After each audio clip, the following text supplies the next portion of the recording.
What's up, everybody? How you doing out there? Good morning, good middle of the night here in the East Coast of the United States. My name is Thinker St. James. It is fucking dead-ass middle of the night. I mean, it doesn't get much more middle of the night than 3 a.m., but we're here, and it's UFC Macau. Jan versus Figueiredo. Looking forward to this main event at the very least. Bunch of fighters earlier on in this card that I was not recognizing just off of their name. So hopefully some new names that can add to the conversation. It is very late here. We are snacked up. Most importantly, we got the Red Bull, so I figured that I was going to wait to crack this until the show actually starts, and you can see in real time as I gain some life to me. But I got to keep it a little bit quiet because of, respect, out of respect to my neighbors. So I'm not going to be super crazy loud today, but we're still going to enjoy these fights, hopefully. Hope that you are doing well out there and that you are awake for this in addition to me. Chase Spartan, how you doing, brother? Business is business, but fuck you are tired. Yeah, I am in the exact same boat, my man. So it was kind of crazy how this all worked out, right? So I had a full day yesterday. Work all day, normal deal, normal gig. Then I've been house sitting for some friends of mine for a week now, and yesterday was the last day of it. I also needed to get food for the Yamacat, and I needed to get snacks for this. So it was like all of that on top of recording, editing, and publishing the video. Because I had finished the script yesterday, the day before. I finished it on Thursday, and was like, do I record tonight? I don't know how this is going to go. I don't know how much I'm going to need to re-record, all this kind of stuff. And I don't know. There was something about it. I was like, look, I'm not doing it tonight. Didn't feel like getting into it, even though I wanted to get it out quicker than later. Man, I got to figure something out with this, dude. I don't know what to do about this. It's just, there's some kind of block that I have. I think that what I have to do is just get to writing earlier. Sunday night, I need to force myself to write. Because that's usually what the problem is that usually I don't write on Sunday night, even though I maybe have some ideas. I like to let the comedy aspect of it sort of organically grow for the Yama episodes. So I don't generally start writing until maybe Tuesday. And by Tuesday, if I'm already just starting on Tuesday, then Wednesday I write. If I'm already getting to Thursday, then I need to have shit done by Thursday. And then, of course, out by Friday. So it's sometimes I'll get some writing done on Monday nights. Sometimes I can get a little bit done elsewhere during the week. But I think I need to just really start committing to writing on Sunday night after everything's said and done. But then I got to do rewatches of the event, take my notes for the podcast. So it's a tough schedule to be keeping all this going, man. It's a lot. It's a lot for very little reward. That's why when Nina Drama and MMA Guru are going back and forth and Nina's talking about all the hard work she does, I'm like, okay. I believe she's a hardworking woman. I'm not trying to take anything away from her. I'm just saying, like, is Nina Drama up right now? is she up at Is she up at 3 a.m.? I don't know.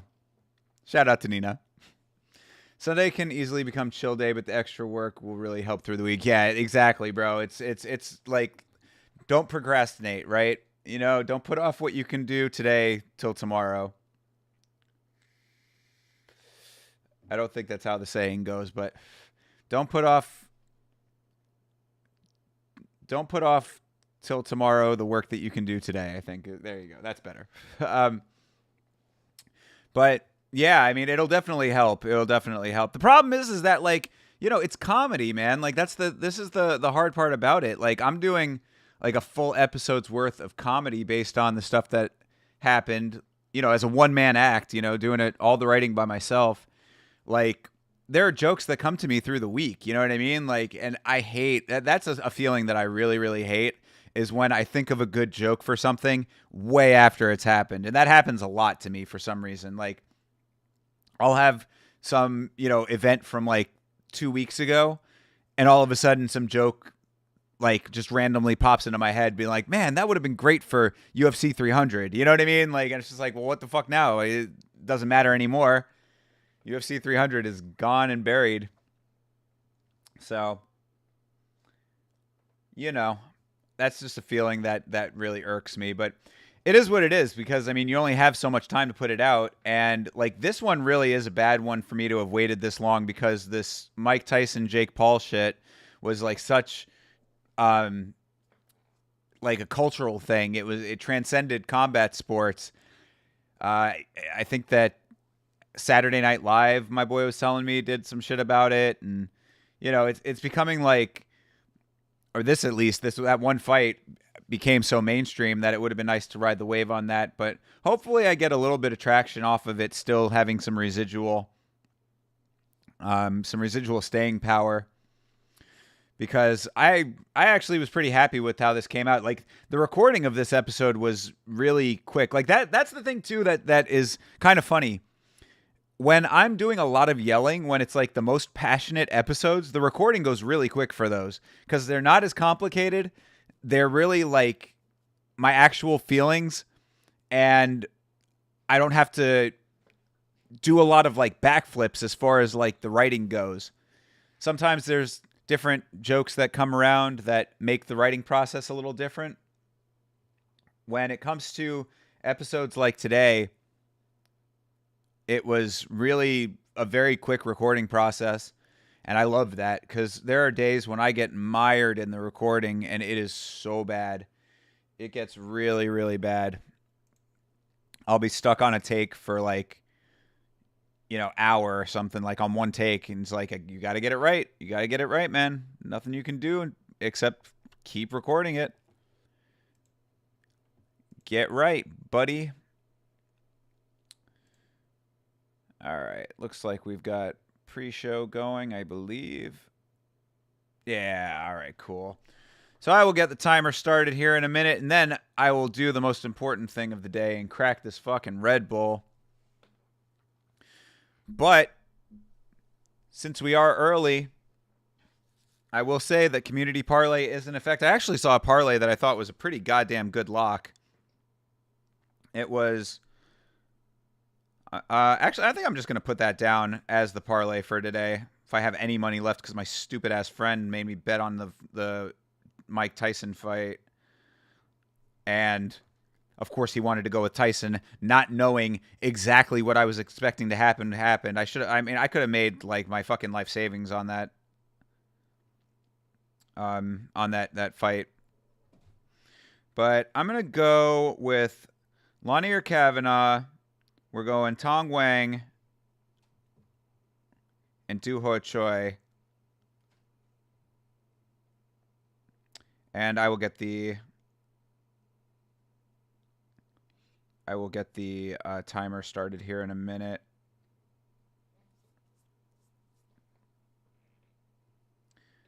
Actually, I don't know if I'm going to throw down on Du Ho Choi, but yeah, Tong Wang and Lanier Kavanaugh are definitely those. And I would probably throw. I mean, we had talked about it on the podcast. I'm going for Davison Figueiredo. So maybe I'll do two parlays here. I'll do one with Figueiredo and I'll do one with Petr Yan.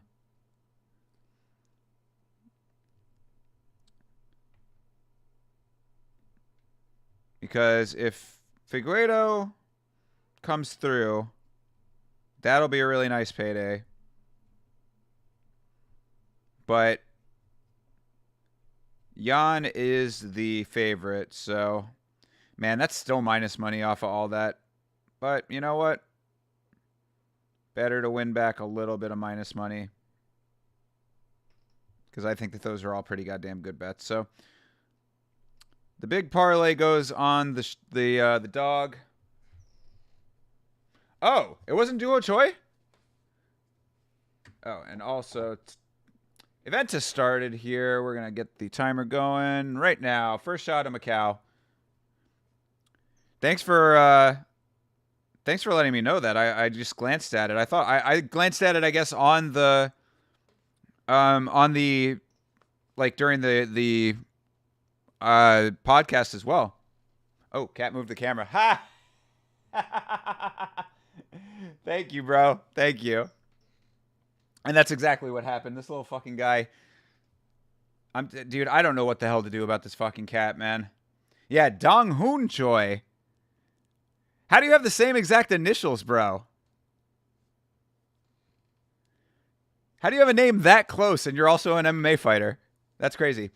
But yeah, that was also part of this week, was this fucking cat getting his operation, which went perfectly fine and has done absolutely nothing to calm him down, which I was really hoping it would do. Get down, stupid. No, hey, get down.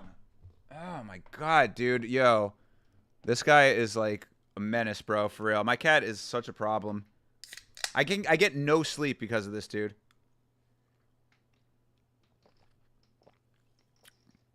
Ah, man, Red Bull, like I said in the Discord, giving me wings in real time.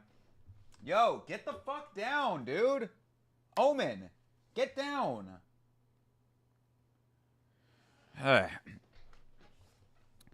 Duho Choi is Korean, yeah. I would assume that this guy is too, though, isn't he? He's a Choi as well, right? Yeah, he's also Choi.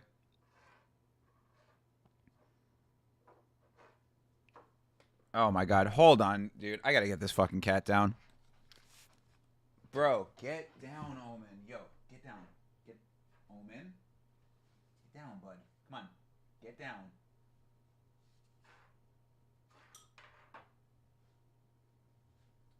Get down.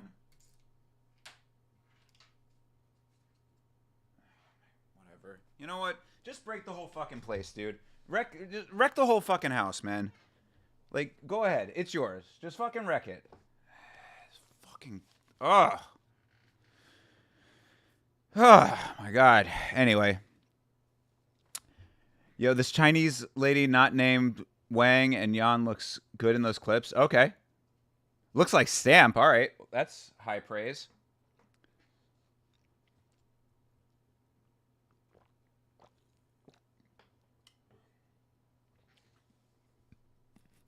Like, I don't know what to do about this fucking cat, man. Like, he's constantly... He needs so much attention. And, like, it's like, bro, I give him attention, though. Like, I can't fucking play with the fucking bouncy string thing, like, all day long. In fact, that might be the way to get him down right now. Here, come on. Come on. This is what I have to do. I got the fucking bouncy string thing. You'll be seeing this a whole lot today. It's just me with the fucking string thing behind me. Boom, boom, boom. Anyway.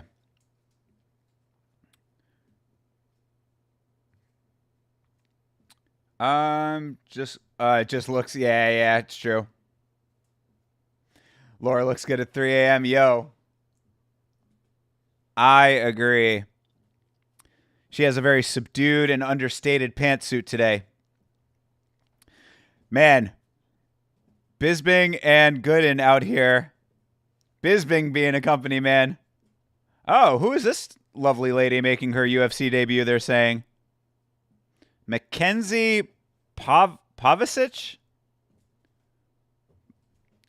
Mackenzie Pavicic. Another Mackenzie in the space. She's a pretty lady.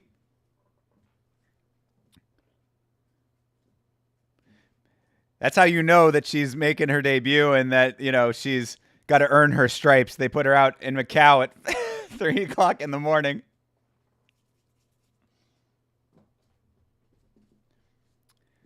Oh, my God. So the thing, too, is that, like, at least now, I'll be able to do the thing on the string a little bit easier because I've got the hand that I can do it with open for the cat. Because normally what sucks is that I'm at the computer. I don't know how most people do it, but I use my right hand for the mouse, at least on this computer. Sometimes I'll use my left hand. I'm left-handed generally, so. But yeah, I use my right hand for the mouse of the computer, and the right hand is what I need to do the thing on the string correctly for this dumbass cat. So I often will have to, like, use my left hand across so I can still use the mouse with my right hand. It's so fucking convoluted. Oh, anyway. Whew. All right. Red Bull is doing its thing. We got snacks.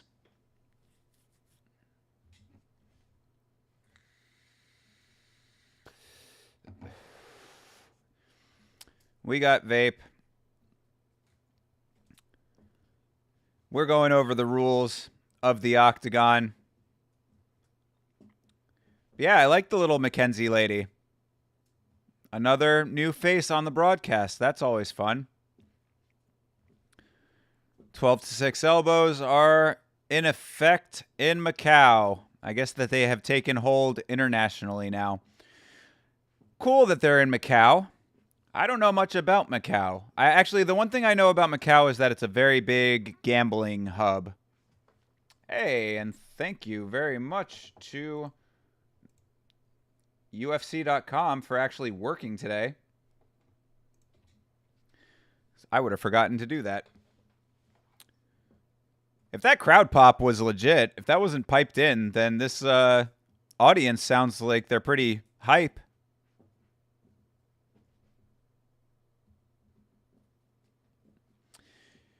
But yeah, Macau, that's the one thing I know is that I guess they have a lot of casinos there. It's a big gambling spot. I think they also do like Formula One there.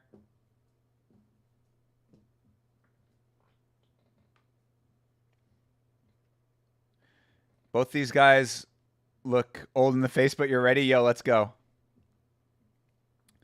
What's good? Siraj, what's good? Movsar Mafia. Yo, why did they move your boy to the prelims, though? Is that true? That has to be like some goofball bullshit from the internet, right? That can't be real. That they moved Movsar and Aljamain Sterling to the prelims to put on Kron Gracie and Bryce Mitchell. That's got to be fake news, right? There's no way that they did that for that fight. But yeah, Siraj, what's good indeed? I'm going for Movsar in the fight with Aljamain. I think he's gonna win. To be perfectly honest, I mean Aljamain's good and he's really really good, but come on, dude. You know what you're getting when you're going with these Russian wrestlers, man. I mean, it's gonna be a good stylistic matchup for sure. It's gonna be a lot of good scrambles, I would think, in that fight. So if you're into the wrestling aspect of it, then I think it's a great fight, which, you know, I'm cool. They are racist against the humble people of Ingushetia? Ingushetia? What is that? I shudder to ask. Did I just say some racist shit in a different language? Give me that funk, that nasty, that Ingushetia stuff.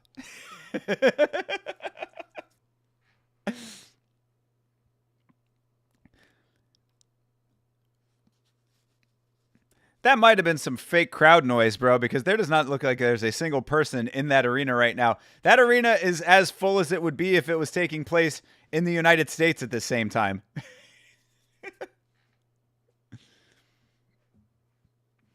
Nicholas Mata up against Mahashate, who I believe will win this fight, as I had said on the podcast. Oh, yeah, and I mentioned it at the start of the broadcast, but new episode out on the channel now. Just came out earlier, a couple hours earlier. And Mondays is the podcast. So if you are new to the stream, make sure that you subscribe so that you can catch all of this stuff. Ingushetia is one of the countries next to Chechnya, Georgia, and Dagestan. Got you. Okay. Cool. All right. So you weren't making me say some stuff that would get me TOS'd from Russian YouTube. You know Russian YouTube. Actually, I take it back, man. That crowd noise might be legit. I guess the cheap seats are taken up because Mahashate is getting a nice little pop from the crowd. Cool.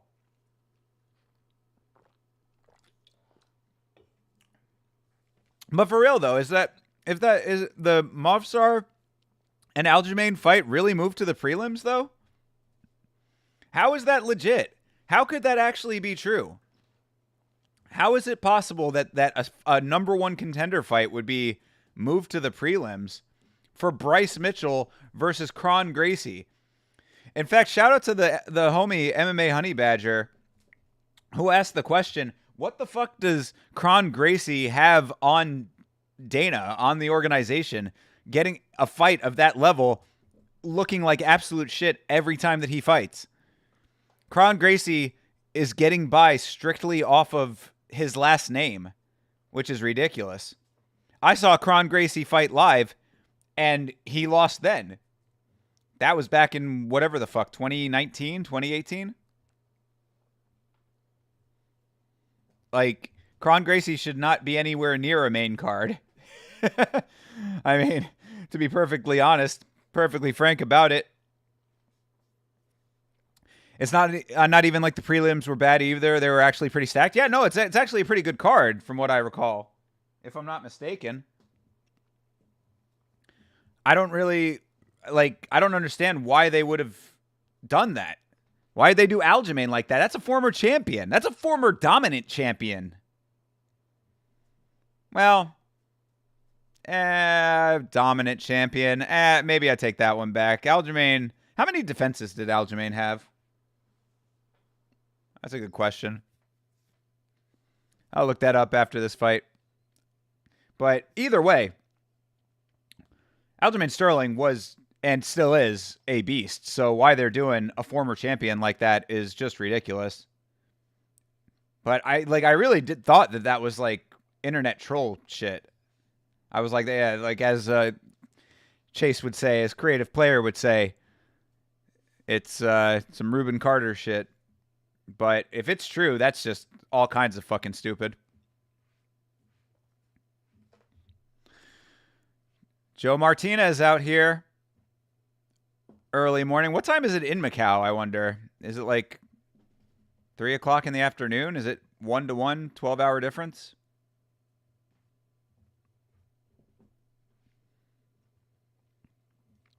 Mahashate.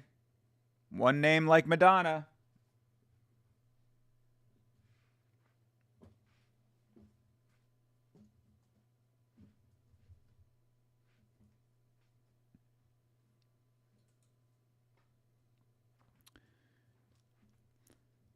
You know, it's interesting. It's like China has such a polite culture by necessity that, like, this is the one time that these people are, like, allowed to, to get wild. You're not allowed to get very wild in China often. All right, fight is underway. Mata versus Mahashate. Let's see what Mr. Mata can do on hostile territory here on enemy grounds. You understand having Nate the Train on the main card but a butt scooter versus a smudge grappler over Aljo Movsar is wild. Yeah, exactly. Yeah, Kron Gracie with the butt scooting is pretty wild in 2024. Like, bro, you are not going to be doing too much damage with that, my friend.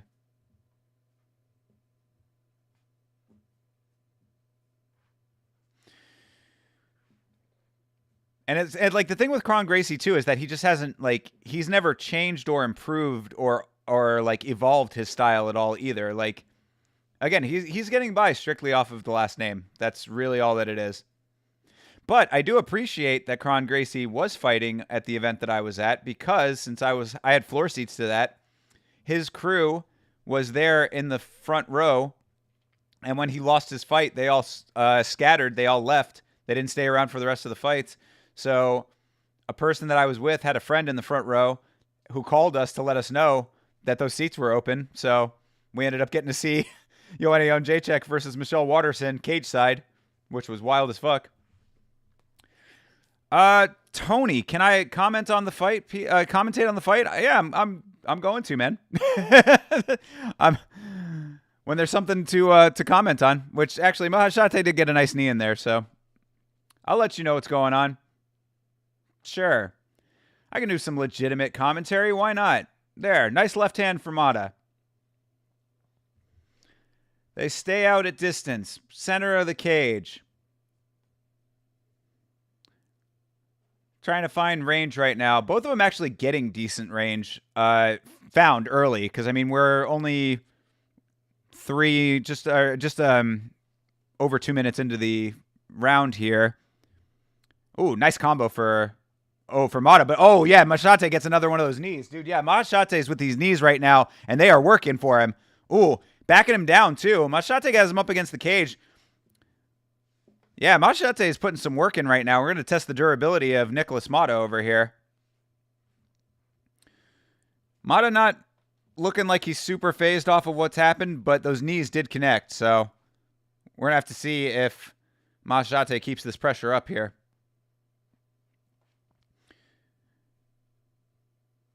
Yeah, Machate's taken the better of this round so far as we work our way down to the 2-minute mark.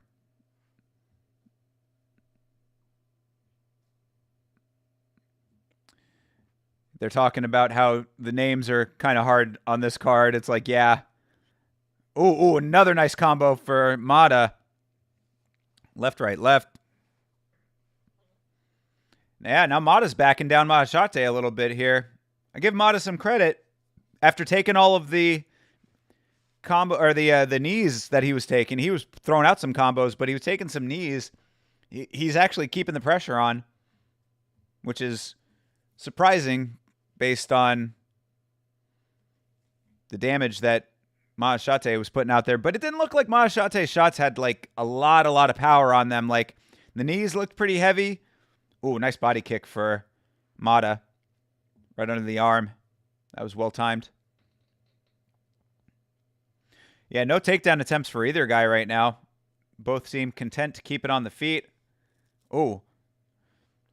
Yeah, oh, Mata's throwing, man. Ooh, another nice fucking Mata is laying these combos on. Ooh, caught Mahashate there.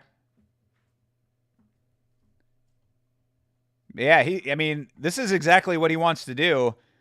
If Mahashate is not going to go for any takedowns, not try to wrestle at all, these combos are exactly the butter. Leg kick for Mata.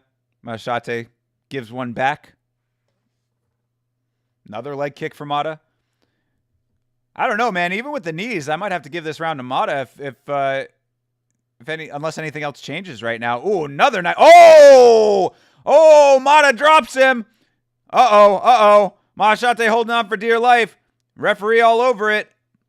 Ooh, yeah, he's going to get saved by the bell if he can make it. He's back on his feet now, thankfully for him. And he does. He gets saved by the horn. Holy guacamole. Mata dropped Mahashate heavy in that first round there. Wowzers. That was unexpected. 10-10 round? I mean, I don't know, bro. I think I got to give that to Mata. Even as I was saying, I think I might have given him the round anyway, even without the drop. The combos were crisper and cleaner and more impactful, I would say. See, this is one of those things that it's, again, a philosophical aspect of this sport and how you judge it, right? Because to me, it should be the effectiveness of the striking as opposed to just throwing things out there, just the volume of the striking. Because, like, yeah, the knees were nice, but it didn't really look like it damaged Mata all that much. You know what I mean? Like the knees that were thrown out there, like, they landed, but Mata kept his cool, kept his composure. Legend, love the commentary. Much appreciated, brother. Thank you for hanging out. Thank you for all y'all hanging out this early morning. I appreciate it. But yeah, even without the drop, I would have given it to Mata. Those combos were clean. Second round started here.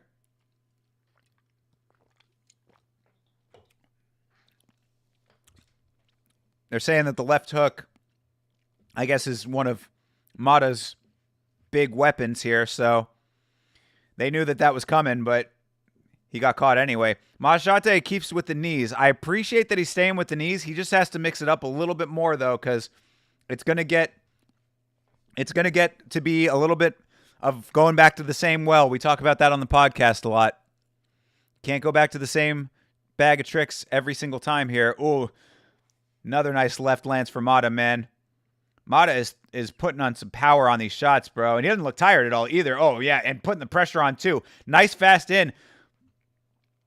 Oh, man.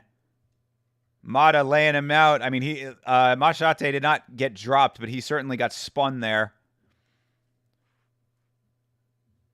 So, right now, Mata is in the driver's seat. Leg kick from Mahashate here. Mahashate should really go for a fucking takedown at this point. He is getting pieced up on the feet. He's getting warned about leading with the fingers, too. Like, that would be the stupidest thing on the planet. You just got dropped in the first and get a point deducted in the second for leading with the fingers. Come on, bro. Don't be dumb. The fuck? Somebody just... That's funny. Somebody just yelled really loud in the crowd, and it, like, in the headphones, like, the stereo of the headphones, I was like, whoa. I thought it was a cat for a second. Yeah,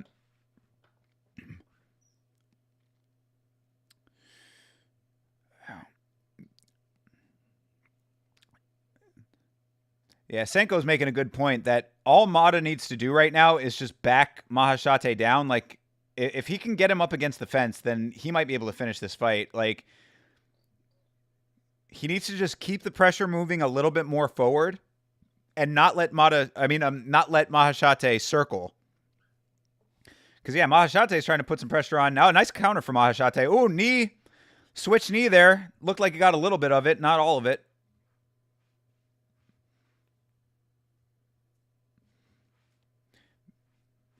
This is a good fight. This is a good fight to open this card up. I appreciate that. I'm glad, considering that it's fucking 3 o'clock in the goddamn morning. I was hoping that none of these would be snoozers here. Because if these fights were boring, you might see a guy falling asleep on stream, and neither of us want that. Pace is slowed down just a little bit here. As they... a couple little decent jabs for Mahashate there. Splitting the guard. Nothing, no power. That's the problem with what Mahashate is doing right now, is that nothing that he's throwing looks like it's very powerful. Like, the impact just doesn't look like it's affecting Mata all that much.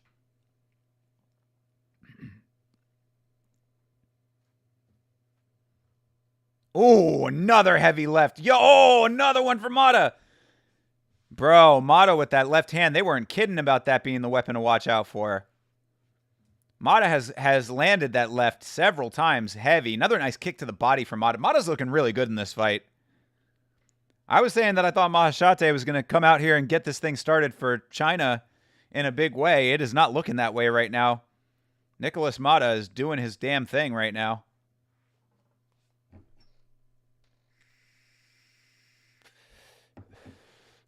The only thing he has to do is back him up against the cage. That's the only thing that he's not able to do. If I was Mata right now, I would not even shoot for the takedown, but just clinch up and push him back to the cage. Like when you get anywhere near the black line, you know, the black line that surrounds the center of the octagon there, the divider line, I would say. I would just be trying to clinch him up to the cage, disconnect from the clinch, and then just start laying on some hands, bro, because when he gets those combos off, he is putting some crazy power on him. How long left in the round? 35 seconds left in this round. Round 2.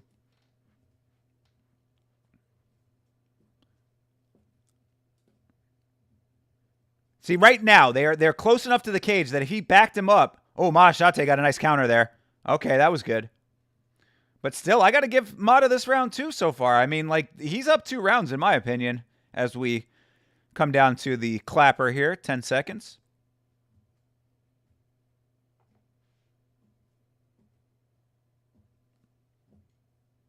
Looks like they will leave it at that. All right, so that is 2 rounds down. I personally have 2 rounds going to Mata based on the output there. In China, you'd say they'll give round 1 to Mahashate. That's probably true. Good call. Good call on that.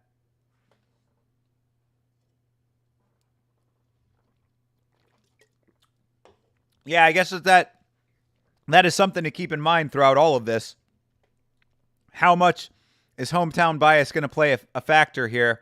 We've seen it time and time again in Saudi Arabia and the UAE.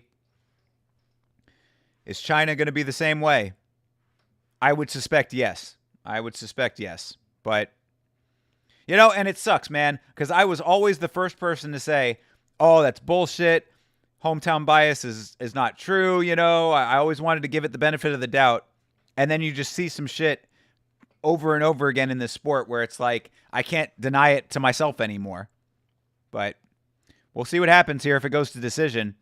I give Mahashate some credit. He's a tough guy for still sticking in this fight after being dropped in that first round. All right, round 3 has started. Mata throws a kick out there to start it. Doesn't get it. Ooh, that kick landed. Nice counters. 2 of them for Mahashate. Jab. Oh! Heavy drop again for Mata. Yo! I think that was a right that did it that time. Or it might have been a left. It was the angle. Oh, man. Oh, he has his back now. He's trying to get that choke. Trying to get the choke cinched up because of the rear naked. Mahashate's chin is down, but he might get it off the neck crank. I mean, the fact that he just dropped him so quickly in that round, this probably is going to end. Got the body triangle in too. He can stay here all day long if he wants to. Mahashate needs to fight those hands, but... Oh, and he does. Wow. I was going to say, I didn't think he had anything left in him to fight the hands. This dude is tough as fuck if he's been dropped this many times now. He gets dropped in the first, almost dropped in the second, dropped in the very beginning of the third, and still has enough in him to fight the hands. He needs to try to get himself spun over to get to his knees and see if he can break this body triangle. But this is a tough spot, man. The body triangle is tight from Mata. And I mean, just the fact that he went down like that, you know, he's trying to fight the cobwebs right now. He's trying to fight the stars that he's seeing in addition to fighting Nicholas Mata. Wow, but God bless him, he does do it, and they are back to their feet now. Smart move by Mata, honestly. Like, don't chase a submission that's not there when you have been dropping this man consistently. Nicholas Mata must be like, what the fuck do I have to do to finish this guy? Like, seriously. All right. Mahashate going in for some lunging elbows. Those were nice. Oh, step-in elbows.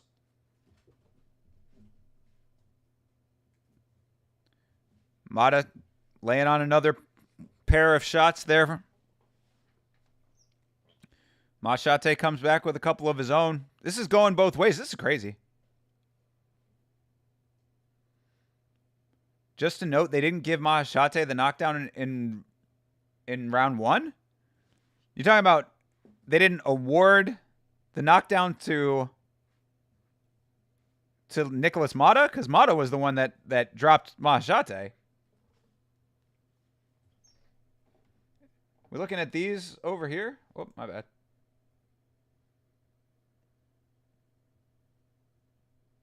Yeah. Mahashate didn't knock down Mata, did he? I don't remember that. No, I thought it was just Mata was the one that got the knockdown. Again, it doesn't matter what the numbers say anyway. Judges don't get the numbers. Mahashate, the knee dropped him? Did it actually drop him, though?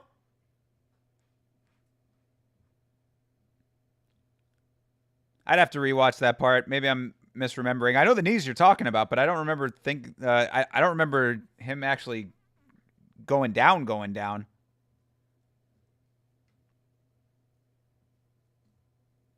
So, all right, maybe they're shortchanging your boy there, but if that's the case, then round one could potentially go to Mahashate anyway. Because those Chinese judges might have seen that, even if it's not being counted by the official stats people. I'm amazed that Mahashate is still in this fucking fight, to be perfectly honest. I mean, he has been dropped heavy twice, if not 3 times. I mean, the one time in the second round was not a full-on drop, but close to fuck enough.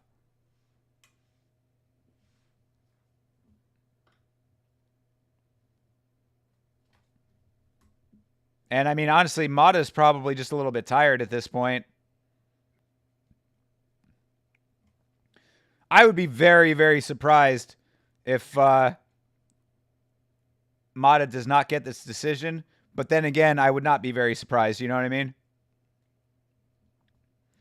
We got 15 seconds left in this round here of a very competitive fight overall. I mean, Mata is still laying some shots on even at the very end.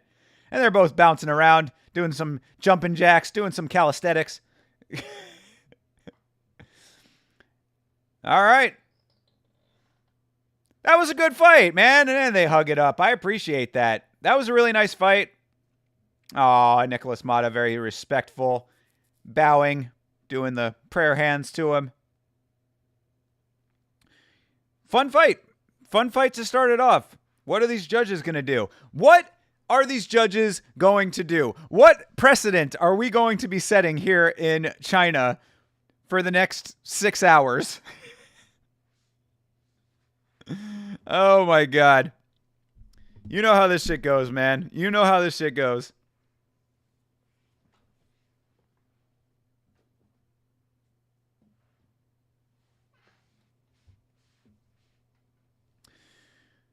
Are we going to get some kind of crazy like 30-27 decision for Mahashate right now? Is that what's going to happen? Is that what's going to happen? Come on. Place your bets now. How bad is this decision going to be?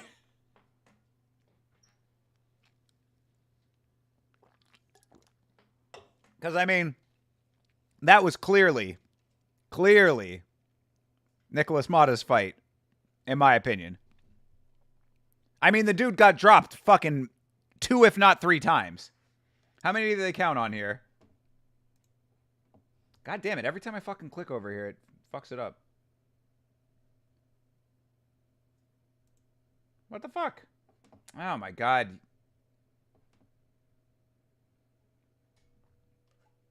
$30-27. All right. Thank God. Thank God. Nicholas Mata gets his win. And I wanted to see what the numbers looked like, but now UFC.com is being weird. All right. Yeah, they only credit him for the 2 knockdowns, but either way, yeah, easy W for Mata for real. But you never know. You never know when you're overseas, man. You never know when you're in the United States. You got a hometown fighter. You know what I mean? At least now we got China versus China. So hopefully this one will also be officiated and scored correctly if it goes to decision. But to China's credit, that first fight was scored correctly. So 30-27's, yeah, I mean, that is the correct call. So I'm glad they got that right. Quang Li. Oh, he's Vietnamese. He's not Chinese. All right. China versus Vietnam. Yeah, okay. I did not realize that. Zhao Long. Quang Bang Li. This Mackenzie is a little tiny thing, huh? She's small.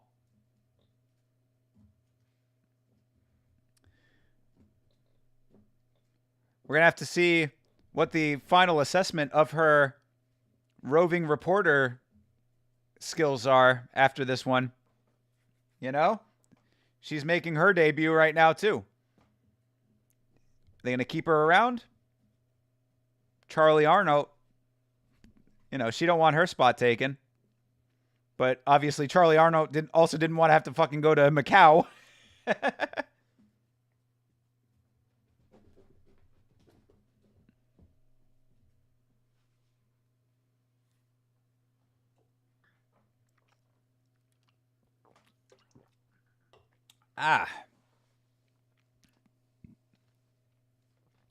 Man, let me tell you something.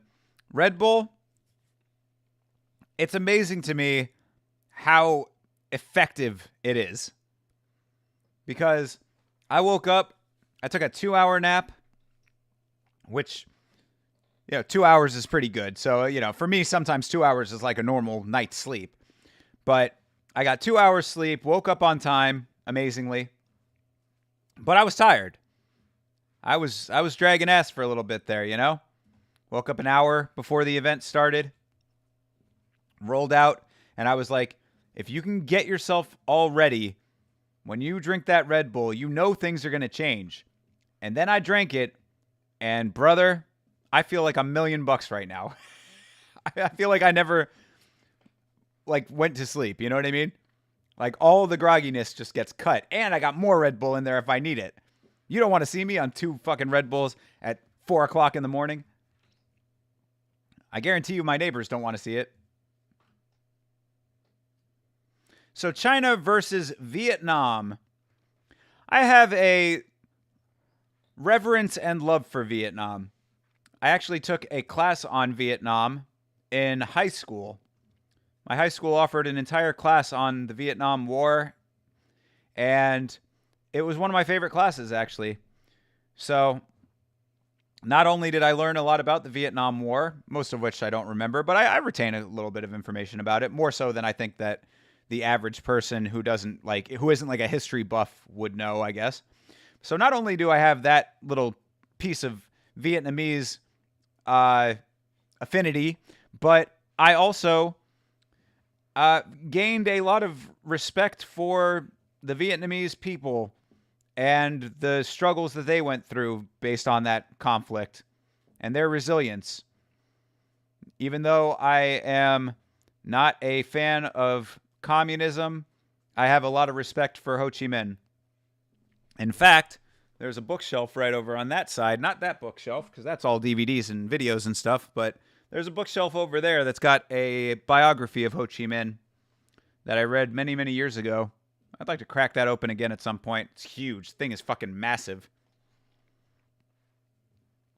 But I think that he was a very interesting and pretty iconic. You know what I mean? Pretty iconic person.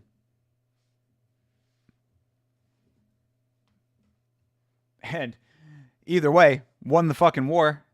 You know what I mean?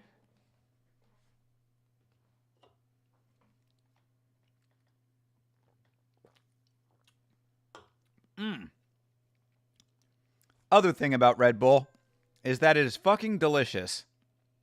Red Bull was scientifically engineered to appeal to me. It gives you energy, which I desperately need because I am old.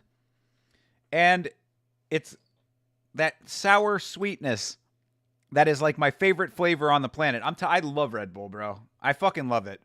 Like, no shame in my game when it comes to my love of Red Bull. All right. Xiao Long, 26. Kang Lee, or Kwang Lee, 33 years old.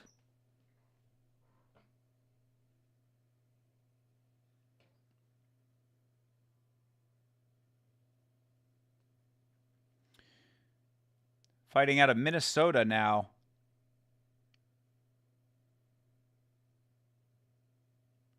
Brooklyn Center, Minnesota. I didn't know that there was a place called Brooklyn Center in Minnesota. Quang Bang Lee.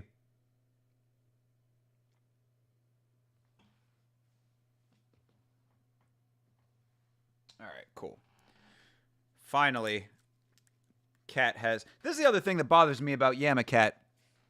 I play with the thing on the string, and then he just decides at some point he's done playing with it, right? So I'm like, okay, cool, we're finally done. He's tired himself out.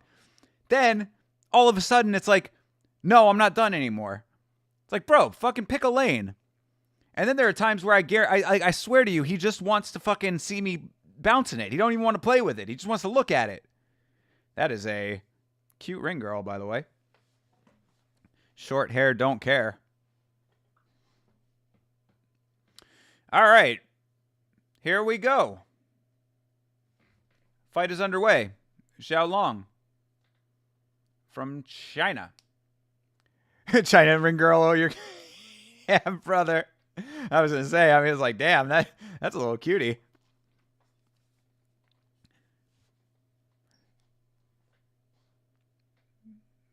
Yeah. I can appreciate.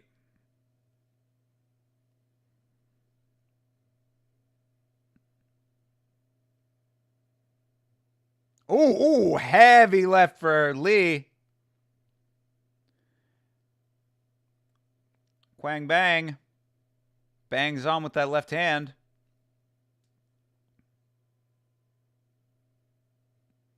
Leg kick for Zhao.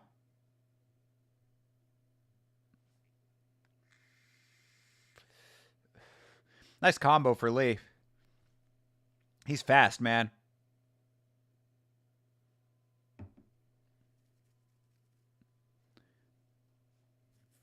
I appreciate you hanging with me, Chase. Hope everything's going well on your stream.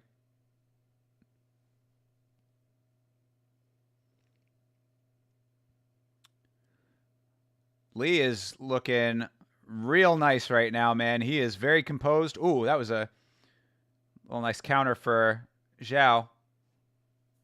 God damn it. What the fuck is up with this fucking website, bro? Every time with this shit.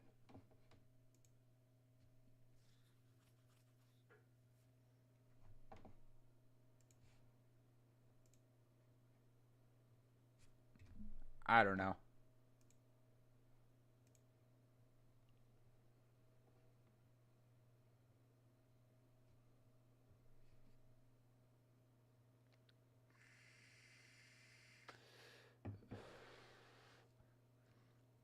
Oh, man, you want to know something? I'll tell you that this card has been Striker's affairs so far. There have been no takedowns yet tonight. There you go. Finally.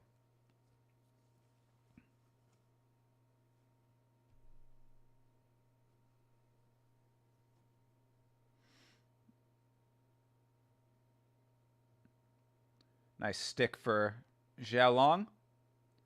Yeah, Xiaolong is starting to get his rhythm a little bit here. He's landed a couple nice ones. Nice leg kick, too. Ooh, there you go, Xiaolong. Yeah, he's settling in now. Couple good shots here. And unlike Mahashate, he's actually putting some power on these things. Body shot for Quang Bang.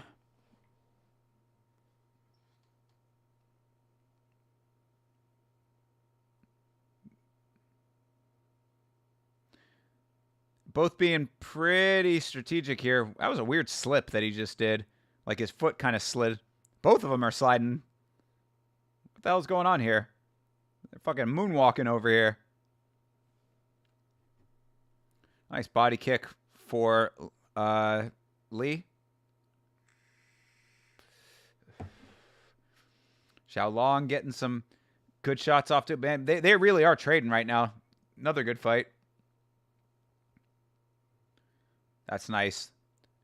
Good fake up top. Oh. Lee just spun Xiaolong out. Caught a kick there. They clinch up. Didn't actually get the takedown off of it, but this is all nice work. Oh, and a couple nice shots from the break for Xiaolong. That right hand's working. They both keep slipping. What is happening right now with this slippage? Like, there's been one fight. How is there any, like, moisture on the mat? Oh, really nice shot for Xiaolong.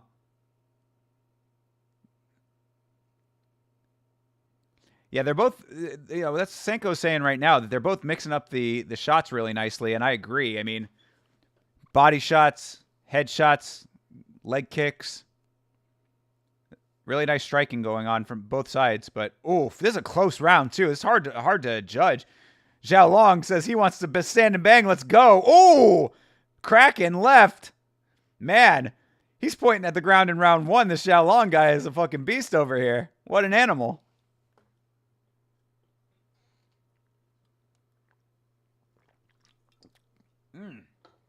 All right. That's a good fight. They are trading with these shots for real, for real.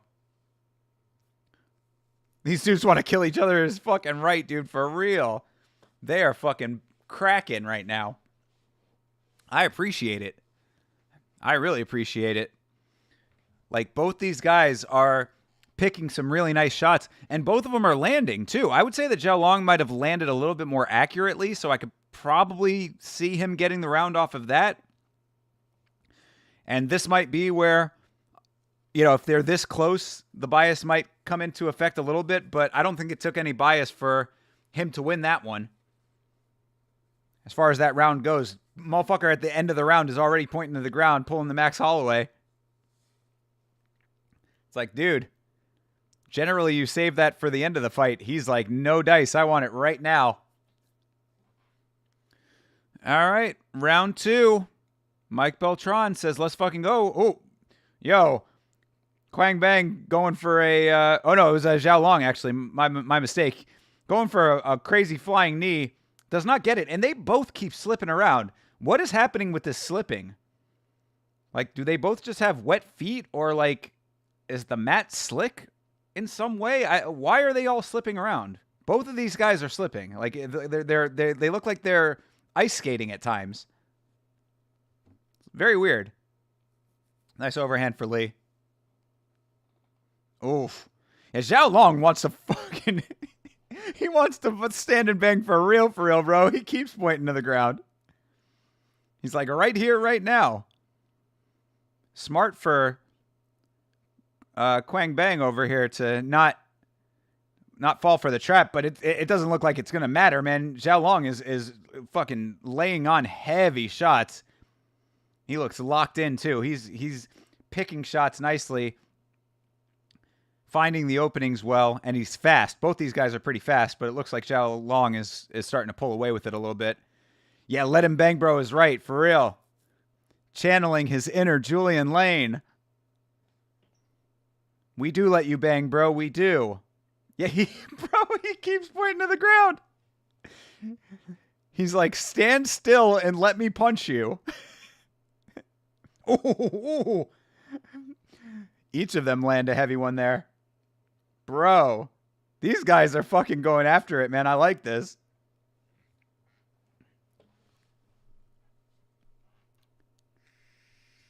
If this is the precedent that we're setting, man, it is worth waking up at 3 o'clock in the morning to watch fights like this.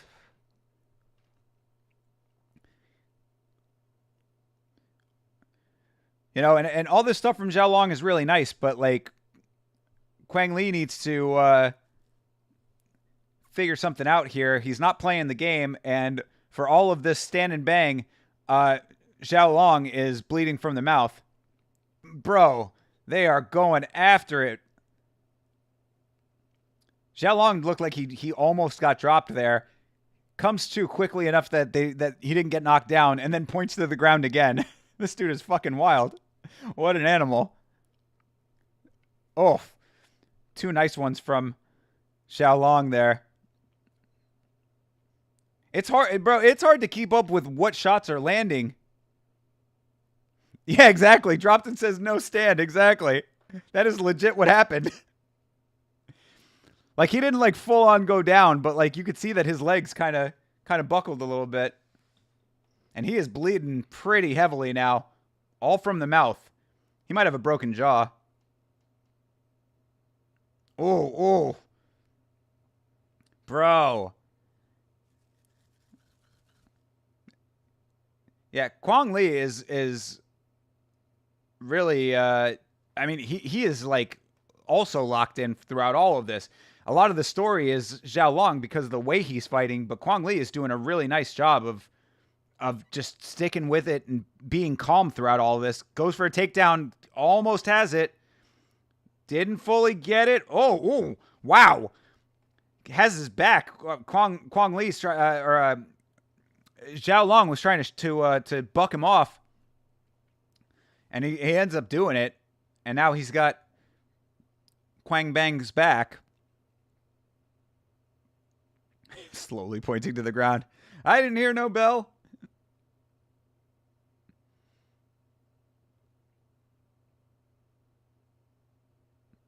All right. Yep. They break. Quang Li wanted to kind of slow the pace down a little bit here because this thing has been grueling, man. How the hell is this how the hell is this only the second round? Feels like these guys have been fighting for a millennium right now. There's been so much action in this fight. I cannot believe that we still have a third round of it. I got to imagine that both of these guys are going to be tired as fuck coming into this third round. Man. Oof. Nice up the middle for Quang Bang. Quang Bang, thank you, ma'am.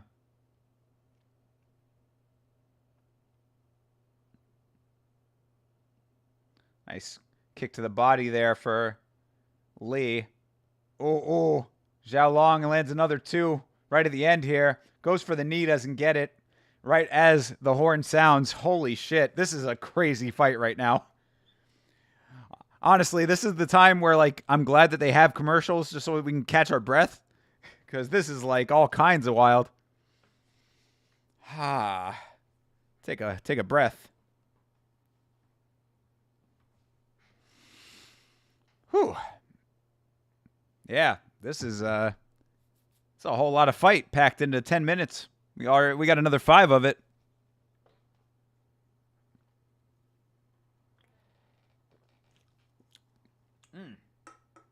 All right. Red Bull is complete. Feel like I could run a marathon right now.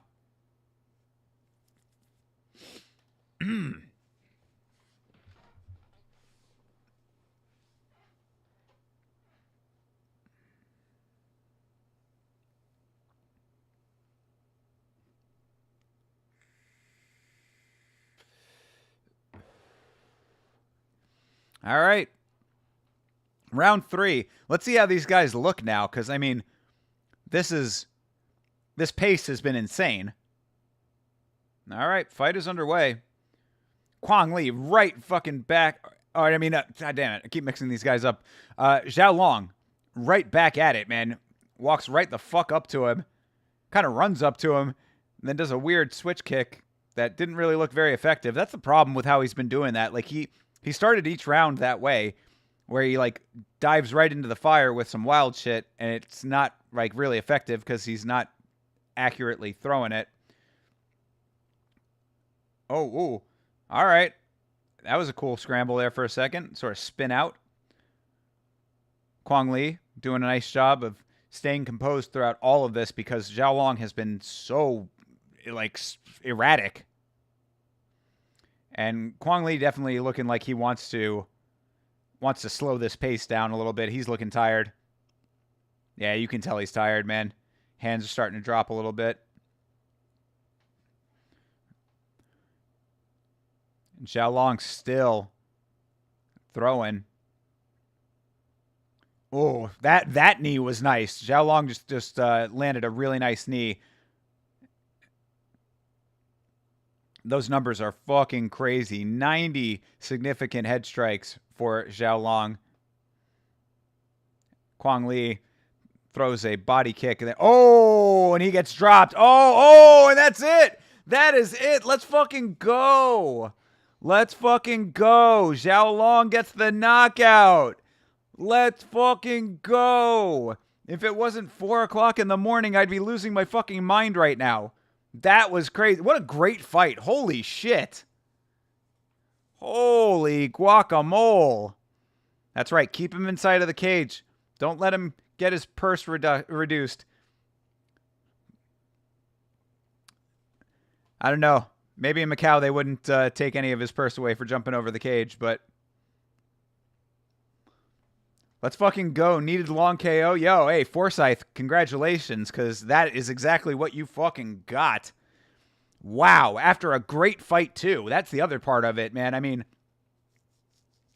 the pace of this fight was insane. Honestly, for Kwang Lee, I think really what happened is just that he got worn down. I mean, what I was saying at the end of the second round, I'm like, they got a whole nother round of this shit. I would have thought both these guys would have been tired, but Xiaolong, really, really nice, able to pull that off after putting a hell of a lot of effort in, and he wanted it that entire fucking fight, man.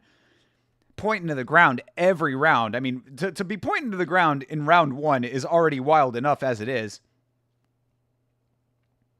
But yeah, man, what a very, very high level of output on both sides in that fight, and Xiaolong able to stick with it, has the stamina to pull that off. That was impressive as fuck. Congratulations to Xiaolong. I guess another road to the UFC competitor. So, very well done. Well-deserved victory after a lot of action. I mean, there were times that Kwang Lee looked like he was doing his thing too. I mean, he looked like he wasn't looking half bad there in that fight. So that was a really good one. We've had 2 good fights to start this card off, man. I'm telling you, if I got to wake up at 2 o'clock in the morning to get ready for these fights, start at 3 o'clock in the morning, the least you can do is make these fights good. So far, so good. Never skip the prelims. And, of course, we should have, at least on paper, we've got a banger of a main event. So this card could be looking good throughout the entire thing here. Get down, stupid. Get down. Get down. All right, man. Just fucking stay. I'm telling you, dude. This is his house now. This fucking cat is just going to wreck this entire place. What is happening there? I got to start watching these weigh-in shows, man. It looks like the goofiest shit on planet Earth happens in those shows. Aw, Kwang Lee looking all sad right now. That sucks.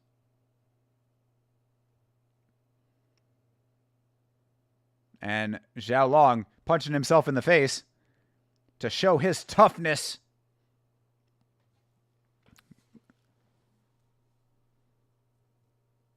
All right. Very nice. And Xiaolong gets himself an interview. I guess the blood from the mouth was due to a cut on the outside of it. I thought that it might have been from the inside of the cheek or the jaw might have been broken, but it still could be.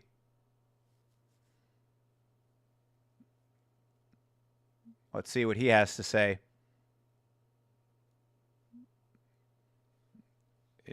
Trying to figure out what he's trying to say here, and says something to Dana. He's 5 of 6 in his last 6. Ah! Oh, passion, intensity. Ah! Now this translator has to try to figure out how to get that across here.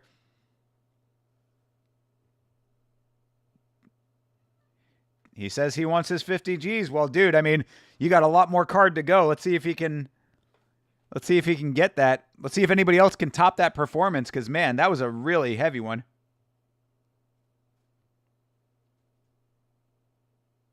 And he wants top 15. Hey, he's saying all the right stuff. Nope.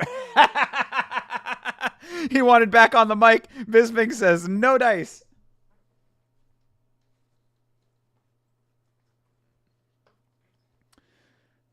I got to keep an eye on the camera now to see if this fucking cat's going to screw it up again. Yep, and he does. God damn it, Omen. Oh, my God, dude. This is fucking... Get down. I don't know what to do about this cat, man. I have to get the spray bottle. That might have to happen.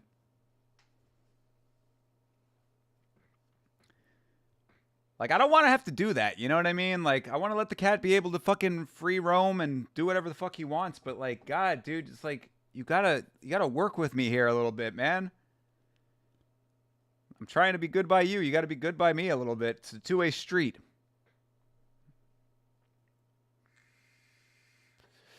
All right. Well, anyway, cat aside, the real fight that I'm looking forward to right now, Lonier Kavanaugh.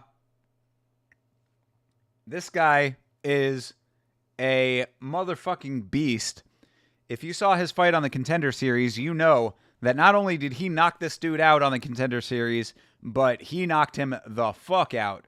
This guy put out his opponent in a way that, I mean, bro, probably, like, I mean, like, he was out for a good maybe 2 minutes straight, had to be helped up to the stool. I thought he might have had, like, some serious medical situation going on there after that knockout and that dope backflip with the superhero landing for Lonier Kavanaugh on the Contender Series. Very, very cool. Fighting out of London, England. Shout out to the homie Am. Comes around the chat every once in a while. I'm sure he's up in England watching his coach, student of Lonier Kavanaugh. So, much love to him. Hopefully his boy gets it done, because I've got my money on Lonier. Is Jose Ochoa's nickname the Calcifier? Like, that he causes calcium buildup in people's bones? Oh, he's got a little dance, Jose Ochoa. Another Peruvian fighter. I appreciate it. Peru has a couple of fighters coming up now.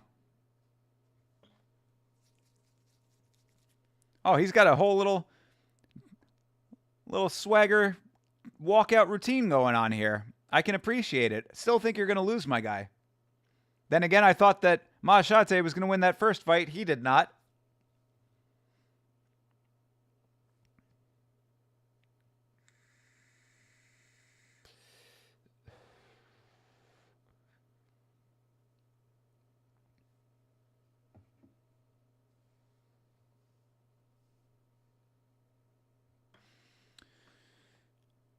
See what Ochoa has. Jose Ochoa. 7-0, 6 wins by knockout. That is a pretty good record. Obviously, he skipped the line. He didn't have to go through the Contender Series. Making his debut here.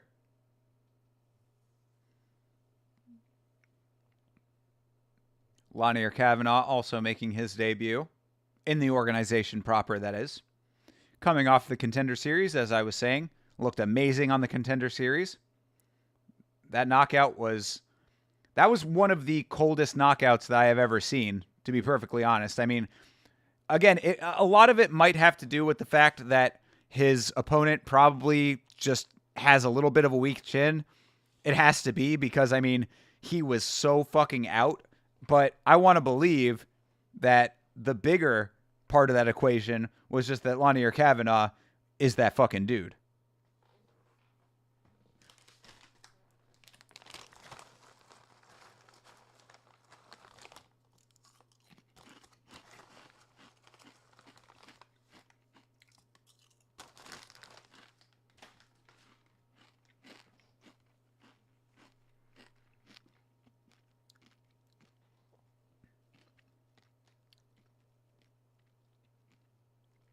All right.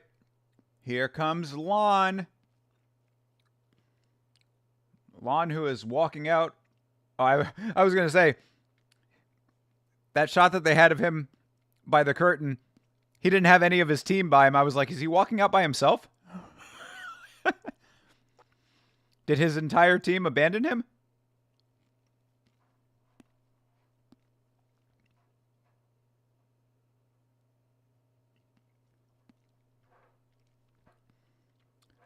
Lon with his bowl cut. Stop. Stop it.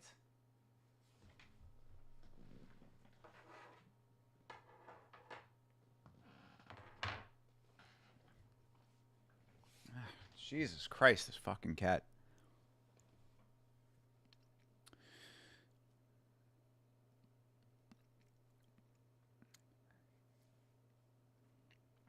So will Lanier Kavanaugh be able to replicate the knockout that he had on the Contender Series? I mean, I'm all in. I'm all in on the guy.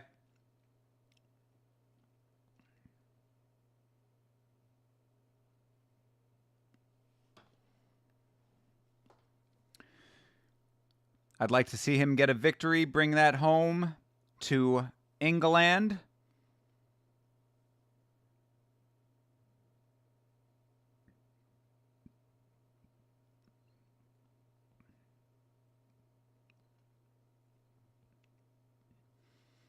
All right. Lanier Kavanaugh, 25. Jose Ochoa, 23. Ochoa is 3 inches taller. I am not concerned. I don't think it's going to matter right now. Joe Martinez, loving the pink shirt, blue tie, maroon jacket combo that he's got going on. A lot of colors, all working in harmony. What does his chest say, Ochoa? It looks like it looks like there's lettering on his chest, but I can't read what it says. Hold on. Looks like it says Ryzen.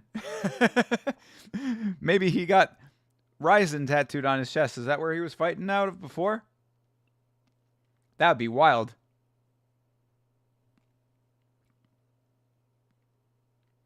All right. Lanier Kavanaugh. Let's go. Mark Craig. No relation to Paul Craig, I hope. And we've had 2 good fights so far. Let's see if we can make it 3 for 3 right now.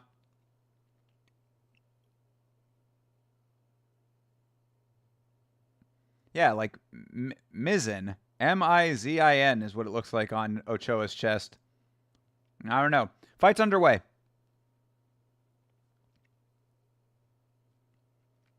Leg kick for Kavanaugh to start it. You can see the size difference for sure.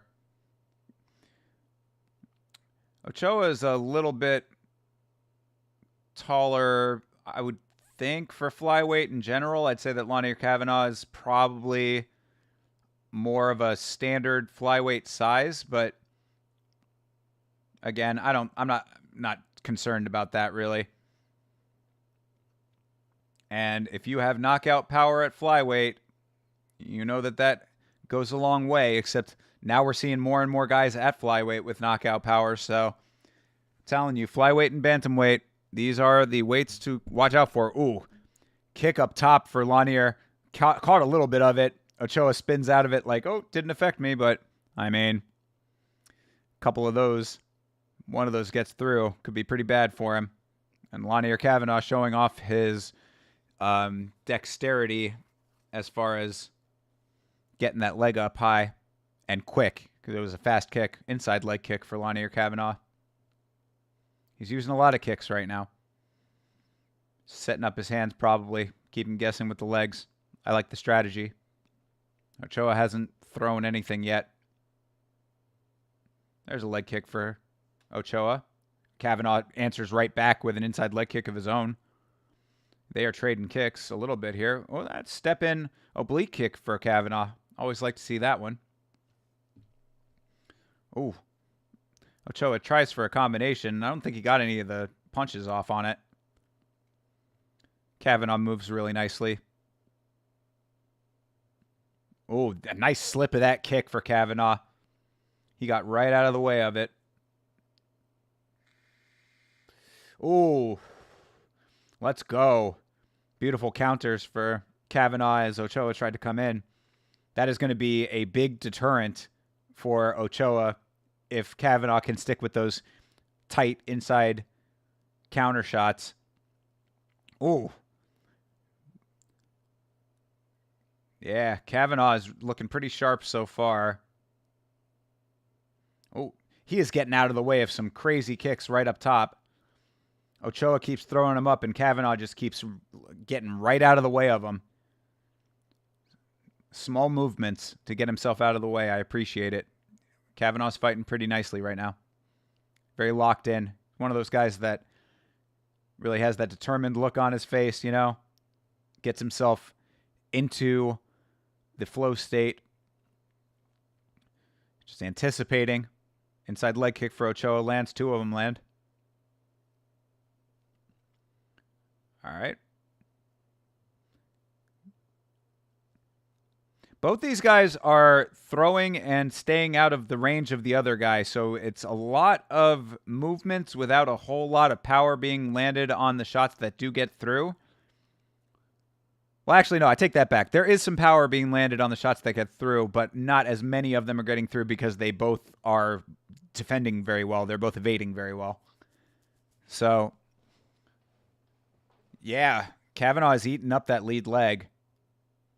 See the definition on Ochoa's leg, man.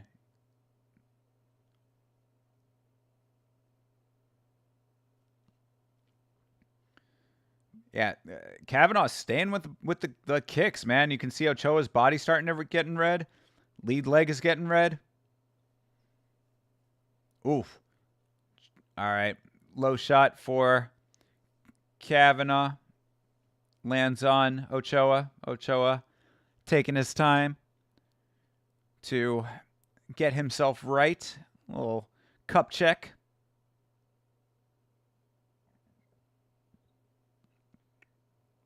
And let's see the replay. Oh, yeah. Yep. That was pretty on the money. Right through the uprights, as Sanko said. I love Laura. How can you not like Laura Sanko, man? She's great.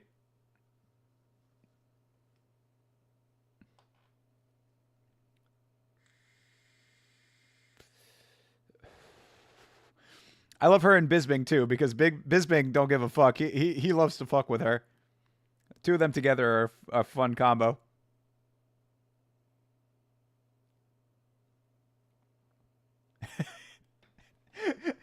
Bisbing just said, I've been cracked in the nuts extremely hard. Talking as if he was Ochoa there. That's funny. All right. Yeah. It was a pretty bad shot. I'll give him some credit for, taking his time. Got some blood on the eye, too. I guess some of the shots must have cut something on the eyelid or eyebrow of Ochoa. Which is kind of, he's got to cut over the eyelid, which is kind of crazy because it didn't look like Kavanaugh had landed too many to the head that way that would have cut him. Might have been the glove that did it. Either way.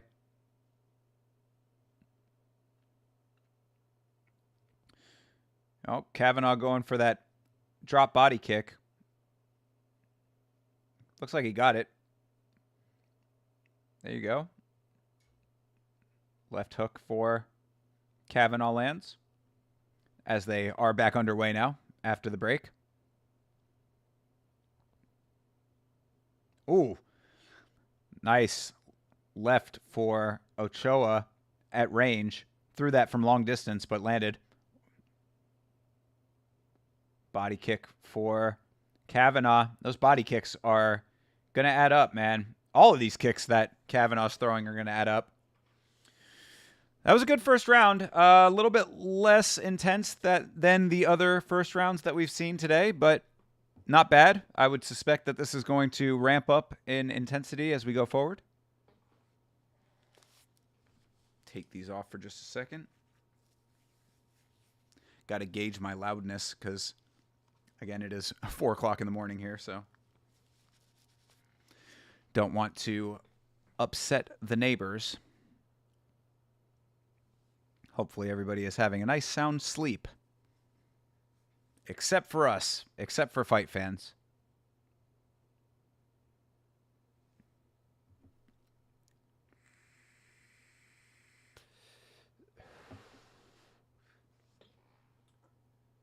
All right.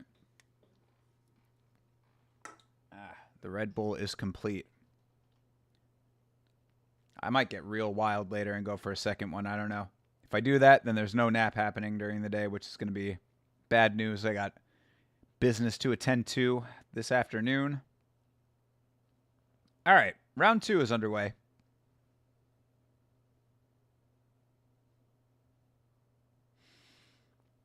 Let's see if they pick up on the actual landing a little bit more. That's the thing here. Both of them are evading really nicely, so we need to see some closing of the distance. So both these guys are very fast. And, yep, there you go. That's exactly what I was just talking about. Ochoa throws 2 kicks out there.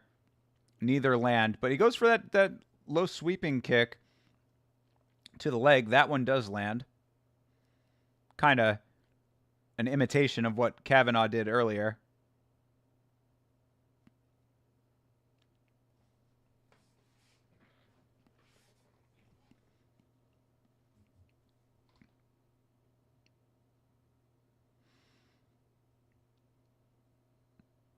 Oof.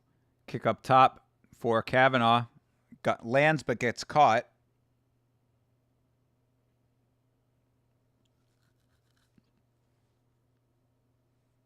Ah.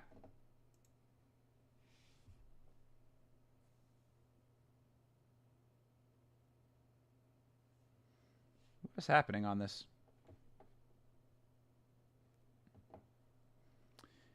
UFC.com fucking up over here.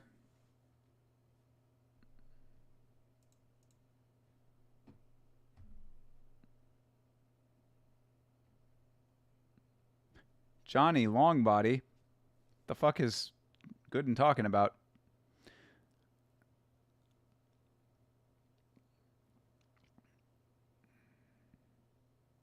Oh, they are loopy on the commentary today.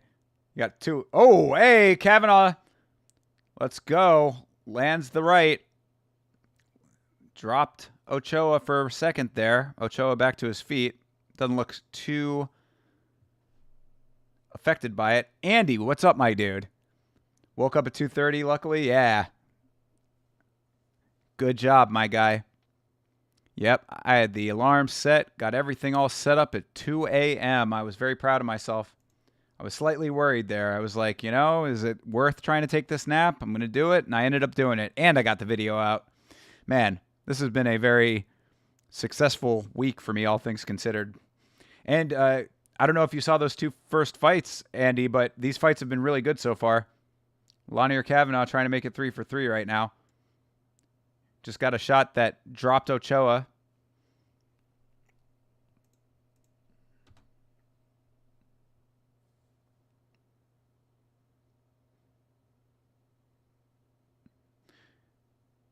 I mean, right now, this is like somebody needs to go in and make this fight a little dirtier, is all I'm saying here, because both these guys are like picking shots from the outside. I would really like to see Lanier Kavanaugh be cool with taking a couple of shots and just getting in there and landing some heavy ones himself.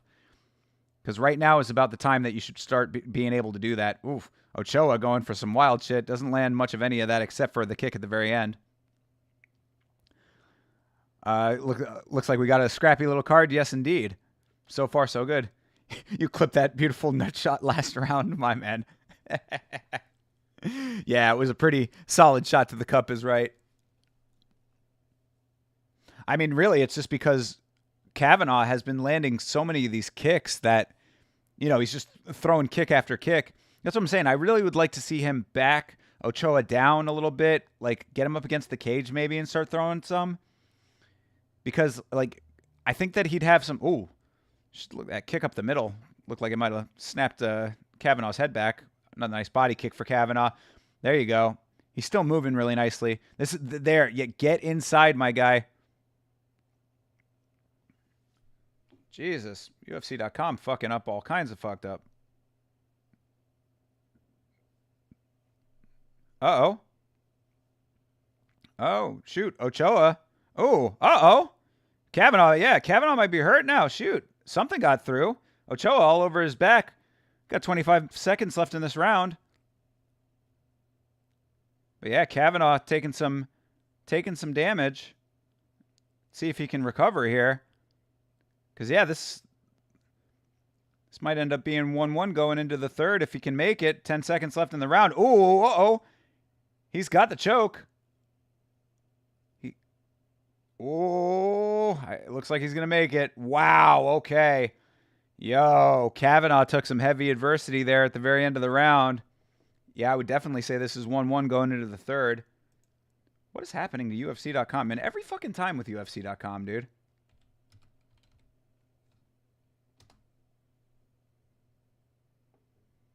I guess they just get a whole lot of traffic. Let's go over to Tapology. Yeah, Tapology comes right the fuck up.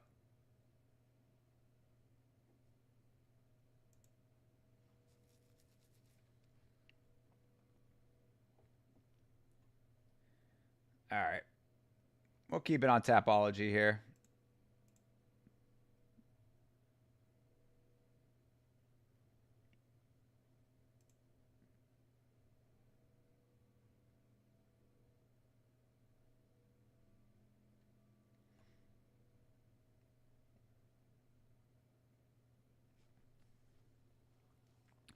But yeah, so far, I mean, this that was somewhat unexpected, I would say. That Kavanaugh took that shot that ended up hurting him. Actually, I would like to see the replay on that because whatever it was. Lon's fighting right now, Am. I was just shouting you out, my guy. It's in round 3 right now. Stick with it. I'll give you the play-by-play here if you're not able to watch. Lon actually just took some pretty heavy damage in that end of the second round. He was almost choked out, but he got saved by the bell. Looking okay right now, but he's at a little bit of a deficit. I personally would have it 1-1 going into this third round. He's been moving nicely, but as I was saying earlier, he's staying on the outside, and so is Ochoa. So it would be good of him to go in there and try to make it a little dirtier, but right now he's probably going to be a little gun-shy after what happened in the second round. So we're going to see what he's able to do here to turn this around a little bit. Nice body shot for Ochoa there. Oh, switch. Oh, there it is.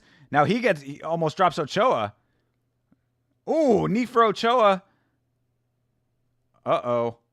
Yeah, both these guys are really going for it. I think they both know that it's a close fight.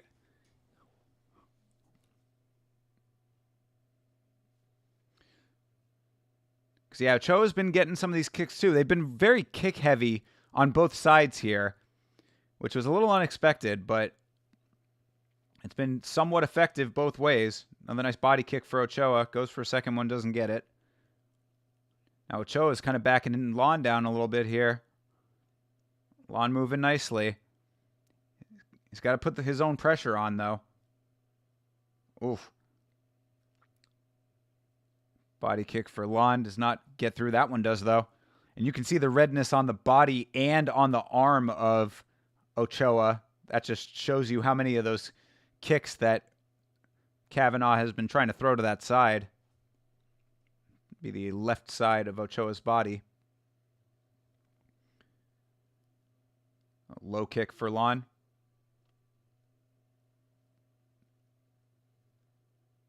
Ooh. Ochoa lands heavy one.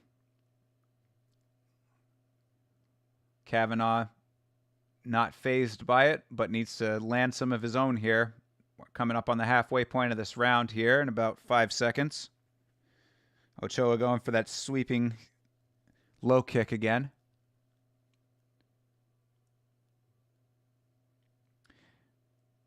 Ooh. Yeah, and Ochoa did a nice job of getting out of the way. I was saying that earlier in the fight, that both these guys are doing a good job of evading, but it looks like Ochoa might be doing just a little bit of a better job right now.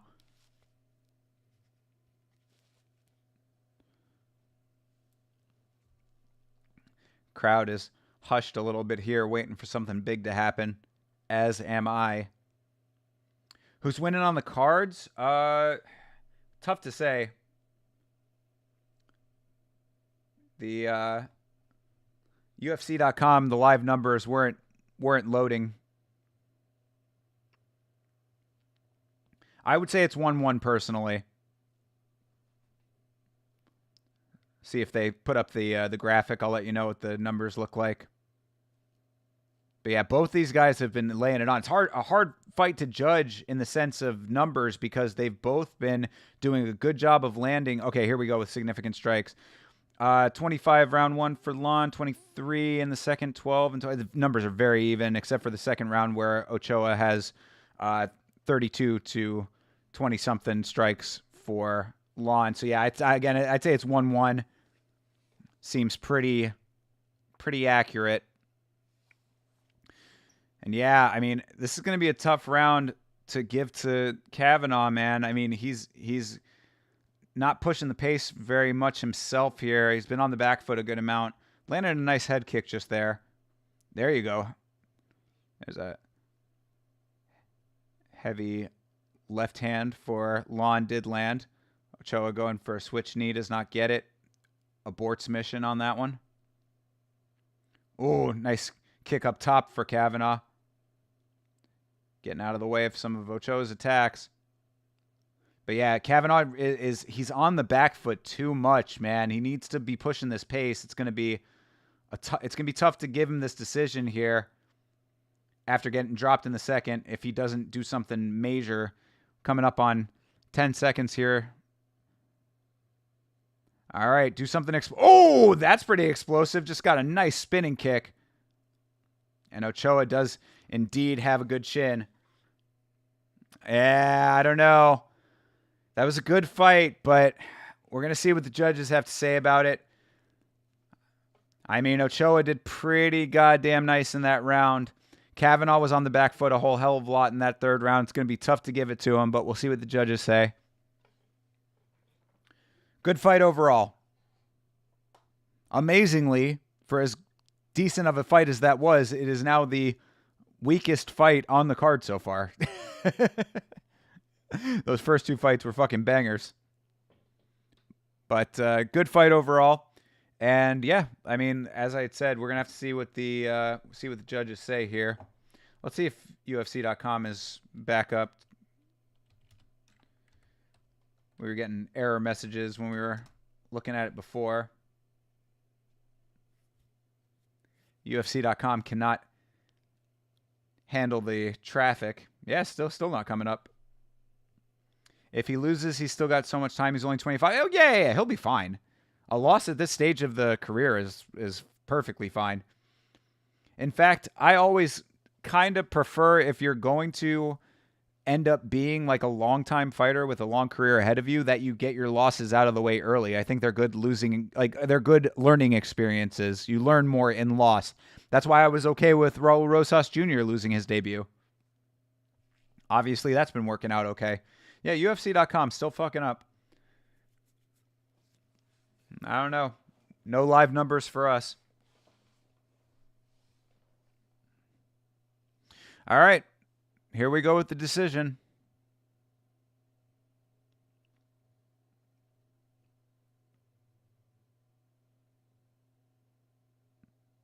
All right, unanimous decision.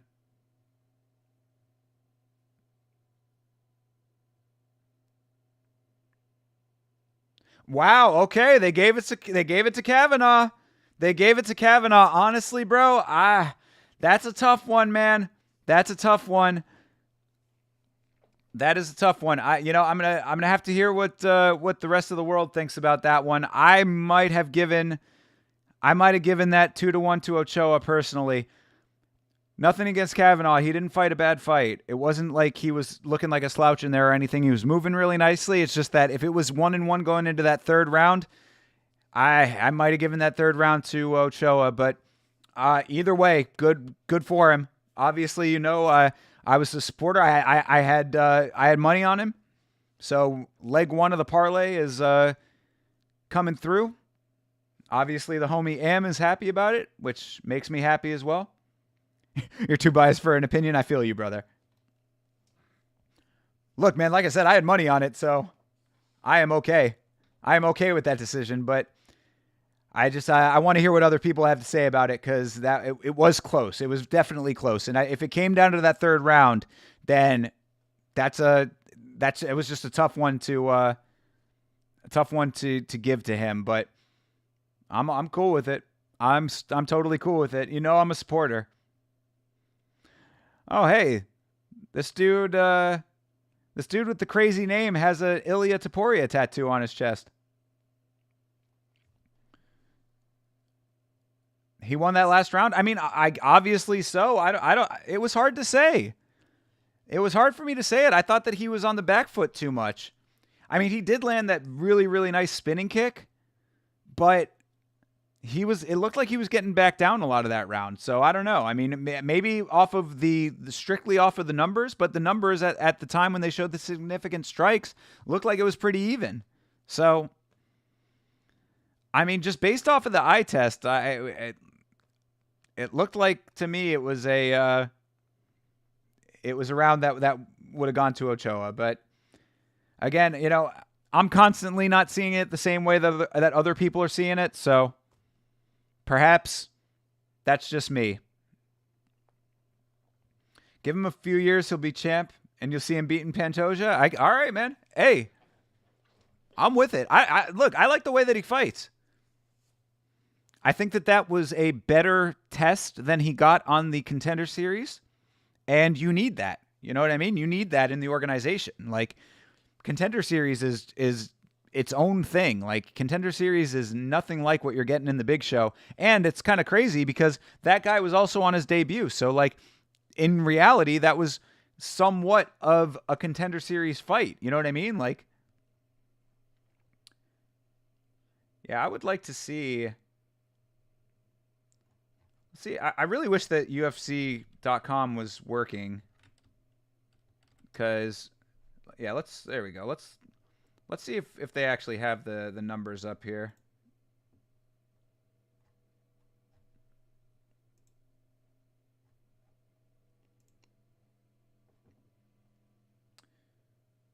So, yeah, I mean, 51-59 on the significant strikes. Or, I mean, total strikes. Obviously, the significant strikes were extremely close. I mean, this is a very, very close fight in general.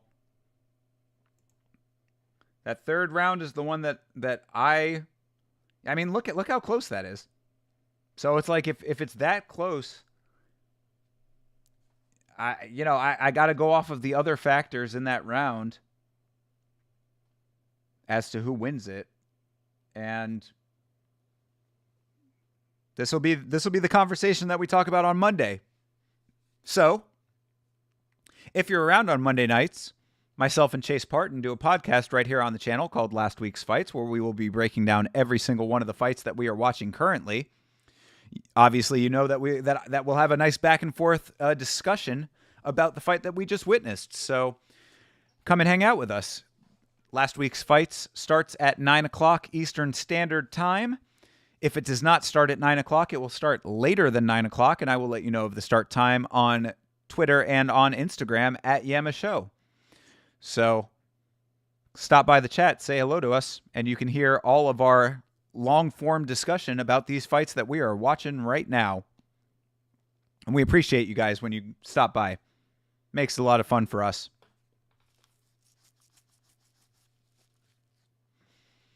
Yeah, we've been having a good time with the podcast, man. I enjoy it. I really like it. It's like I have a couple of friends that watch MMA, a couple of friends that follow the sport, but it's not the same as having like a full-on sit-down long-form discussion about the fights that you've just watched. Because it's like, how it is when you're talking to your friends. It's like, you say a couple of things about the fight, then the conversation veers off into something else. But like when me and Chase talk about these fights, it's like we're locked in to the individual fight, given our full-on long-form opinions. So I enjoy it a lot. All right. The Mongolian with the craziest name on the planet. Yeah. Niamjargal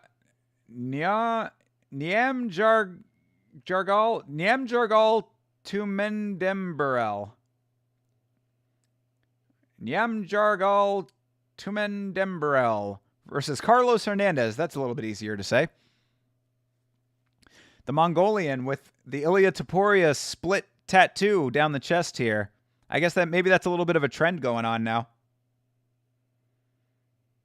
Still down with Genghis Khan based. And we were talking about that in the Discord. He's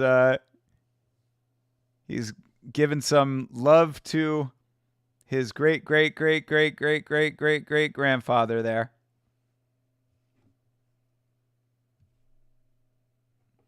Versus Carlos Hernandez fighting out of Chicago.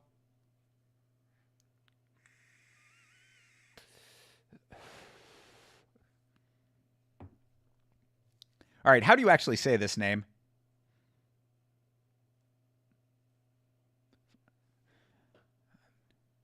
Welcome to Shady Walk. Sorry.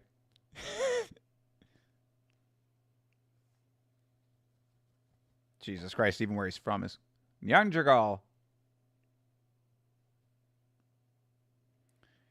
Nyamjargal Tumendemberel. All right, I kind of said it right. This guy definitely owns a falcon, yo. He just walks out to the cage with a bird on his arm. I like it. That would be some dope shit. He could do like a fly around the arena. You ever seen that? I went to Medieval Times not too long ago, and they do the falcon flight in the venue. I actually used to work at a free-flighted bird show a long time ago now, but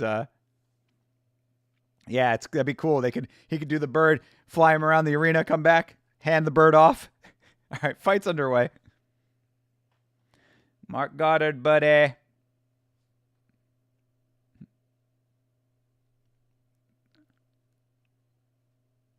Goddard growing the beard out a little bit? Is that what I'm seeing?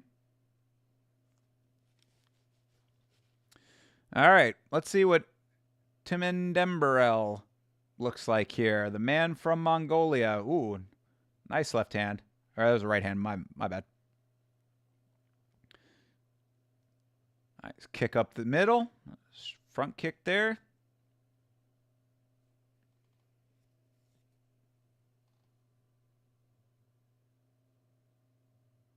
Hernandez gets a takedown. Tumendemberel trying to get a guillotine here, but it was kind of a sloppy attempt at it. Doesn't look like he has it.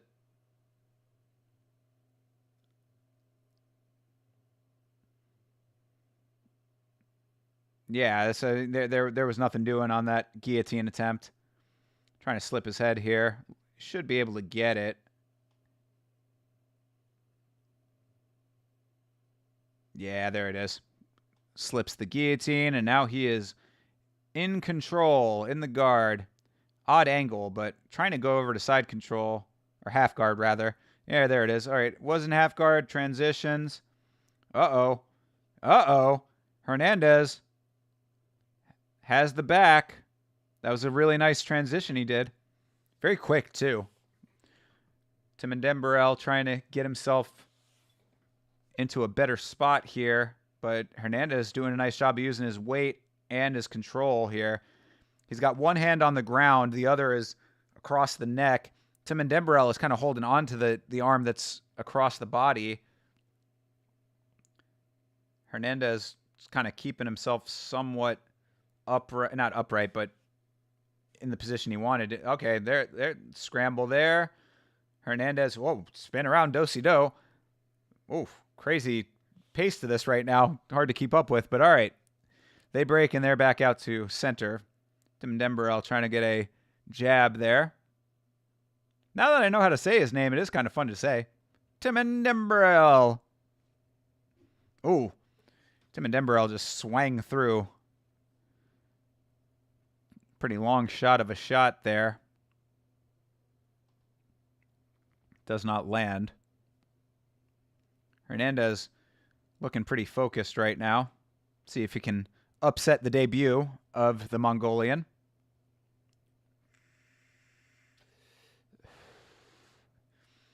Crowd was booing. They want action. They're getting spoiled off of those first two fights and the third one to an extent.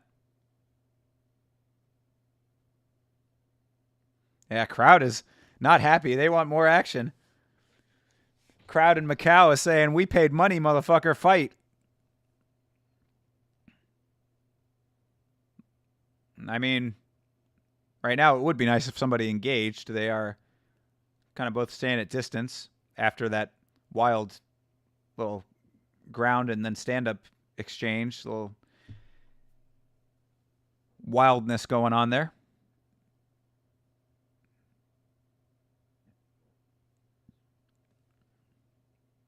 Ooh, cracking right from Hernandez. Got through. Hernandez has the neck, but Tim Dembrell has the leg lifted up. So Tim Dembrell still has the leg. Oh, goes for a trip. Does not fully get it. Nice job by Hernandez. That was really, really sharp. Did not let himself get taken down there while he had one leg up in the air being held. Oh, uh-oh. Tim Dembrell just landed a heavy shot. Looked like Hernandez dropped for a second there, and now Tim Dembrell has his back, but yeah, now Hernandez reverses that. Oh, armbar. Oh, wow. That was kind of crazy there for a second because Hernandez looked like that hurt, but he was able to get out of it. Wow, that could have been a really, really crazy situation.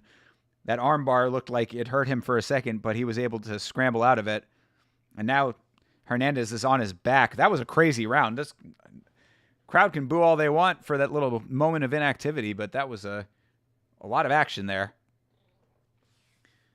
So at the end of the round, Tim Dembrell almost got the armbar, and it looked like it hurt Hernandez because Hernandez got dropped real quick. I think you've got to give that round to Tim Dembrell off of all that, even though Hernandez looked like he was the more technically sound fighter. That's kind of crazy. What a round! How would I score it? That's exactly it. I think that Tim Dembrell probably took it based on the actual proximity to a finish. And also dropping him, yeah. So I think you got to give it to him, even though, as I said, I think that Hernandez was the more technically sound fighter. But just based on the actual nuts and bolts of what happened in the moment, I think you got to give it to him. Going to sleep. Cheers for the play-by-play on the fight. Hey, Am, congratulations on your boys' victory. I appreciate that. Thank you for stopping by, brother. Have a great rest of your night. Get some sleep. If you end up waking up, we will be here throughout the remainder of this card. And we are just getting started, man. Oh, good Lord. 3 o'clock in the morning we started, and it is only coming up on 5 a.m.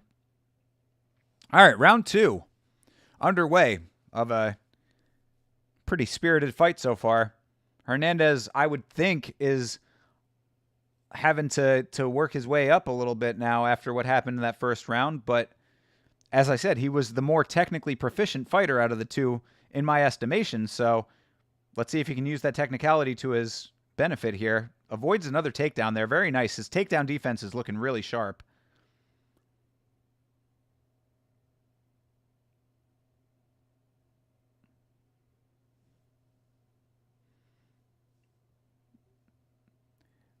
Did he get a knockdown from that? Yeah, so okay, you were asking as a question. Yes, Andy. I think, I mean, like, I don't know if they counted it. Did they count it? No, they did not count it. But he did look like he was, that he was wobbled for a second. He was stunned.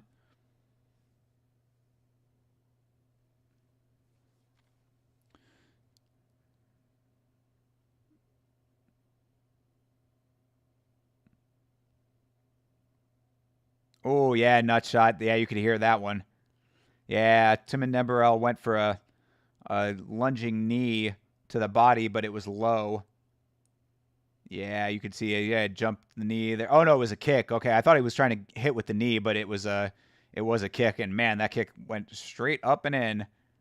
Yeah, you could hear that pretty clearly on the broadcast. So, yeah, from the angle it was at, it looked like he was trying to land the knee, but he ended up swinging the leg out. So, nut shot takes Hernandez into the timeout. Timon Dembrell waits on. We get a nice close-up shot of the owl on the top of his chest tattoo that has the split down the middle with a skull peeking out. Very reminiscent of Ilya's, except the figure in the middle is not Ilia Topuria. It is a skull. It could be Ilia Topuria's skull. Who knows? It could be Timon Dembrell's skull. Maybe it's very much like Ilia's. I don't know. Fight's underway again. Speculating on tattoos here. Oh, that was a nice one for Hernandez. Landed a nice left hand there. Kind of sneaky. Timon Dembrell throws from distance somewhat wild. He leaves himself open, and the shots that he's throwing seem like they're a little bit reckless abandon. That was a weird takedown, but Hernandez just sort of drags him to the ground. And now Hernandez, looking like he was trying to set up a head and arm here. He's not on the right side for it, but yeah, I mean, Hernandez is really using his wrestling effectively. You can tell that he's the better grappler out of the two of them.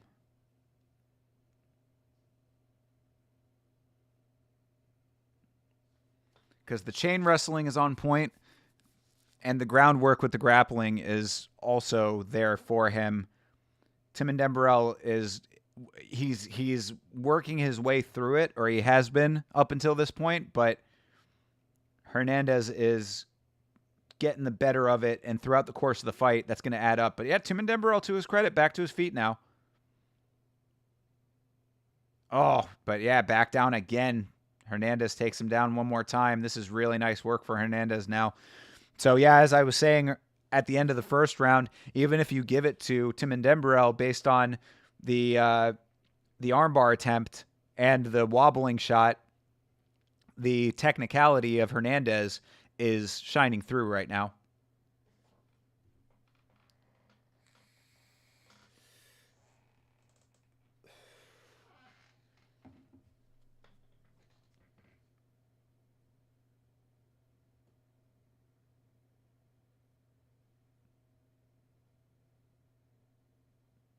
I mean, Hernandez is continuing to keep the pressure on. Kind of has the side of Timon Dembrell. Lands a nice legal knee there. Timon Dembrell with hands on the ground. Looking like a fool with his hands on the ground. Just kidding. He looks fine. Little joke for the old people here. All right. Hernandez sticking with this control, but as John Gooden on the commentary was saying, he's not doing a ton with it to actually get to the submission position here. It's just control, but it's better. I would definitely say he's taking this round off the technicality because Timon Dembrell hasn't really done much. Timon Dembrell trying to shake Hernandez off of his back now. Hernandez very high on his back, so I would think that he's going to drop, but we are only... Oh, there he does drop, yep. As we hear the clapper sound. Last couple of seconds here. All right, better round for Hernandez there, but, I mean, not a great round in general because Hernandez did not really do a hell of a lot with the positions that he ended up getting. So, not bad, but just kind of okay. So, I mean, I would think that there's probably some people that are going to give Hernandez the first round. So, if that's the case, then Hernandez is probably up 2 rounds. But I would give that first round to Timenden Burrell for the reasons that I've already said, and the second round would go to Hernandez. So we're 1-1 on Thinker's unofficial scorecards going into the third round.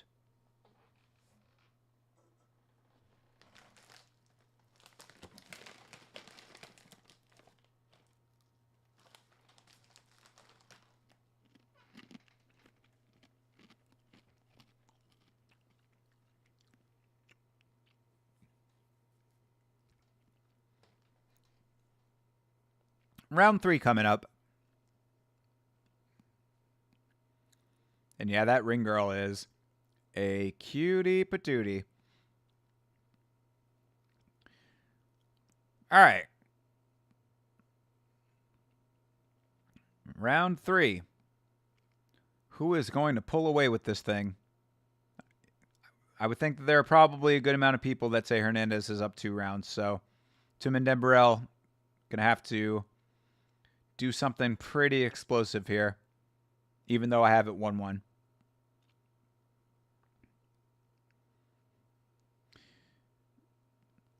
Like, Timenden Burrell's striking is not bad, but it's just a little wild. It's not super controlled, and he throws at crazy distance.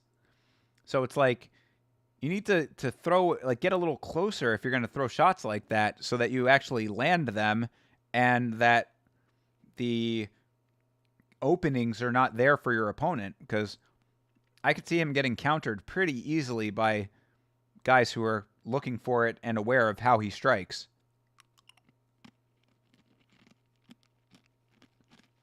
Another one goes for an uppercut at crazy range and just swings through the uppercut.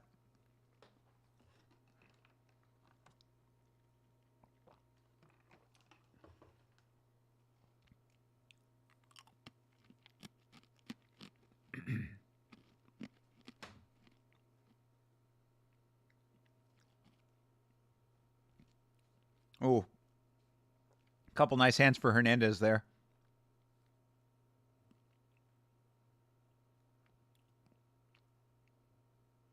They're talking about how big Timenden Burrell swings, and that's kind of what I was getting at there. He swings very big, but it's not. It's at such distance that there's no effect. You're not landing. You're really just wasting energy by swinging through your shots.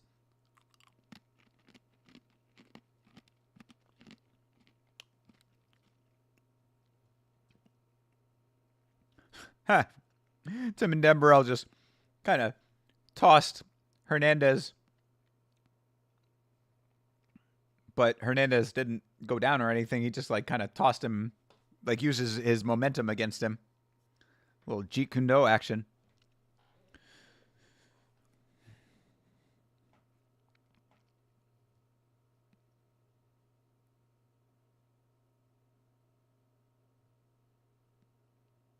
Oof. All right. That one landed for Timenden Burrell. There you go. Hernandez answers back. Inside shot.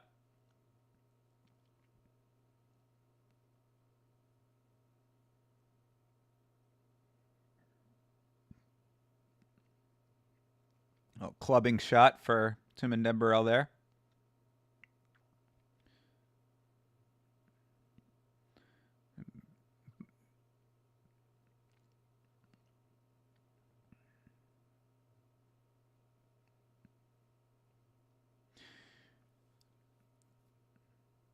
Yeah, I mean, really, I think that the assessment from the earlier rounds is standing now. Like, Hernandez is the more technical fighter out of the two of them, and it's paying dividends late in the fight.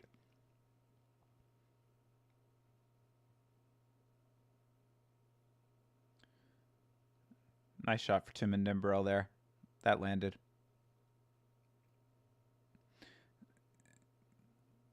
They're talking about the lack of volume from Timenden Burrell on the commentary, and I don't really think that the lack of volume is the biggest issue right now. I really think that it's just the way that Timenden Burrell is throwing his shots out.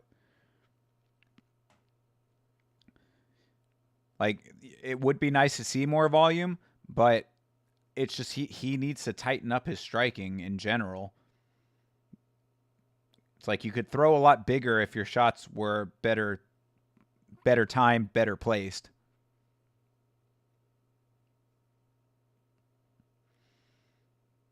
And this third round has been a little bit slow, but really I think Hernandez probably feels he's done enough, and he's going to win this round too because he's evaded all of the shots. I mean, Timur Nemberel has not landed a clean one with any real significant power at this point. Nice head kick for Hernandez. Oh, uh-oh. Oh, uh-oh. Hernandez gets caught. 10 seconds left. Hernandez shooting for the leg. All right, he's okay. I mean, I don't know if they're going to count that. Oh, cage grab for Timur Nemberel at the very end, but all right. Goes to the judges. Kind of a wild fight. I mean, obviously Timur Nemberel has some power, but Hernandez was just the better fighter, to be perfectly honest. I mean, all things considered, even if he did get wobbled twice, almost got armbarred in that first round too, as I said. So we'll see what the judges say, but I would think that Hernandez is going to win that fight. I mean, he was the more proficient practitioner of the sport in that moment. In this fight, I should say. So let's see what the judges say.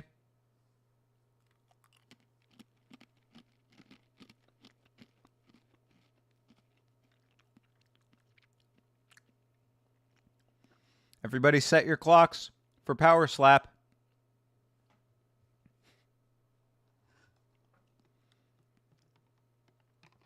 Yeah, I mean, decent fight.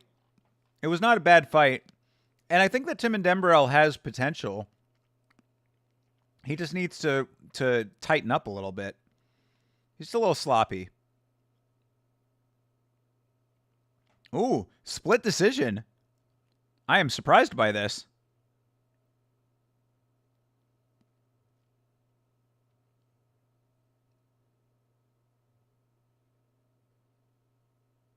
Carlos Hernandez gets it by split decision. Okay. That was unexpected. That was unexpected.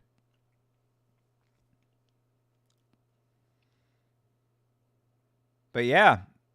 So there you go. I mean, I guess a little bit closer than anticipated. And one of those judges, I guess I'd like to see that scorecard to see what other round they gave to Timur Nemberel. Maybe they gave him the last round based on the other drop. I wouldn't be mad at that. You know, he landed a couple of decent shots that ended up dropping him, but I don't think that it was enough to win the fight. I think if you go strictly off of the skill and the display of those skills, that you should have given it to Hernandez, but either way, split decision win for Hernandez, so congratulations.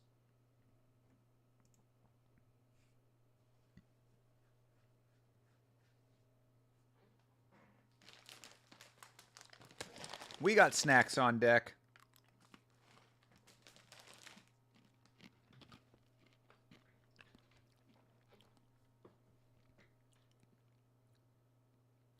Mackenzie Pavicic is how you say that last name. Pavicic. Welcome to the team, Mackenzie Pavicic. You little cutie girl.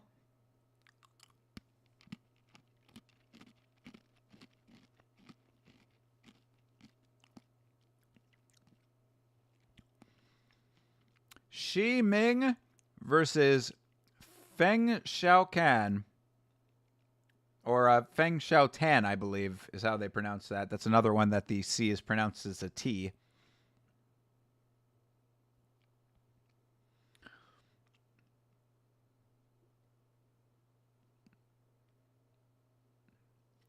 Feng Xiaotan.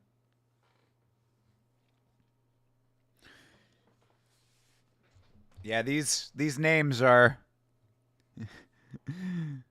these names are a little bit of a learning curve, put it lightly.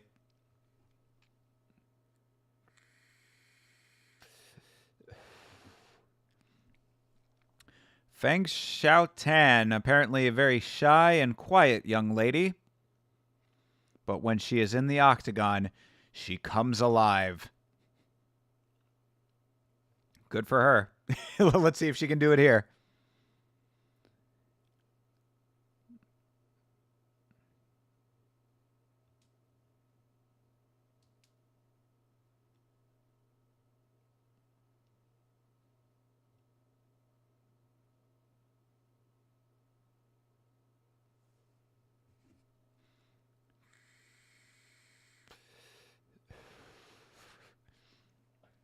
It'd be funny if, like, she's so shy that, like, the translator's just like, she ain't saying shit.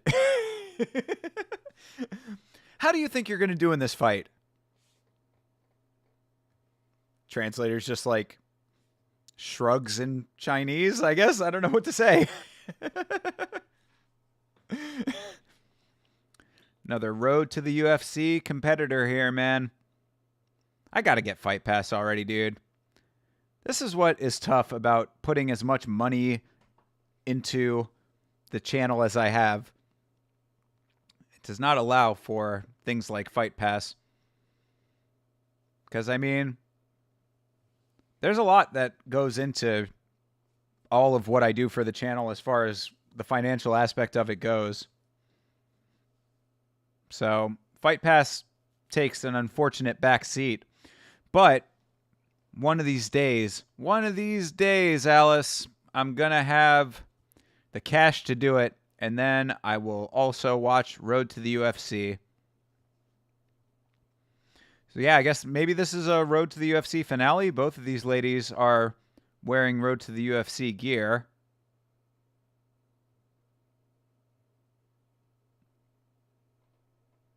I guess it's just Road to UFC, not Road to the UFC. Either way, Xi Ming making her way to the ring, an easier name to say. Xi Ming coming to the ring.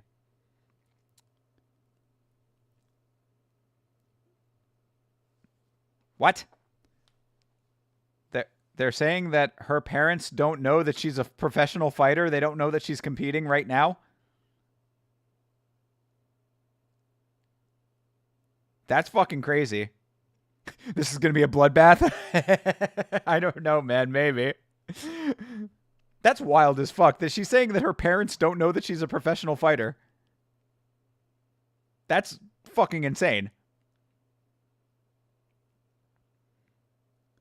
And they're saying that she's also like a big TikTok star. How the hell do you keep that from your family like that? That's wild.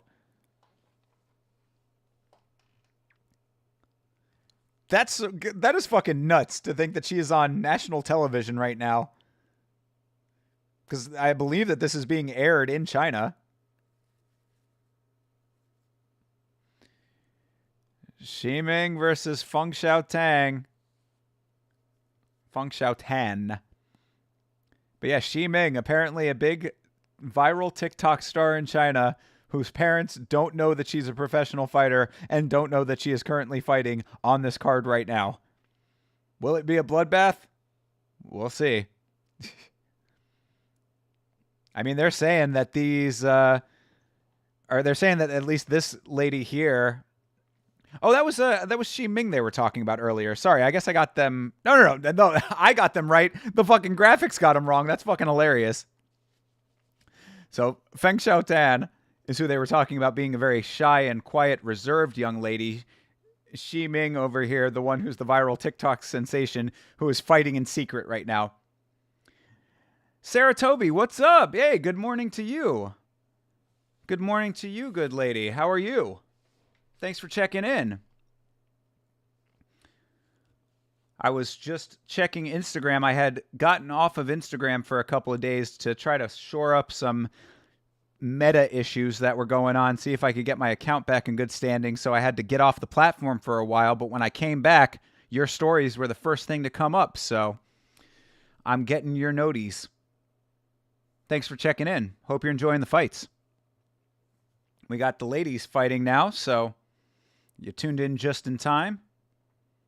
Let's see if it is in fact a bloodbath like the homie Andy was predicting. Nice kick for Shi Ming to start it off. Low kick for Xiao Tang.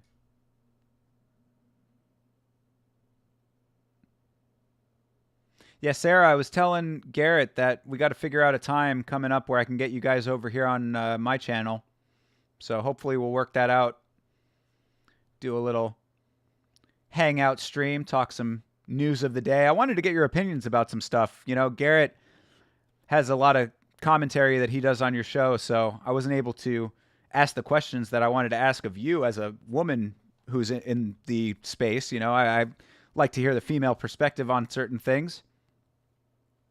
So hopefully if you come over to my channel, I'll be able to pick your brain about some of your thoughts on these fights and these fighters. But speaking of the ladies, let's see what happens with these ladies.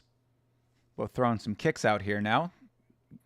Neither of them really throwing too many hands yet. There was one for Shi Ming. Lands to the chest area. Oh, nice body kick for Shi Ming.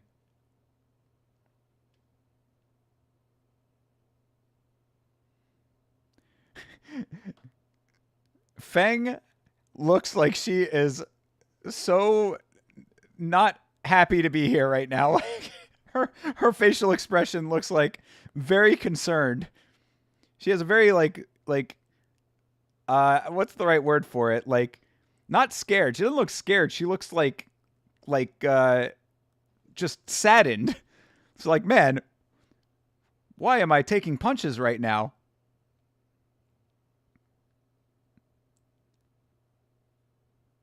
She looks like she's about to cry is really what it is. She's got the leg now. Let's see if she's going to be able to get this takedown here. Really trying to dig for this takedown. She's low on the body. She's got her kind of lifted right now. She needs to turn and drop her. Turn and drop. There it is. Turns and drops her. Thank you for listening. Appreciate it. Very nice. Good takedown for Shi. Who gets the takedown? She gets the takedown. Oh, but nice. Feng Xiaotan reverses, and now she is on top in the mount.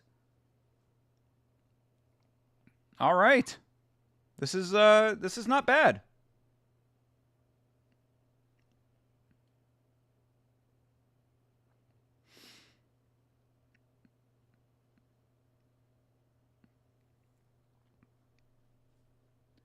Now let's see if what Xiaotan can do with this, though. I mean, like, she needs to be, because yeah, I mean, Shi Ming is working nicely in the defensive manner here.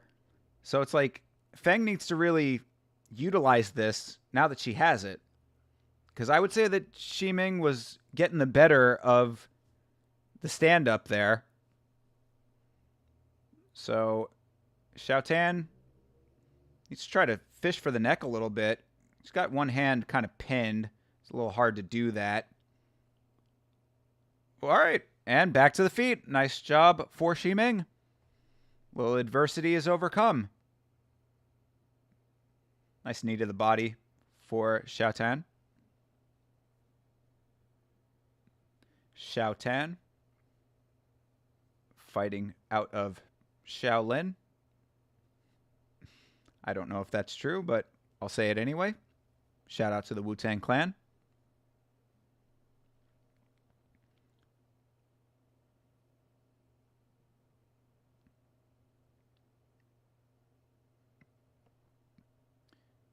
Let's... Oh. That was looked like almost a trip, but didn't actually go down.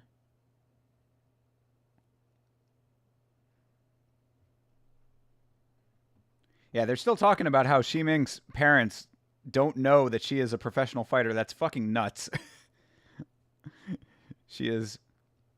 I mean, when is she going to tell him? Or is she ever going to tell him? Oh, another lady having to keep her lifestyle secret from her folks. Anyway. All right, that's the end of that round.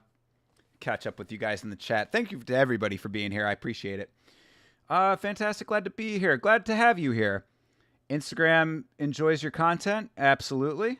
You know, I think you've got a look that is Instagram friendly. Definitely enjoying the fight so far. Absolutely. Glad to see Kavanaugh get the W. Yeah, I was too, even though that last round, yeah, it was a little bit close, but I was surprised that he got a unanimous decision. I'll say that, especially considering that there was a split decision in that last fight, but I digress. And love to come and hang out sometime. Yeah, would love to have you guys. She looks like that because she's 5'2". She's always surviving. Andy. Fair enough. I was talking about Feng. She's the taller one. She's looking really good so far. Yeah, I'd say she took that round, even after the reversal. You have a time so I can sync up the stream? Yeah, if you look in the top of the screen right here, that is the timer going from the sync point is the very beginning of the broadcast, the very first shot of Macau. So that should be your sync. And it is 4 minutes, 47 seconds in the second round right now. So if you want to sync up, that is your sync point. Ah. God damn it. Fucking UFC.com, man. All right. Looks like we're good now. You are good. I appreciate it. Yeah, thanks for hanging out. Good to see you.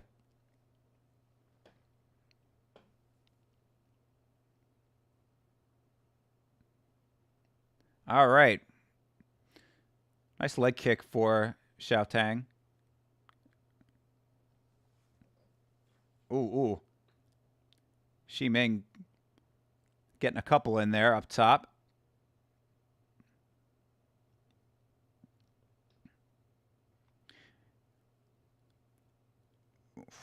Yeah, Bisping's making a good point right now is that Feng Xiaotan is not utilizing her length very well, I would say. Like, she could be going for some lunging elbows. She could be going for some heavier kicks from the outside. I mean, look at that. Xi Ming just threw a kick up the center that couldn't have landed in a million years because she's so much tinier. Like, her limbs are she's short and has short limbs as well. She needs to be getting on the inside and backing her down. Back Feng down. Like, this right here, the clinch that they were just in, like that, it's good for Xiaotan to keep it at the center, but she needs to get her to the cage. She needs to close this distance because that was a nice right across the face for Feng. Because the keeping it out at center right now is not going to be good for Xi Ming. I mean, like, she's at a position where you're not going to be able to land any shots from this range. Like, you look at you see it right there. She tries to go for two up top. There's nothing doing with the distance that she's keeping right now. If you're going to try to keep it on the feet, you need to close the distance in a big way. I would recommend that she goes to the ground with this, honestly. Glad someone else is up this early to watch. Absolutely. I made a commitment. This is the commitment that I made to the sport to be up at 2 o'clock in the morning to get ready and 3 o'clock in the morning to go. But I'm telling you, shout out to Red Bull for making this a breeze because I feel like I could run a fucking marathon right now. It's amazing to me how effective Red Bull is. Like, I used to be really, like, avoiding of energy drinks. I just, like, I don't know. I didn't want to fuck with them. I thought that they would fuck with my system. But ever since I started drinking them, man, like, I see the appeal. And, like, Red Bull is just chemically engineered to hit every one of the pleasure receptors in my brain. So, hey, get fucking down, dude. Jesus. All right. Behind the camera again. Going to fuck with the camera again. This cat. I'm dude, I'm telling you, man. If you see this camera move, it is because there it is. Get the fuck down, buddy.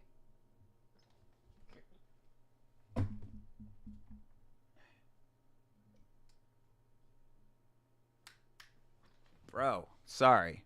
Apologies there.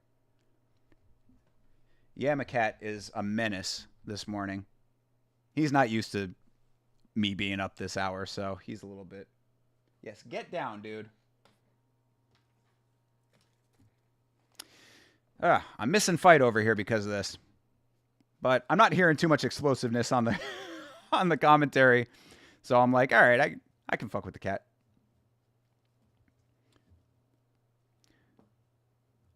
See, this is better for Shiming right now. Like, up against the cage. Try to get her down. Land some shots inside. Try to get the knees up a little bit, even though she is shorter.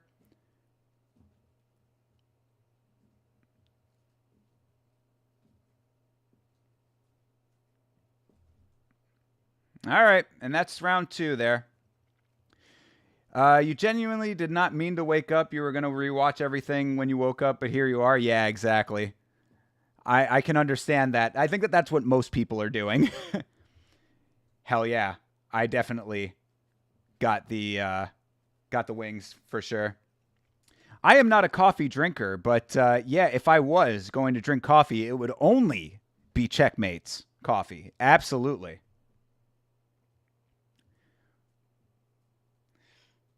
Yeah, this little guy. Yeah, we love an MMA. Kitty is right. He don't want to watch. He just wants to play around with the Squid Game fucking whatever the hell this thing is called. The thing on a string is what I call it. But it's cool because it's got little Squid Game characters on it. Whatever these are, the little symbols. Didn't mean to get the Squid Game one, but it was the most correct version of what I was looking for him, and it was on sale, so he's a Squid Game kitty as well. But yeah, I gotta like play with the thing on the string, because if not, he's just going to continue to fuck with the camera. All right, round 3. Let's get back into this fight here. Stop messing with the cat. Why must I always chase the cat, as Parliament Funkadelic might say? And there you go. I mean, look, every time that I've been seeing this from Shiming, she's chasing because she is the smaller fighter. She needs to get closer. I mean, it is credit to Feng Xiaotan to be able to not let her do that. But at the same time, like, that's the fight game. Like, get in there and stop, like, the motion. Like, you got to cut her off. And be effective with the striking. I mean, like, you can just see her limbs are just short. She's just oh, that'll do it. That'll fucking do it. Holy shit. Wow. Wow. I'm amazed that that was able to connect, but god damn. Head kick knockout for Shiming. Wow. Wow. Holy shit. Brother. I mean, that fight was like sailing to a decision. And she lands a perfect fucking head kick. That was heavy. Holy shit. And yet, oh man, you see it. You see that Xiaotan was trying. She was like kind of throwing out a right hand, just fishing for the right, but not really putting any power on it. So she left herself upright for it. That was the problem. She didn't follow through with the right hand that she was throwing because she kind of threw it without any emphasis. And she was at way too far distance for it. Nice slip of the kick in there. And god damn, did that crack. Holy fuck. Wow.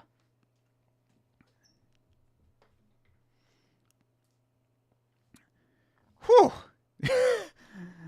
I was saying, I mean, like, that fight was like, you know, it was going. I mean, you know, they were both doing their thing, but it looked like it was going to sail away to a decision. And good Lord, that is exactly how you turn the tides. Shiming is on the map. That's the end of the road to the UFC right there. That's how you arrive at your destination. Holy shit. That's so dope. You have 2 kitties and 3 huskies. 3. Wow, you have a lot of animals. That is a full house of animals. 2 cats, 3 dogs, 3 huskies, no less. Big dogs. You're snuggling with a husky pup currently. Aww. Lucky you. Trying to get this little guy to snuggle up at some point. He's too wild right now, you know. He just wants to play. He'll sit on my lap every once in a while, but that's about it. I'm hoping that he calms down at some point, man. He's still young. I mean, he's under a year still, so he's got a while. But he just got his operation done yesterday, and it has done absolutely nothing to calm him down. Usually with dogs, from what I understand, it calms him down a little bit, but this little guy just as wild as when he went in. Anyway, yeah, back to that kick, though. Good Lord. And we are just hanging out. Why are we taking another break? What is happening right now? Are they still attending to Xiao Tong? That was weird. Odd pacing there. We come back from the break just to go back to break. Weird flow. Weird flow of the event so far, but you know what? Doesn't matter. That knockout. Oh, they brought the stretcher in? Is that what it was? Yeah, I didn't even see that. My bad. Stretcher in the cage. Yeah. Okay, fair enough. Yeah, I mean, that kick was flush. That was a heavy, heavy kick. You could see where it landed on the leg, too. It was like the bottom of the shin, like as opposed to the full-on foot. If I'm not mistaken, I think that's what it was. And that, I mean, you can feel that the shin bone at that position. I mean, that is just like getting cracked with a baseball bat if it's swung with enough force, which it looked like that was. So, yeah, stretcher in the cage. That is wild work.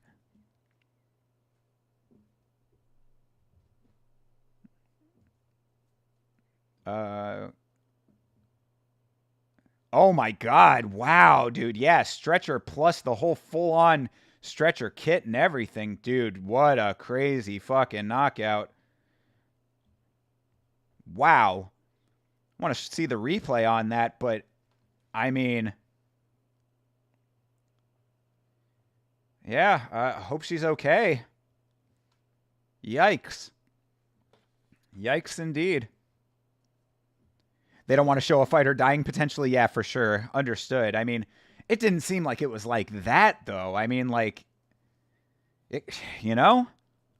I mean, this sport is wild that way. I obviously hope she's okay. And that really sucks for the fighter that, obviously for the fighter that it happens to, but it also sucks for Xi Ming. I mean, obviously she doesn't want to do permanent damage. Oh, Jesus. Wow. Yeah, full-on team. I did not see the stretcher come in. Oh, man. That is wild work. That is wild, wild work, having to get stretchered out. I mean, are they going to show the replay? Out of respect, are they not going to show the replay?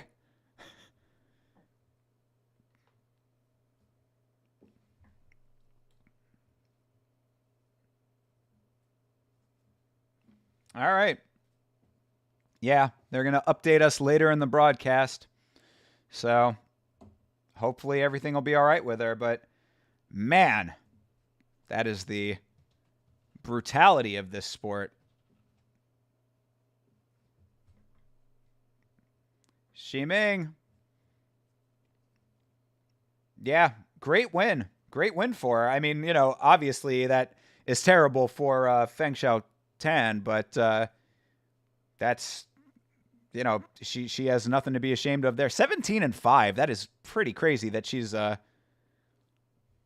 just now coming to the organization. Aw.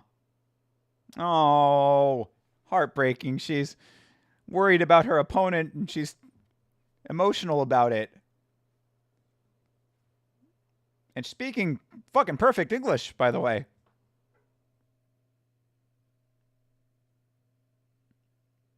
I think you think you had too much mercy? Maybe not exactly the right wording there. Too much mercy. I only put her out on a stretcher. It could have been a lot worse.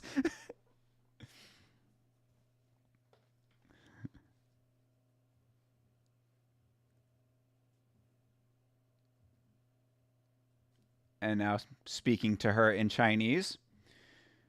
She's being 23, maybe has to do with it. It definitely looked like she was stiff before she fell, so she hurt her neck on. Maybe she hurt her neck on the fall. Good point, Andy. That is a good point. She might have. I mean, look, man. They're obviously early in their careers, even though she's 17-5, so she's not earlier in her career, which is pretty crazy. But crazy that she's on road to the UFC. She must have been fighting for a while in China, which is again crazy. If her parents don't know that she's a fighter and she's had over 20 professional fights. That's fucking nuts. How the hell is that? I mean, maybe her parents are like live in like the rural area or whatever. Like from what I understand in China, that's pretty common. Like the families will live out in the country and then their kids will go into the major cities to work and create lives for themselves, send money back home kind of thing. But anyway, yeah, that's crazy. That is some crazy stuff. And hopefully Feng Xiaotan is okay. Stiff neck when her head bounced. Yeah, for sure.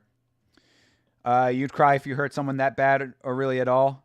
Part of the reason you don't train, you feel so sad. Aw. You'd be training to help the other fighter afterwards. Oh, you'd be trying to help the other fighter afterwards. Got you. Yeah, for real.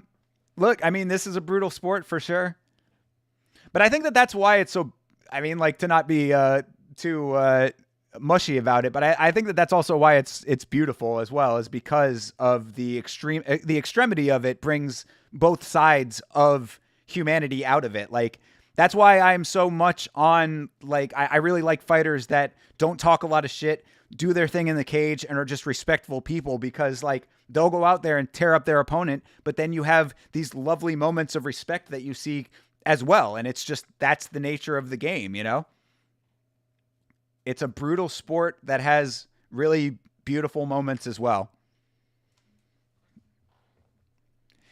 As I have always said about MMA, one of the reasons that I love it so much in the big picture is that it is a reflection of humanity in a lot of ways. You see the best and worst of humanity reflected in it.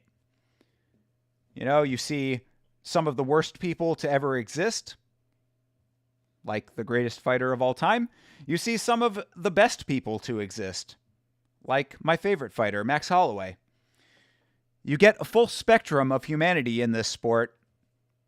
You get people who are going to be very disrespectful just because that's the kind of people that they are. You get people who are going to be extremely respectful because that's the type of people that they are. So you get everything that humanity has to offer reflected in mixed martial arts. And that's why it's awesome. And sometimes you get really destructive, terrible things happening, like what happened there with Feng Xiaotan. So hopefully she's okay. I really do, wish her the best. How do you rate Choi's sideburns? Yeah, I saw those little pointy dealies, man. I think you got to have a certain level of confidence to rock those. Perhaps he'll reflect that in this fight.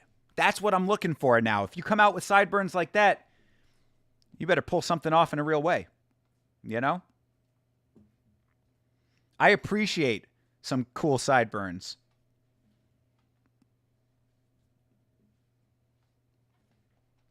Love seeing it all, though. Best sport in the world. You know it. You know it to be true. I agree completely. Kiru Singh Sahota. Kiru Singh Sahota. Fighting out of England.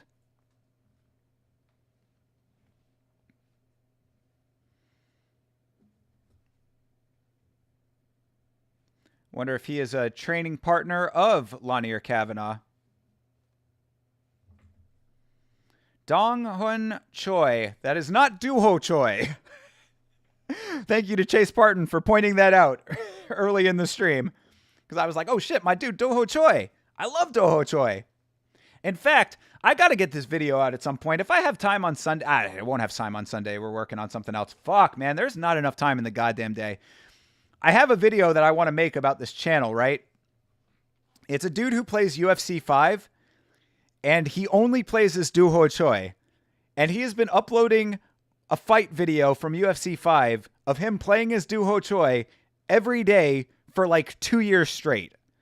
He's got like over 1,100 videos of UFC 5 footage, and only character he's ever played as is Doho Choi. So I think that there's some comedy in there. I'm just waiting for some time to fucking be able to make the video. Sota's on a 3-fight win streak. Let's see what's up this time around. Yeah, I mean,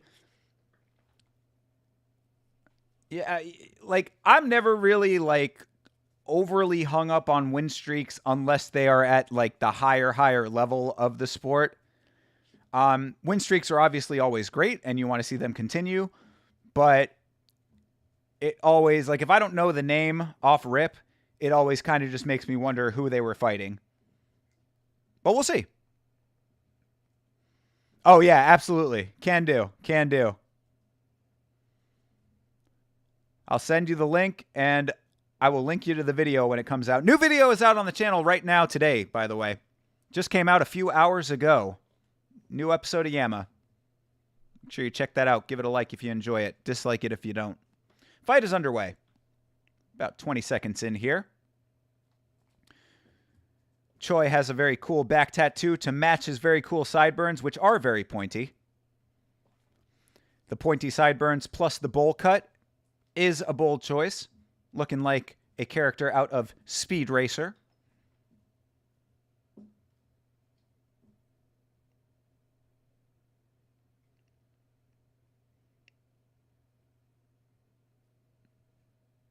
Hey, much appreciated, Sarah. Thank you. Appreciate you hanging out.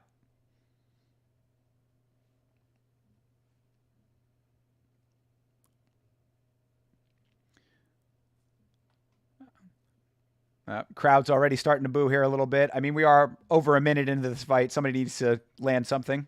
There's a little leg kick for Choi. That was the first strike of the fight. That little tap leg kick. Oh, you weren't subbed and you fixed it. Hey, much appreciated. Even though no notification for some reason. I don't know what is going on with the YouTube notifications. Usually for subs, it gives the notification from Streamlabs, but I think it's because some people don't have it set to where like their subs are public. But I'll take a look. If you have yours set to public. Oh, that was a nice right hand for Choi. Because yeah, usually you'll get your little thing on the screen. And even though you can't hear it, because I have to mute the sound for the broadcast, but you would get a chi wee wee if the sound were not muted, because I have to hear the broadcast. And I cannot figure out for the life of me a way to fix that.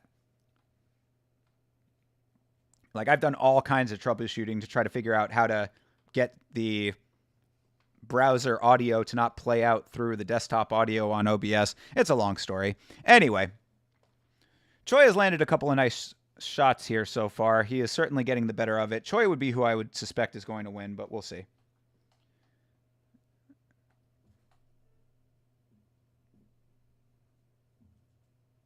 Ooh, ooh. Ooh, and there it is. And that's another knockout. Bing, bang, boom, baby. Mr. Choi. And that's exactly why, Sarah Toby, that is exactly why win streaks do not mean a thing to me if I don't know the name already. If I don't know who the guys that he is fighting have been. Oh, buddy's getting down. He's got some moves to match the sideburns. My man. Subs are private on your account, so you might have gotten the notification. Got you.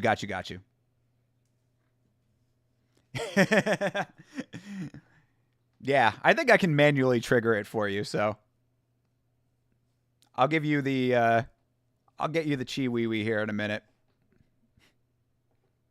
That was fucking beautiful. That was massive. That was a massive shot. Yeah, overhand right. You could see that he was leaning on the right hand a lot. Damn, dude, he crumpled my guy. Buddy was out, out, out.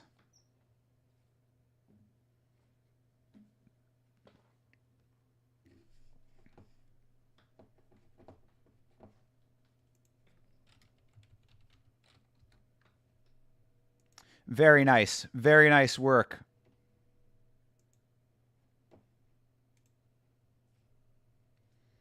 Yeah, so another Choi.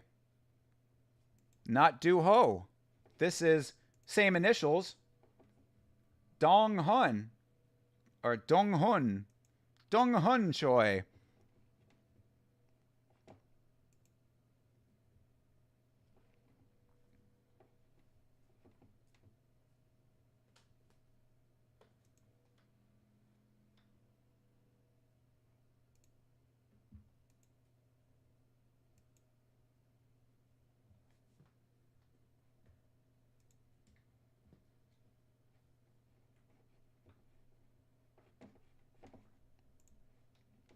All right.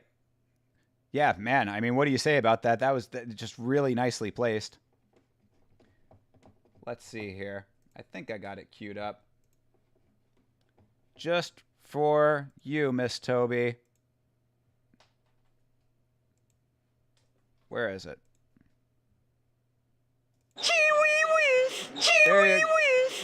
There you go. The double Chiwiwi. Pretend your name is Kevin. Thank you for subscribing. I very much appreciate it.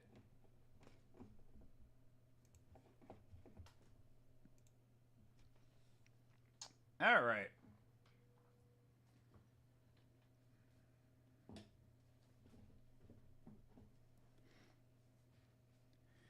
Looks like another translator is English dubbing himself.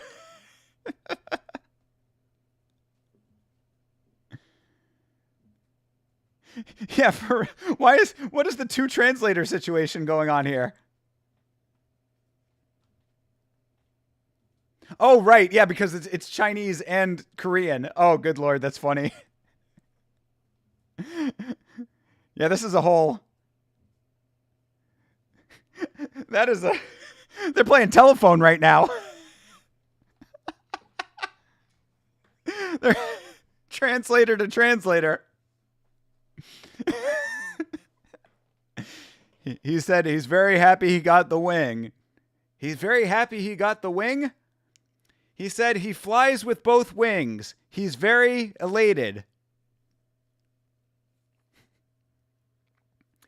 Galaxy Macau. That's a cool looking building. Macau looks kind of cool.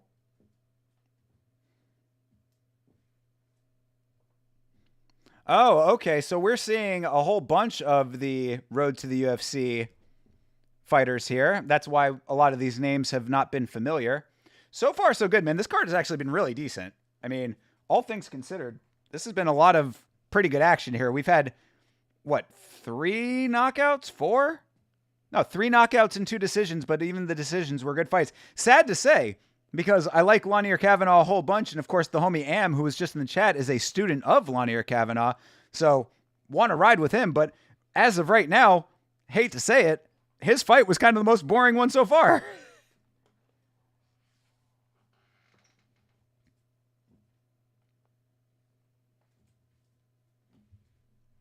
Either way, though, I'm having fun, man. Macau is kicking ass. Well worth waking up at 3 o'clock in the morning. Getting up at 2. Starting the stream at 3. After having published the video at like 10:30. I think it was 11:30. Posted the video at 11:30. Got to sleep at 11:45. Woke up at 2 o'clock. Man, I am kicking ass today. They call me Can Do St. James, baby.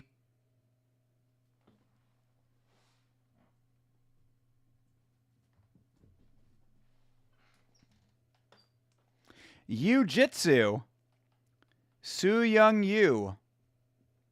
And he calls it Jiu-Jitsu. I appreciate. Let's see what his Jiu-Jitsu is looking like today.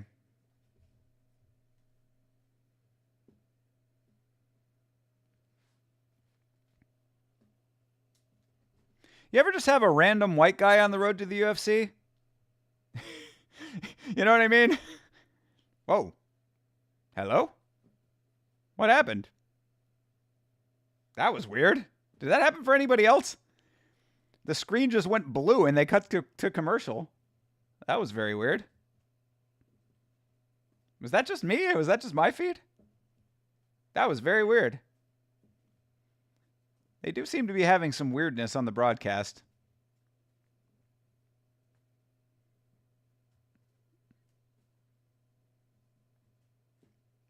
And this commercial is saying you over and over again. This Kia commercial, so maybe they're fans of this gentleman here.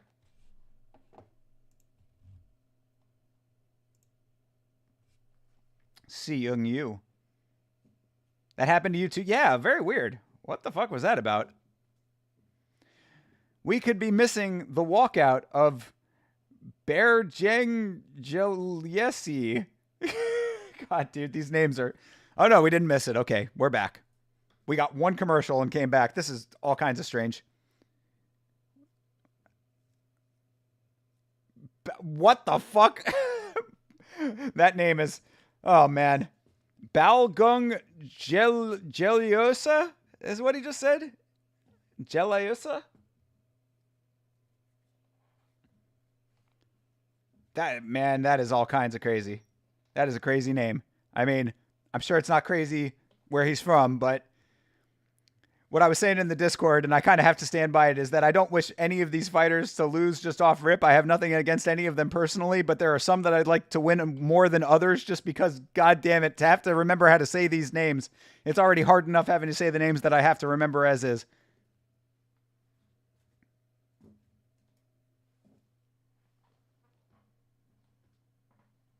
Are you still playing, buddy? All right.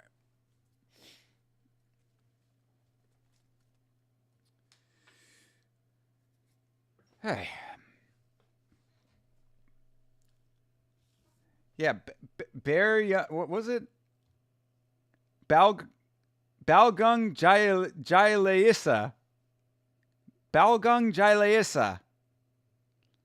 How is there an A sound at the end of that? That is an I at the end of that name, sir. Maybe that's the English accent. We're getting it filtered through an English accent as well. God damn it. I'm going to have to say all of these names on the podcast on Monday. It's going to be a fucking nightmare. I'm going to have to do like phonetic spellings next to the names on my notes. Hey, that's always fun.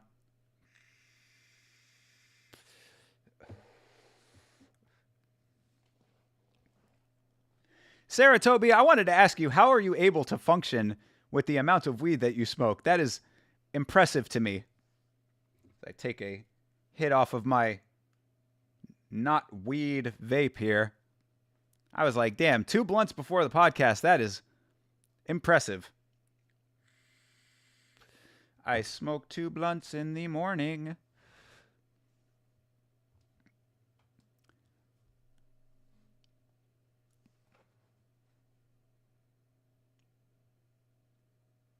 All right, Su Young Yu. Joe Martinez making it look easy. Su Young Yu with his Jiu-Jitsu.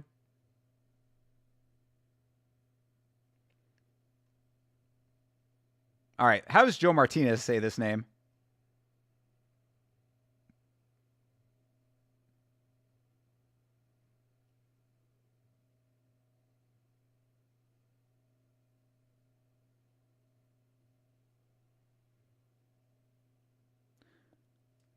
Bongong Jalisa is how he said it. This is going to be fucking... man. Yeah, this is going to be tough. This is going to be tough. It's going to be tough just to commentate this fight right now. You're gonna let Garrett say the names on Monday? Yeah, understandable. It's a nice perk of being a co-host. I should make Chase introduce all these fights. That would actually be pretty funny. Chase, who already has a little bit of trouble sometimes saying the names. Smoked two before and one during? Hell yeah. Smoking right now. Got you. Have a high tolerance. Yeah, must be. Oh, and you roll small. Yeah, got you. Fair enough. I mean, nowadays with like the legality of it being like so much easier and everything, like, oh, that was a nice body kick for Jalisa. With the way that the laws are now and the ease of access, I guess you can get like quality levels that are a little bit more like manageable. It's like that was always crazy back in the day, like, never knowing what strength and potency you were going to get, But now you can kind of gauge it a little bit more. Oh, and great, of course. It's like you stop fucking playing with the thing and back up on top again. Hey.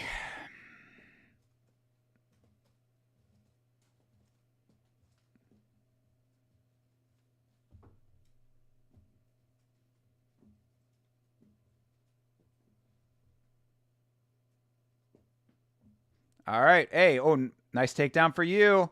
The jiu-jitsu is off to a good start here after Jalisa got a nice body kick earlier. Now, what's he going to do with this? Let's see. Yeah. Jalisa, whatever. Oh, my God.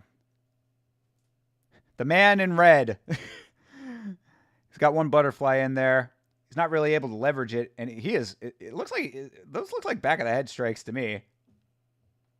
Referee is right on top of it, letting it happen. So maybe it was to the side. Maybe it was behind the ear. Granted, I thought that those strikes by Michael Chandler were legal until I saw the replay. So what the fuck do I know? And it's Mike Beltran too. He's pretty tough.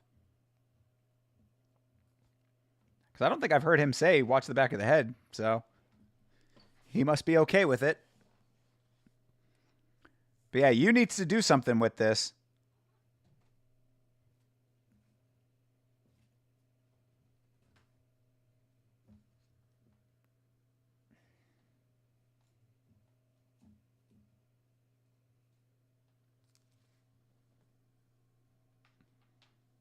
Yeah, crowd is getting spoiled, man. They're booing you while he's on top here. Like he wasn't, I mean, he didn't get kicked in the body just earlier and isn't working towards something. But to be fair, he does need to work towards something. So let's see what he does here. He is working though. I mean, he's trying to get higher, trying to transition here.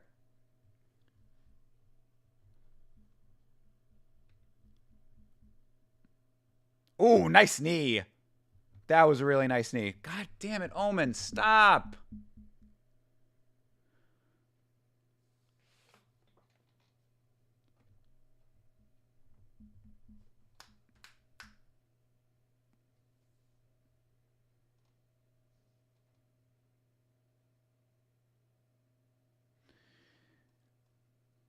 Yeah, Yu is doing a good job of staying in control of off of all of this. I mean, Jalisa is trying to get himself turned so he can get back to his feet here, but Yu is kind of has him in a odd hold with one. Well, he let go of the other hand there. He had the hand over the crotch area. Yeah, I mean, he's working in this position. It's not like he's staying inactive. He's not laying praying right now. Fucking god damn it.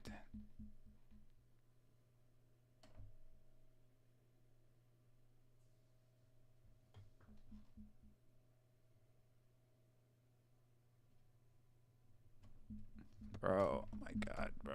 Dude, this cat is fucking driving me wild. Get down!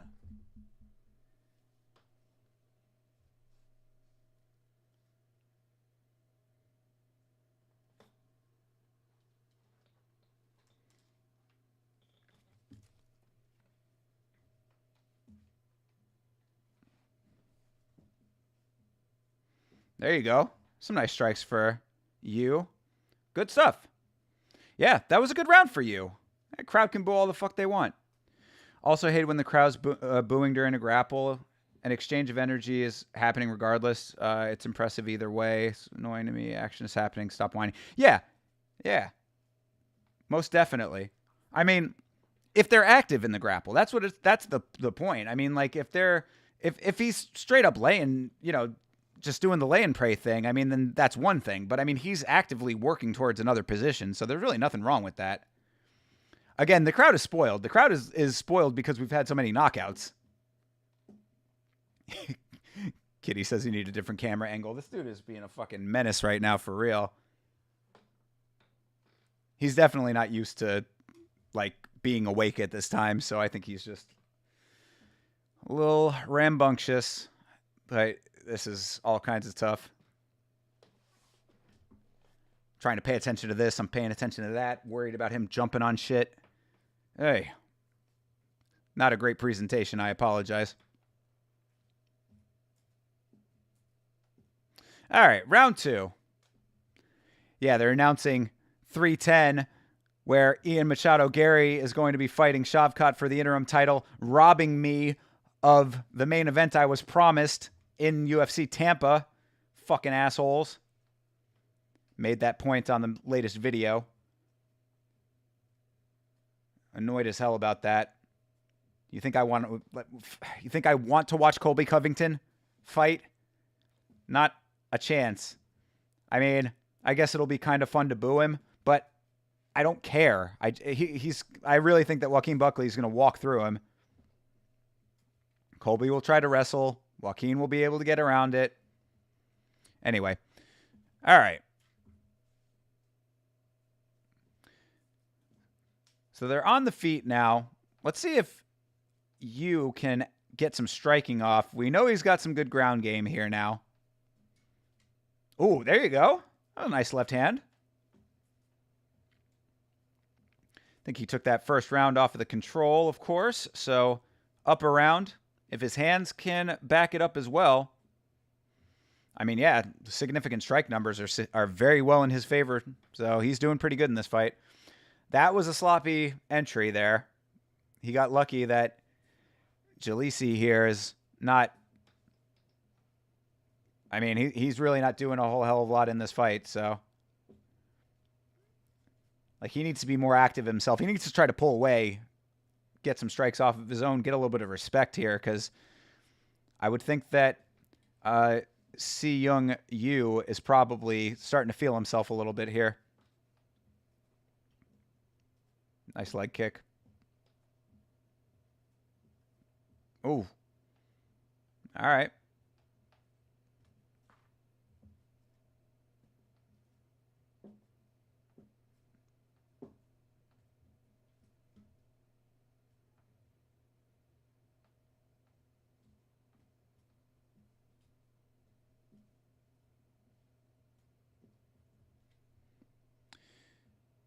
All right. Still getting boos. Now they're booing on the feet, man. Again, this crowd is spoiled as fuck. All right, body kick.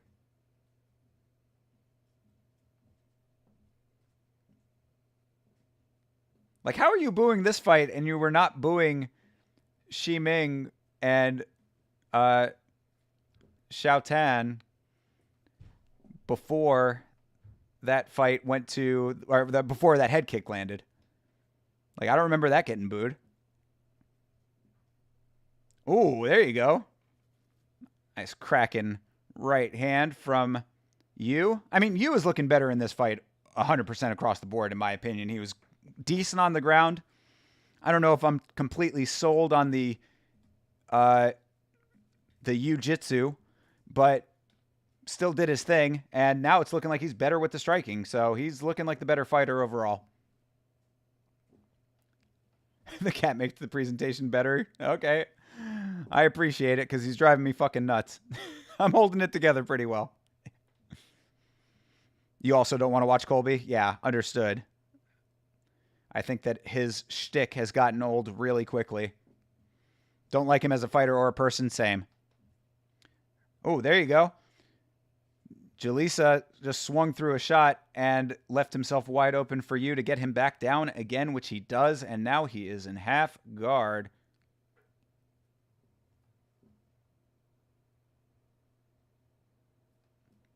We got the half mount. But it's just like the only thing I'll say about you is that he's not accomplishing much when he's in these ground exchanges. Like, I mean, if you're gonna sell yourself on your BJJ or your jiu-jitsu, I guess your regular JJ, if you're gonna sell yourself on your jiu-jitsu, like, you need to actually like advance your positions and work towards a submission here, because it's not ground. I mean, it's not lane prey. It's not like he's stalling out completely, but like he's not actively getting to anything else.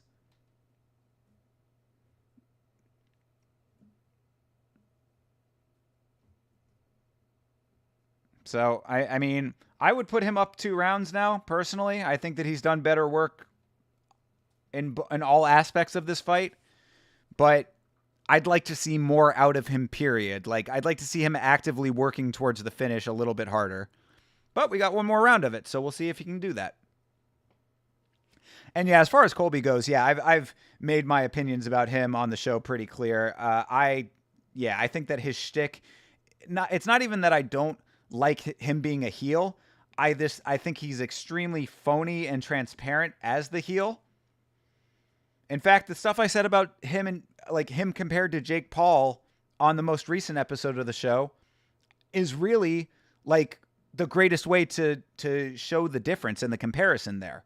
Because on the one hand, you have Jake Paul, who is a heel character who achieves that by being himself. Colby Covington is the most phony character of all time. You know that he's not real. He's rehearsed and sucks with what he rehearses. That trash talk versus Leon Edwards was pathetic.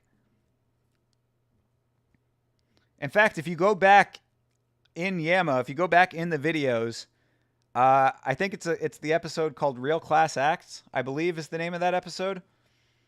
That's the one that I think is the one that I talked about Colby in it. And I gave him a pretty good lashing in that episode, so. Yeah, you know, I don't fuck with what Jorge Masvidal did, but if it was gonna happen to anybody, it's like, all right, you know, was it the right thing to do? No. Am I mad that it happened? No. All right, round 3. Back to this fight. Let's get out of the street and back into the octagon here.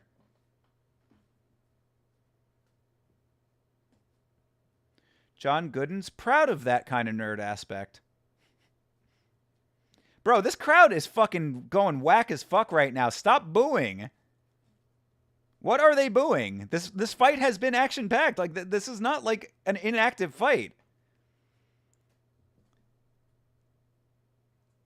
Like, I think that this crowd is just like, they've got it in their heads that it's like, that now they're supposed to be booing. You know what I mean? Like, I think that happens sometimes. Like, there's trends in the crowd where it's like, oh, we've booed before, so like anything that's inactive, now we're going to boo. It's like, shut up.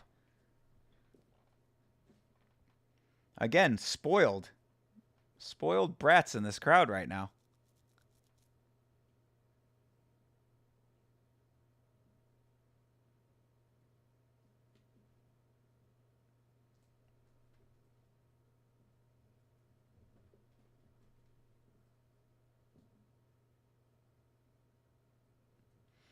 Yeah, I mean, Bisming's saying it exactly correctly right now. There's just too little coming out of Julissa here. I mean, he's really not done much of anything. Like, I mean, when they were saying that the striking was relatively even earlier, I was like, that does not seem accurate at all. I mean, Yu has been doing way more work in all aspects of this fight. He's outworking him, period. Even though he's not like the most impressive fighter himself, he's just working harder. And sometimes that's exactly what it takes in a fight. Be the harder worker, reap the fruits of your labors. Because, yeah, I mean, they're like, there is nothing that Julissa has done up until now that would swing this fight for him, and he's continuing to not do anything to swing the fight for him. Like, he either needs to land the most bomb-ass, like, overhand or inside hook or something to, like, get this crazy knockout that would be extremely unexpected at this point, or suffer the consequences of a fight that is not going to go your way.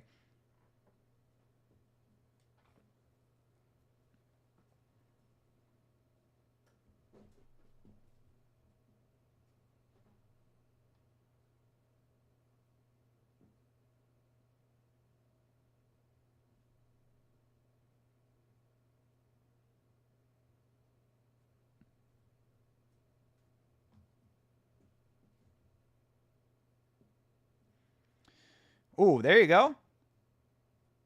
That was a nice pair of shots there. One up top, one kick.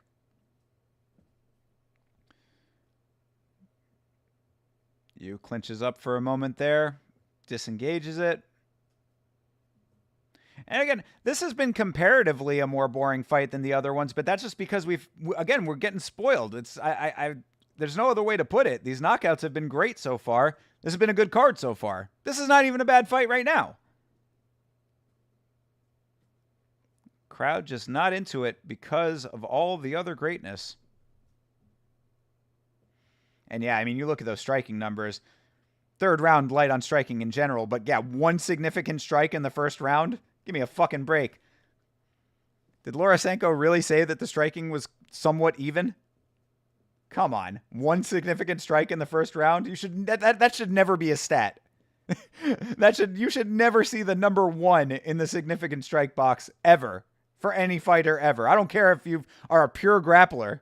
I don't care if you're going to the ground from the second the fight starts. There should be strikes landed on the ground.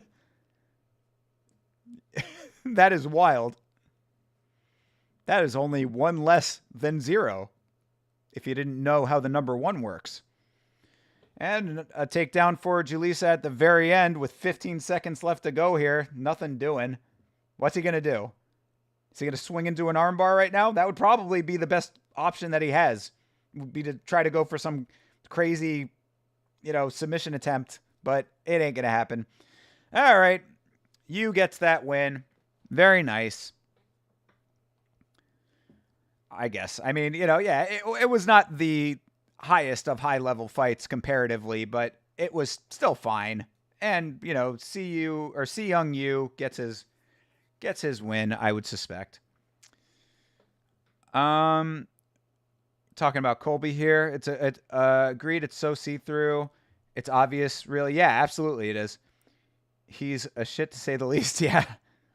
Go back and check it out later. Definitely want to hear. Oh yeah. If you want to hear some, because I go in on everybody because there was a whole bunch that happened at that time because that was right around the same time that Dricus du Plessis and Sean O'Malley were going after Sean Strickland. So there was a lot to comment on at that time in that video, just like there was a lot with this one that just came out. A lot of yelling in this most recent video. If you're a fan of the yelling part of yelling about mixed martial arts, you'll be happy with this one. Again, those are my favorite videos to do because they come out really easy because that's actually like legit stuff. I don't have to do a lot of like gymnastics with my phrasing of the videos and stuff. Like it comes out pretty naturally when it's all just yelling. Thank you for that explanation of the number 1. Yo, absolutely. Some people don't know how that works. Binary code, 1s and 0s. Some people just don't get it. And that's what I'm here for. Okay. I mean, I like to think that I provide a public service on this stream. So you are welcome. I do it for y'all. 29-28. Who the fuck gave him a round? All right. Jiu-Jitsu gets his win. But who the fuck gave Julissa a round? Yu Su Young? It's a Si Young Yu, my friend. Oh, well, you Si Young. Okay, yeah. All right. Bisbing going in traditional presentation of the name. And the double translator again. Appreciate that. holding the real knowledge over here. Yeah, exactly. That's true. The sun rises in the east. Boom. Telling you, got 1 million of them. A penny saved is a penny earned.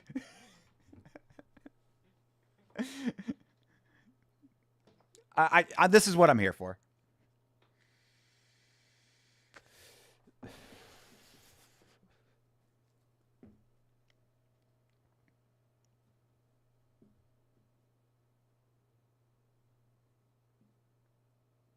Yeah, I love the double translator though. That is something. Yeah, bro, don't say a lot, dude. You got to get it translated twice.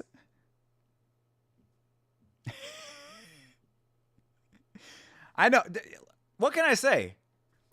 Sage wisdom, St. James. Where do you think the thinker comes from? Deep meditations on these very complex topics. Nope. Went for the one more. Did not get the one more. Michael Bisping is the fucking best with that, dude. Like, when people want to say more shit on the mic, he is so quick to do the body turn with the microphone. That's its own move. You should break that down. Watch the way that Bisping turns his body. He leads with the microphone away from the person looking to talk more. He does one swift motion. It's this. Whoop. All right. Do you need food? Is that why you're getting so crazy? I just put food in there. Dude, you got plenty of food. There's no excuse for how you're acting right now, sir. Okay, so she's all right. Feng Xiaotan is okay. Thank God. We got an update on Feng Xiaotan. So yeah, she just had a bad concussion. She was just a little dazed and confused. Maybe went a little overboard with the neck brace. That's okay. All good. We are very happy to hear that. Thank God. Because that was pretty scary there for a second. Well then, everybody. Man. 3 hours down, we are done with the prelims, and we are still just getting started. Main card coming up next here. Excellent.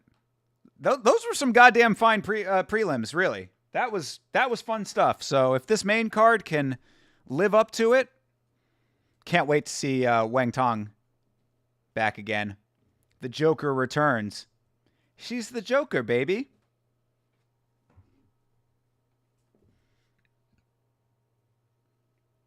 Six more fights live from China.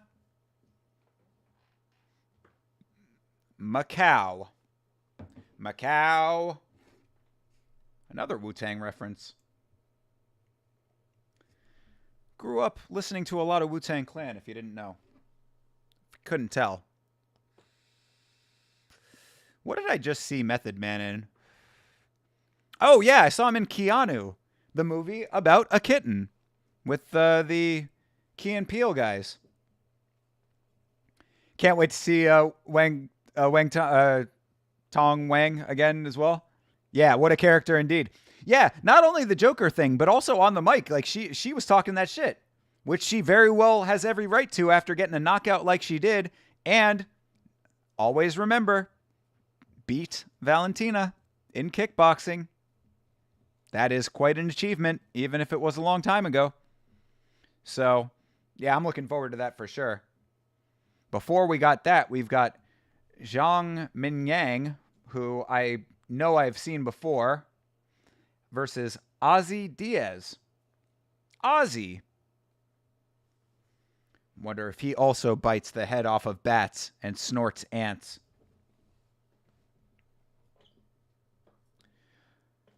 Just going to put this out there because I'm referencing it. Dio Black Sabbath over Ozzy Black Sabbath. Hot take. I know. Dropping all kinds of legit gems today, but it's the truth. Rainbow, also awesome. Just paid fucking $45 for a Holy Diver t-shirt not the other day. Hey. I'm a fan of Dio. And it really does come off of listening to Dio Black Sabbath. Like, I always knew that Holy Diver was the shit, but Dio Black Sabbath is fucking good. And I mean, Ozzy Black Sabbath is great. Iron Man, Paranoid, all the classics, all the hits, But I'm telling you, man, the shit with Dio, some good shit.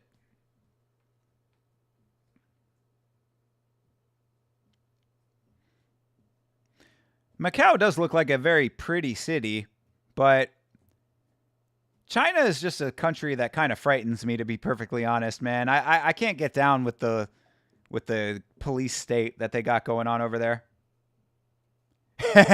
I'm not even going to comment on that opinion. I know it's a hot take. A lot of people would not agree with that. But that's all right. That's all right. You like what you like. I mean, I can get down with Ozzy. Although, the funniest thing about Ozzy, since we're talking about it, is that, like, Ozzy's solo stuff is kind of tame. You know what I mean? Like Crazy Train? It's really like a pop song.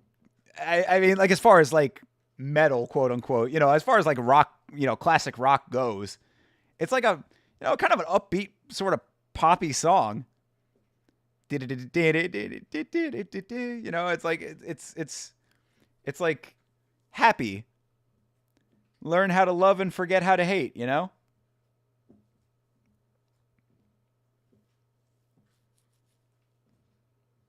Like, all his imagery is all dark, Blizzard of Oz and all that shit, but, like, it's not like War Pigs, That shit goes heavy. You ever hear T-Pain covering War Pigs? That shit is cool.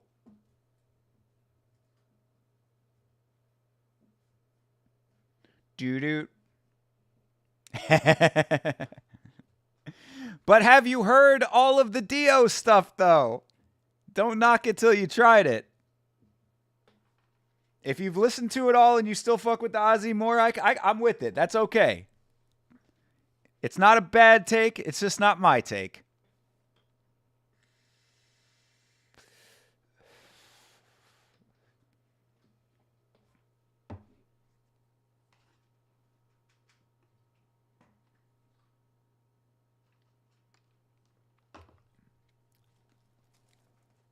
All right.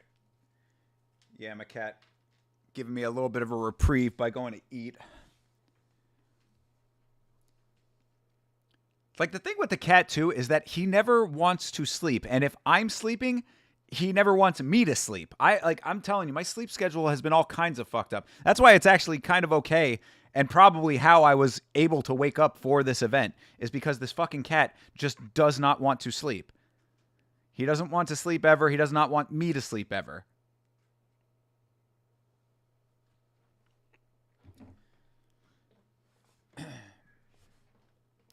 How about these new unified rules? I am loving it.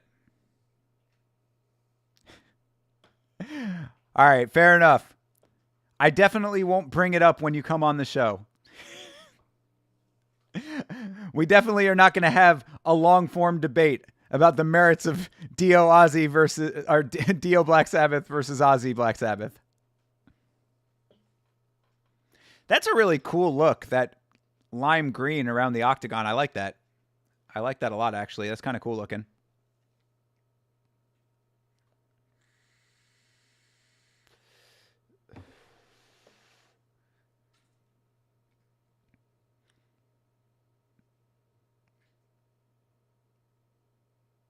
Oh, yeah. Yeah, Zhang Mingyang does have some nice striking. Those highlights are pretty heavy.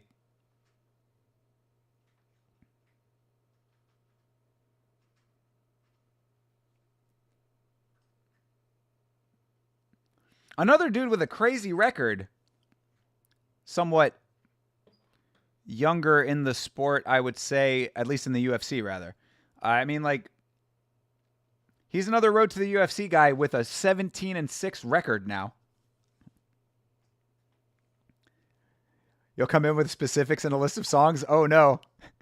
What have I gotten myself into?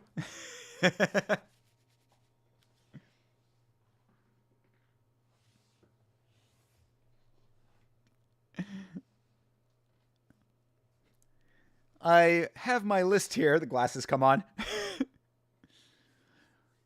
How deep are the cuts that you have? Like, oh no.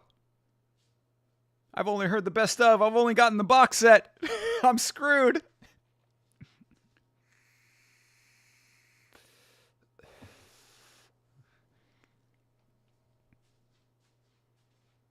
Yeah, I'm liking Mackenzie Pavicic.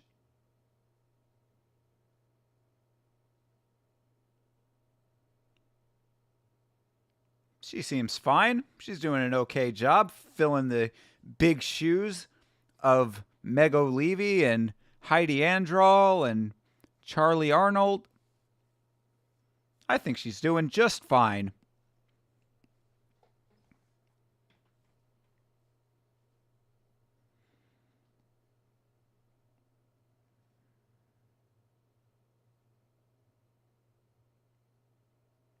Ah, yes, that's where Ozzy Diaz is from. He was the dude that lost to Joe Pyfer on the Contender Series. Okay, I thought he looked familiar, but I couldn't really place him.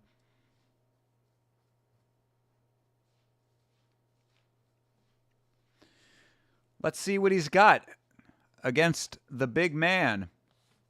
Fighting light heavyweight. Fighting at 205. This is potentially going to be a banger. See if we can start the main card out with a nice knockout. That'd be cool. Oh, yeah. Joe Pyfer, friend of Fight Show. It's pretty cool. Shout out to Joe Pyfer and the Fight Show crew. Appreciate having a member hanging out today.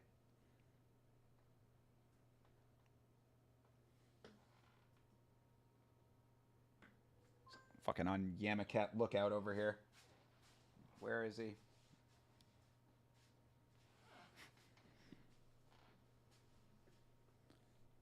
Waiting for the camera to move again.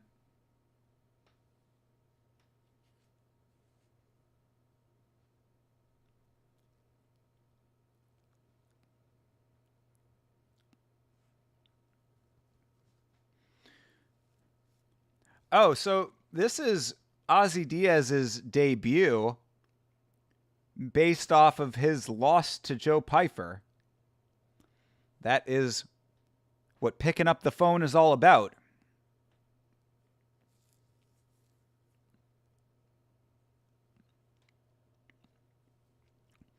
And of course, you know, with Joe Pyfer doing as well as he's been doing, that loss does age pretty okay.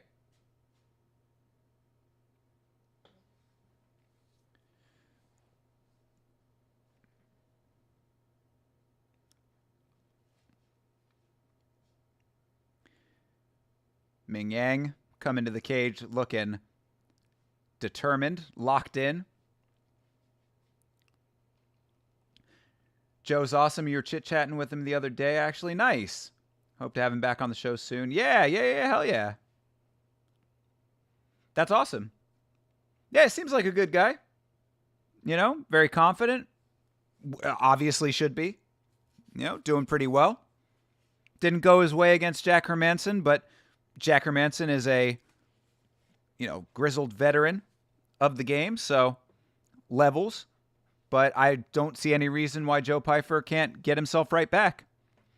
And since then, he's already gotten a win. So, yeah, Joe Pyfer seems like a cool guy. Obviously, the organization likes him and believes in him. If Dana's paying his rent for a little while or whatever, you know? A dude who is overcoming adversity and following his dreams and reaping the benefits of it. I can appreciate all of that. So, nothing but love to Joe Pyfer so far. Glad that he's also cool behind the scenes. Joe should have fight soon news. Cool. All right, great. That's good to know. Appreciate that.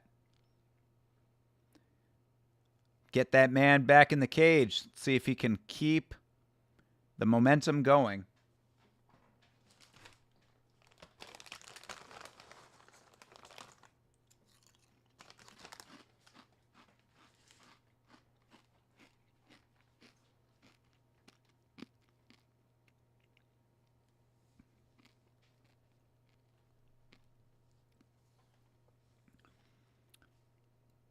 The guy is wild. Nice. He's always going for the KO. Yeah, damn right.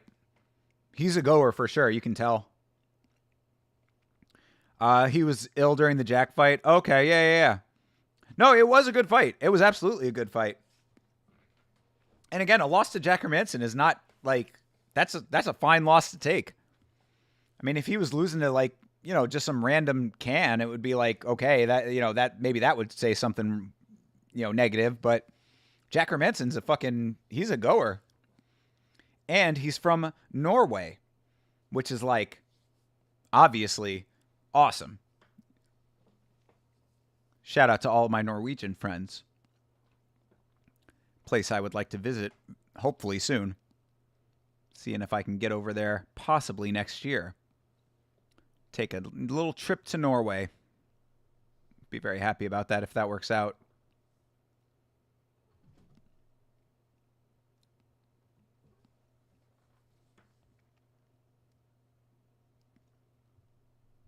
No. Stop going in here. Stop going in here. Oh my God, this fucking cat, dude. Like, he just goes behind the monitors just, like, I don't know, just to go there. Yes, get down. Oh, my God. He is really being a menace today. Like, this is, like, more so than usual. Kevin Sataki. All right, well, at least he has stopped being a menace in time for this fight to start.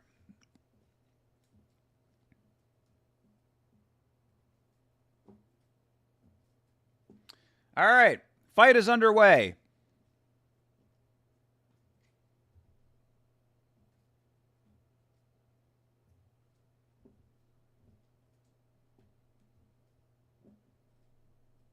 Ooh, nice body kick to start it off for Zhang.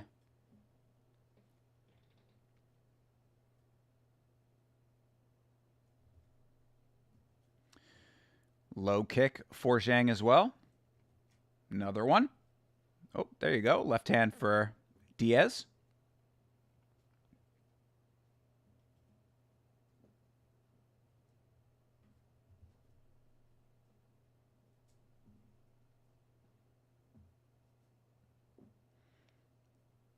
Crowd is all behind Ming Yang over here. They are fired up right now. Ozzy Diaz trying to find an opening for himself here. Feeling out the distance. Low kicks are working for Ming Yang. Another one for Ming Yang. That lead leg is going to start getting eaten up a little bit if Diaz does not check any of these, which it does not look like he's going to. Nice jab for Diaz. Nice leg kick.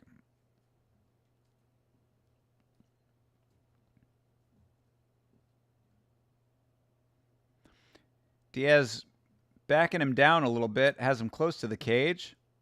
Zhang gets himself back out to center. That's nice. Nice combo for Zhang. Didn't get much of it, but appreciate that he's chaining his shots.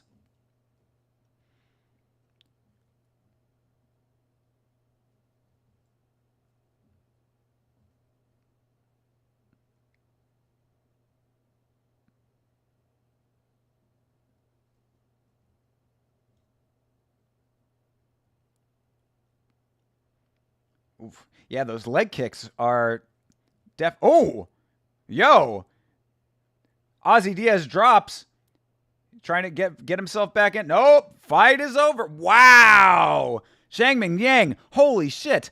That didn't even look like it was that heavy of a shot. It was like a tight range, close. It was like a close range shot at tight distance and fucking laid him out. Good Lord. That was unexpected. I thought it was like the leg kicks were the ones that were going to start like doing damage and paying dividends later on in the fight, but no need. No need. Holy shit. Wow. Yo, this card has absolutely been worth waking up for. What the fuck? Let me see the replay on this. See, he pumps the jab out there. Oh, it was the elbow. Short range lunging elbow. Let's go. God damn, do I love an elbow knockout. Boom, bro. Right across the nose. Yo. Had Diaz seeing stars. My round. Maron. Yeah, very nice indeed. That was really, really nice. Yeah, in the moment, I was like, what even did it? I was looking at the other hand, I think. And also the kicks. Like I said, I thought that the kicks were what was going to actually start being the deciding factor. I was like, those kicks are going to start adding up as the fight goes on. And all he needed was that forward elbow. Nice up and down.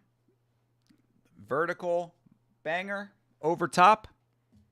Beautiful. Really nicely placed. Zhang Min Yang. China's got a star, baby. Landed just right. Yeah, it's true. Dope as fuck. Yeah, very impressive. Love to see it. Where are you?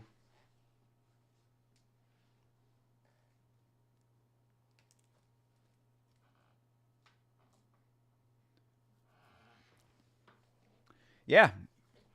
That was beautiful, man. I mean, you know, the unfortunate aspect of some of these knockouts, some of them, not all of them. There have been a couple that have been a little bit later in the fights, but some of these knockouts like that is that it doesn't give you like the full impression of the fighter, like how they're going to fight if they have to take more adversity, like if they're in a heavier war. Because Ozzy Diaz, coming off of a loss, as we were just talking about, lost to Joe Pyfer on the Contender Series, gets the call up, and then loses again. It's like, all right, we're going to have to see what Zhang Min Yang can do against somebody who maybe is a little bit higher level competition. But with knockouts like that, that's exactly how you get that level of competition. So good for him. Yeah. He's got that tiger blood.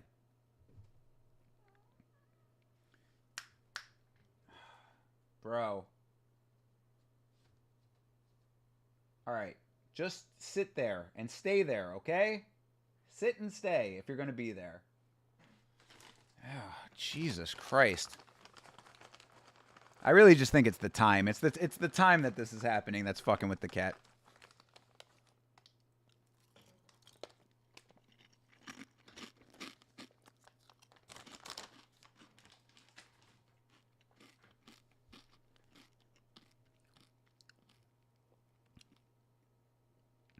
He's doing a call and response with the crowd. He's got a lot to say to the crowd.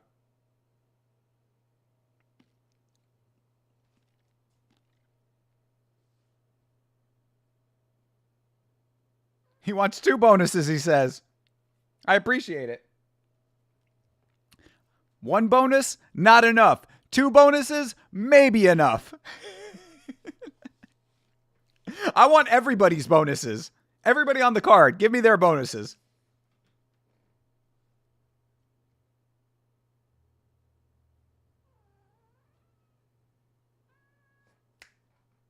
Get down.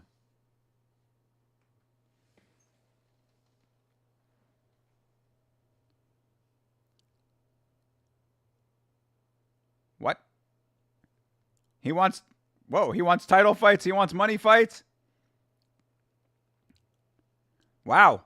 All right. Ming Yang wants money.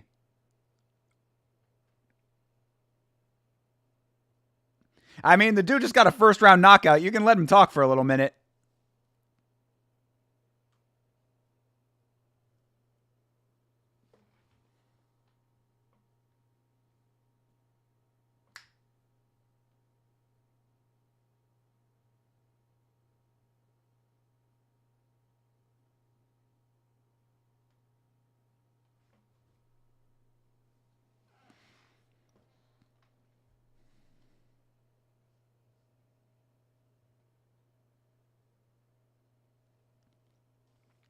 And how about Mikey Musumeci coming over and getting a shot on Fight Pass, I suppose. I mean, a little bit odd, but man, the situation in one is getting weird.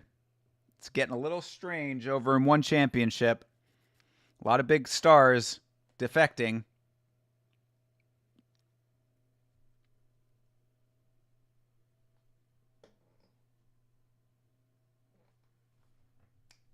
Nope.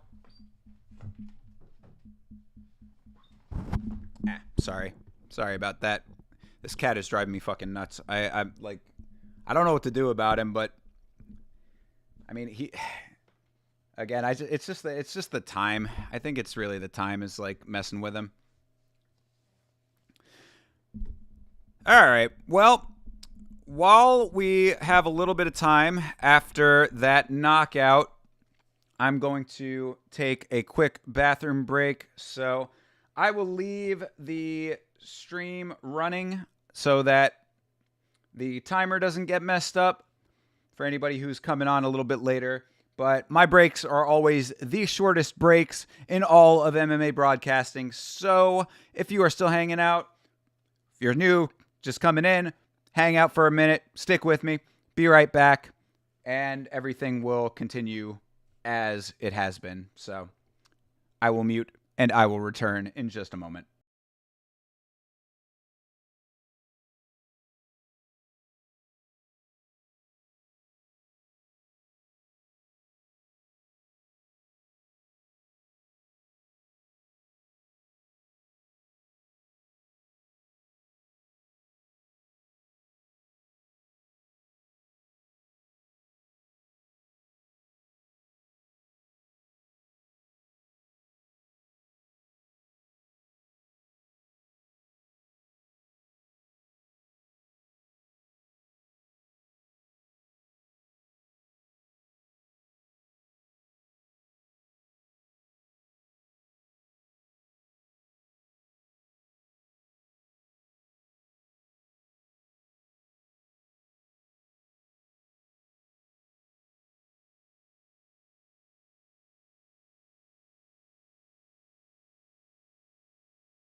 All right, we are back. As I said, shortest breaks in all of MMA broadcasting. 2 washed hands and everything.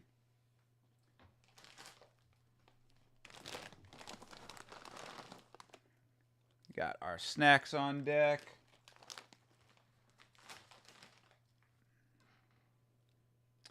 Hey, there's Petr Yan.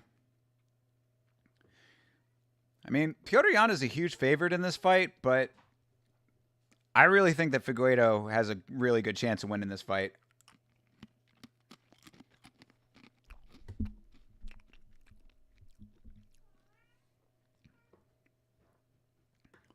Although from what I heard, Figueiredo had a pretty bad weight cut. They were saying that his weight cut was not great.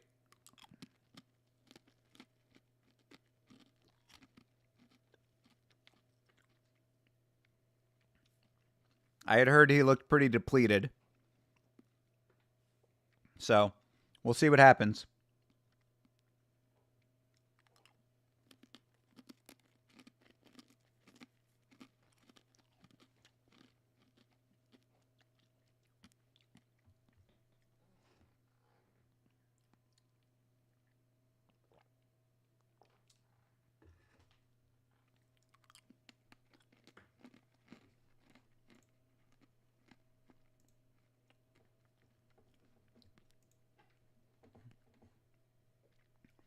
So, on the podcast, Chase was looking at me like I had a third head, thinking that Volkan Oezdemir could win this fight.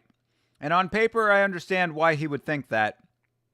But I believe that Volkan Oezdemir has a good shot of winning this fight. He's a big underdog.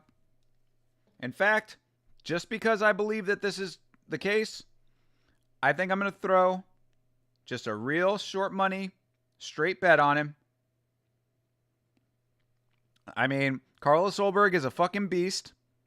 So I wouldn't be surprised if he wins this fight. But as I had said on the podcast, if there was ever a kind of guy that I could see being the dude to upset over Carlos Solberg, I would think that Volkan Oezdemir could be that guy.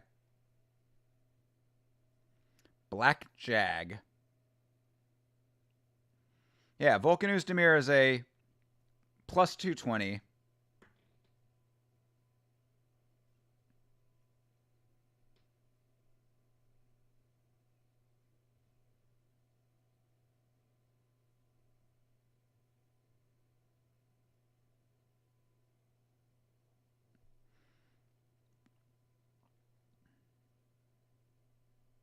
So I'm going to throw just a small little bit on Volkan Oezdemir. Just a straight. What?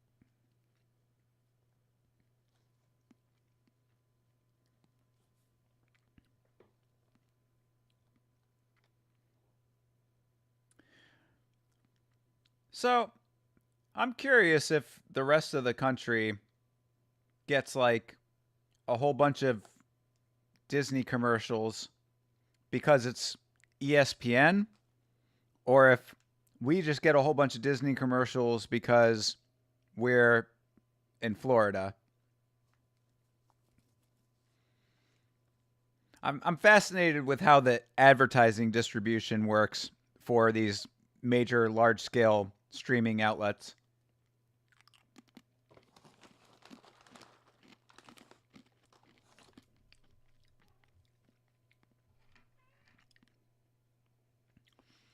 Amy Kaplan is getting her law degree?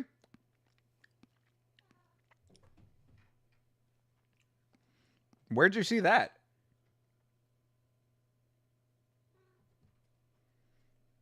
And why is she doing that? Get down. Why are you doing this to me, bro? Did I do something to you? Do I not feed you every fucking day? Do I not clean your shit out of the goddamn litter box? Why are you being an asshole today? This fucking cat is driving me wild. But yeah, where did you see that about Amy Kaplan? Oh, she tweeted it? Okay. Hey, good for Amy, man. Like, Amy has done nothing wrong to anybody as far as I've seen. Like, I don't understand why she is like involved in this, like all of the situation that she's involved in. She's now had beef with John Jones and the MMA guru inadvertently. Like, why is she involved in all of this stuff? All she does is report. And she seems like a nice chick. Like, I mean, like, I do not understand where all of this, like, weird shit with Amy Kaplan is coming from. It's a lot of it I do very much believe is strictly because she is a woman in the MMA space. Like, that's all I can really attribute it to. She's really has not bothered anybody. It's very weird. Like, I got no problems with Amy Kaplan. Like, I don't understand why anybody would. It's just very odd. It's probably because it's connected to Disney Plus. Yeah, I would think so. But I wonder how many are like going to different regions and stuff when it comes to the advertising. As a marketer, I just always something I'm keeping an eye on. I guess this is as good a day as ever to announce you're entering the first stages of a law degree. Oh, this is Amy Kaplan's tweet. Stages of a law degree in January. It's been in the works for some time. I've sought advice from many people, and this was something I had planned even before the layoff. I'm 100% still covering MMA. Oh, okay. So I guess she got laid off from Fansided? I wonder what happened there. I think that's the more of the story. What happened with the layoff?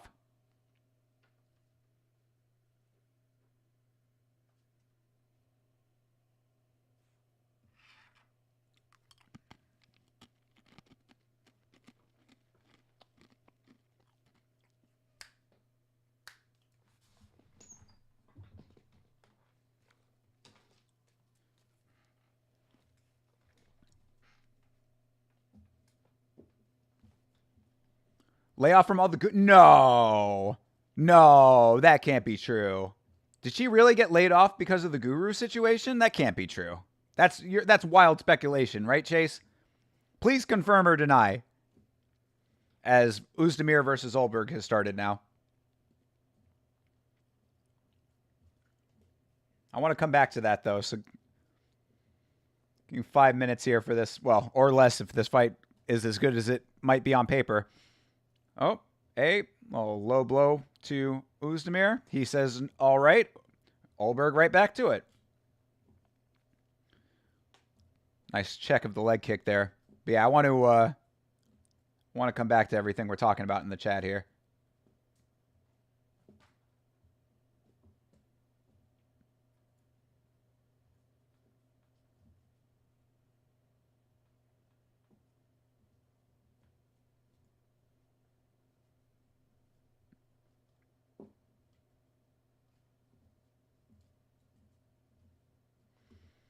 All right.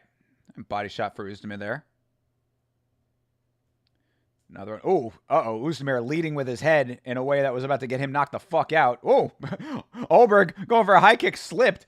And then Uzdemir just gets slapped upside the head as he's going in for a switch knee. What the hell's happening in this fight?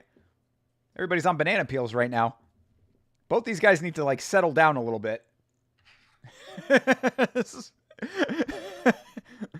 Each of them getting a little bit too anxious to knock the other one out.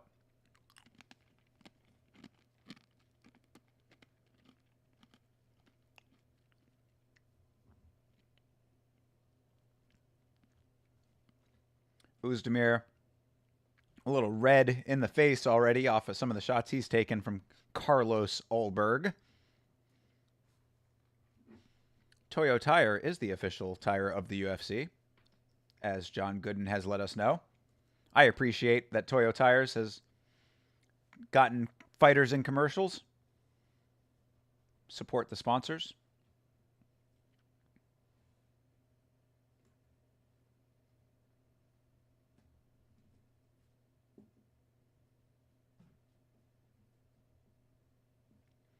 Ooh. Olberg slipped out a little bit, and Uzdemir went through. Looks like something might have touched him there, but he's all right. Ooh, that was a nice left hand from Uzdemir. That landed right on the chin.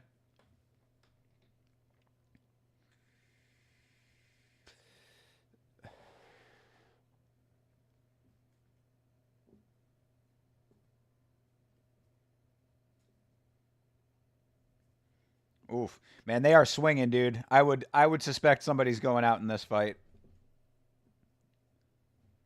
I mean, either that or they're both going to get very tired, but they are fighting light heavyweight, so they should not be gassing like heavyweights.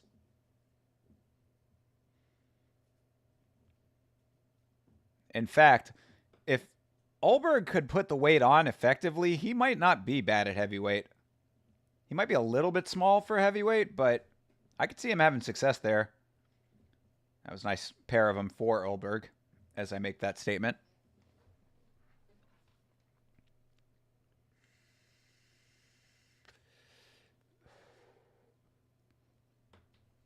Oh, there you go. Oh, nice counters for Olberg while Uzdemir had him up against the cage.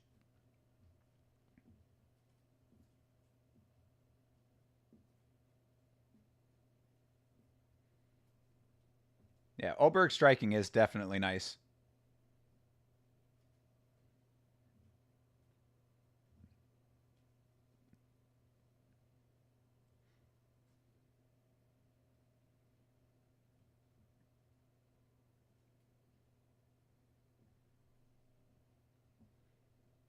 Yep, Sanko saw it too. She saw the same wobble I saw. Uh-oh. Yeah, Olberg is nice with the combos too. He's always laying on 3 shots, 3 and 4s, you know?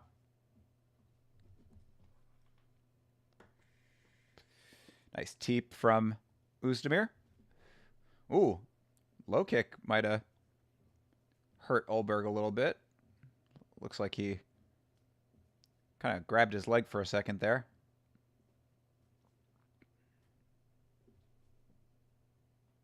Oh, nice body shots from Olberg with a nice kick up top to finish off the sequence, man. His combos are nice.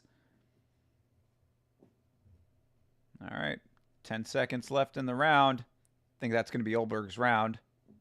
Ooh. Nice combo for Oezdemir. Man, that's a good fight, man. That was a good combo, too. That was good trading.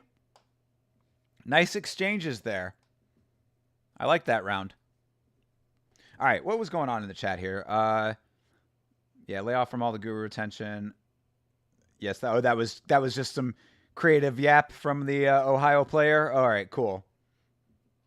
Yeah, I would like to know what happened to Amy Kaplan, though, as far as what she's talking about getting laid off. Fansided might just be going under, honestly. I mean, does anybody even read Fansided? Like, not to be a hater. Like, that's a legitimate question. Like, I never hear them referenced or see their links or anything. But, you know, I know of them. Like, they've been around for a while, but they're not one that you, like, hear a lot about. Can verify there is a weird animosity when it comes to women in the space. Yeah, I would very much imagine that. When you first started within the community, you got so much hate. It was sickening, actually. It's wild. Yeah, no. None of that surprises me at all.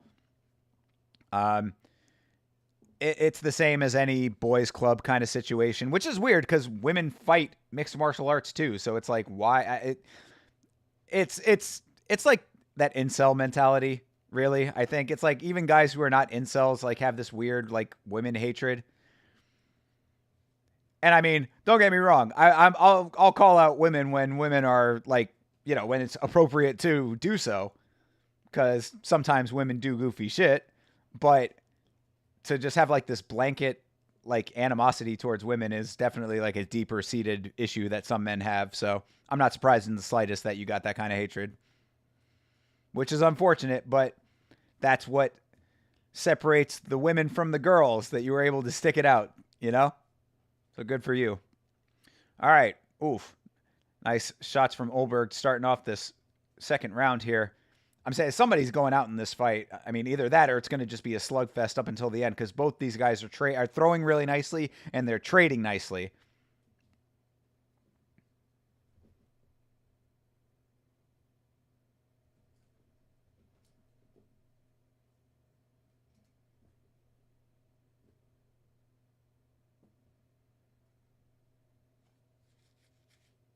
Oof.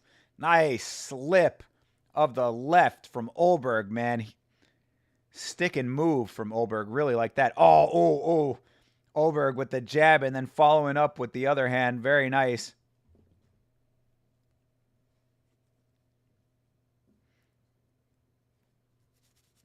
Yeah, Olberg striking really is nice, man. He is very sharp. It just seems like Oezdemir is like one step behind in this fight. That's what it's looking like to me. But still potential, man. I mean, you know how these kind of fights go. Ooh. Yeah, they are cracking, man. Ooh. Nice one from Oezdemir to come around the side like that. Kind of swung the hand in. Olberg was blocking, but still got around the block, which was nice. Oof. Yo, Olberg, 2 up top, 1 down to the body. Very nice, man. I'm telling you, these combos, man, the crisp combinations are really what sets strikers apart. Because you can swing the one good shot. A nice spinning back fist from Oezdemir. You can swing the one nice shot, and sometimes you'll land that. But the really effective striking over time that can still get the knockout is crisp combinations. And they're starting to pay off now. You can see Oezdemir's opened up on the bridge of his nose. Looked like he wobbled there for a second. Yeah, Oezdemir, tough guy, though. He's staying in it. He's not out of it yet. But the way that they are swinging, man, it's amazing that one of them hasn't dropped, like, legitimately at this point, because they are both going for it.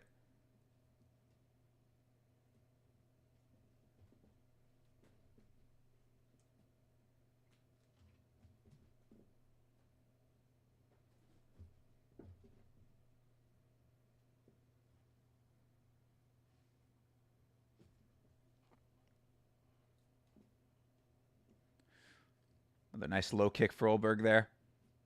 Olberg's combos are so pretty. Yeah, exactly. Absolutely true. Absolutely true. His movement is also just really, really nice as well. I mean, like, he's slipping shots nicely. He's getting out of the way of Uzdemir's shots nicely. His footwork is great.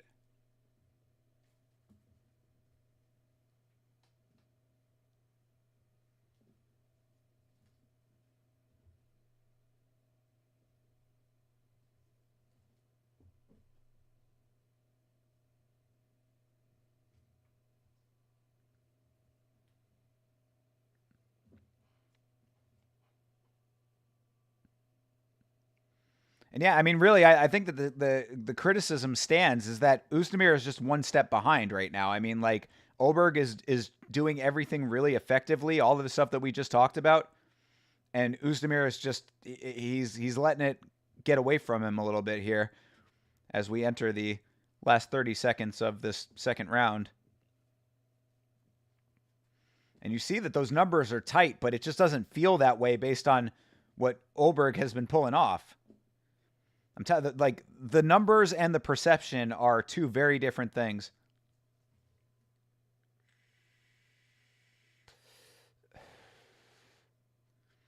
Oof. Bro. I think Olberg just opened up a cut on Ozdemir's forehead now. Either that or just some blood got spattered up there. No girls allowed. Exactly. He-Man Woman Haters Club. You were called fat and ugly constantly? Jesus Christ. And you weren't even doing anything? Yeah, that's normal MMA shit. Especially also on Facebook. You guys are on Facebook a lot. Facebook is like, that's where a lot of toxic shit happens, which is hilarious to me because you'd think on Facebook where accounts are like tied to people's actual names that they like wouldn't be as like ready to say that kind of shit, you know, like if it's like linked to their actual name and it's not a burner account.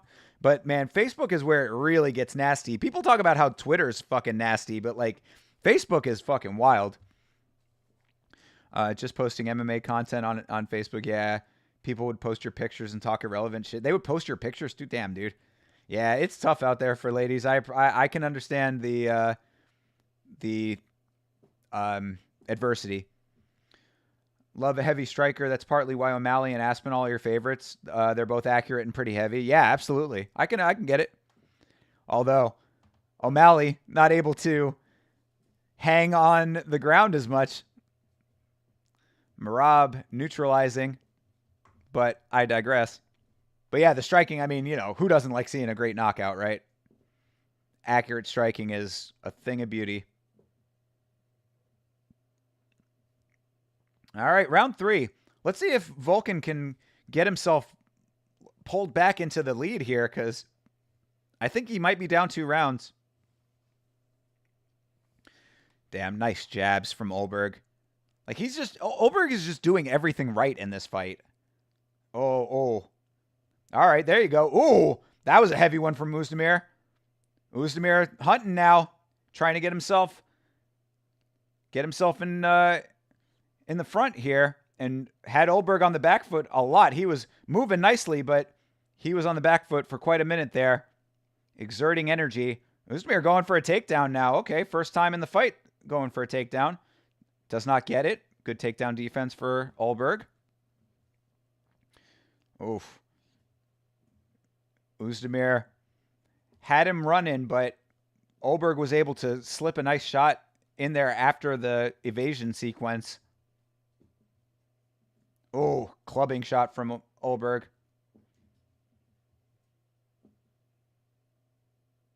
I like seeing those clubbing shots. You don't see them as often. But when they swing the hammers, they can be very effective. His hands are closed, Mike Beltran. I mean, if they open for a second, you don't have to shout at him. Beltran. No nonsense Mike Beltran over here.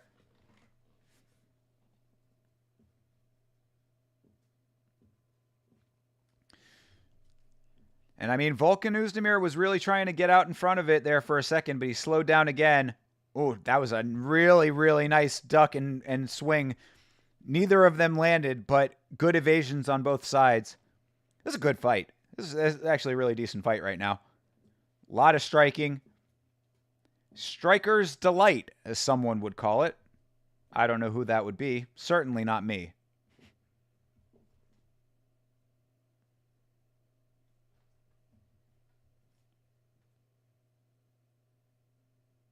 Oh, heavy shots from Olberg. Man, Oezdemir is tough, bro. This is how Oezdemir is able to stay in these fights.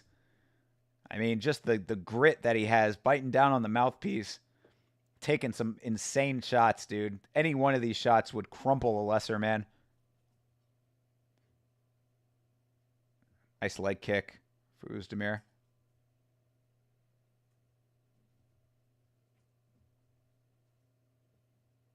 Oof.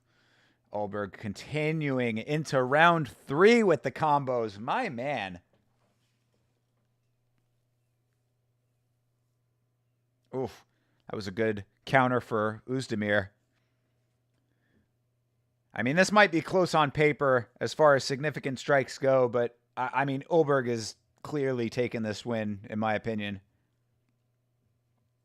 Which does suck because I don't dislike the way that Oezdemir is fighting. Like, I think he's fighting pretty proficiently. He's just, again, he's still just a step behind. And Olberg is getting the better of the exchanges. And there have been a lot of exchanges in this fight. Good Lord. Like, this is like a fight, you know? These dudes are dogging it out. I'm surprised. I mean, we're going into the last minute here. Somebody could still drop, but if they don't, it's pretty surprising that neither of these guys is getting knocked out. 2 good chins atop 2 heavy hands. 4 heavy hands, I guess. And nice takedown defense for Olberg. It's a body kick off of the break of that when they stand up as well. Olberg looking real sharp in this fight, man. And I mean, really, in the big picture... Oh, yikes.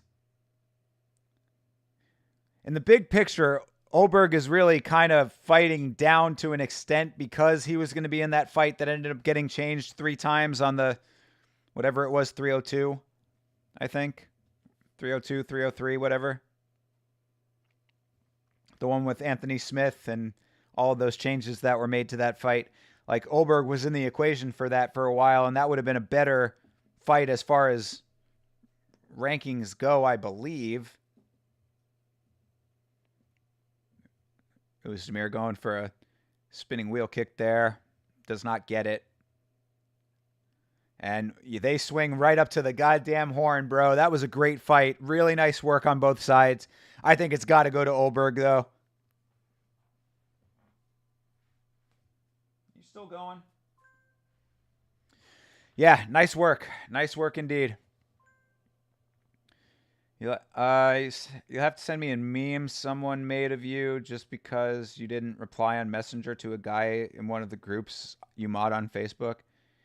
Heinous, actually. Yeah, I mean, also, you got to understand that a lot of those guys are angry because, they want to get with you. You know what I mean? Like, that's definitely a part of it, too. Like, a lot of men that don't do well with ladies are very resentful of women they find attractive. So,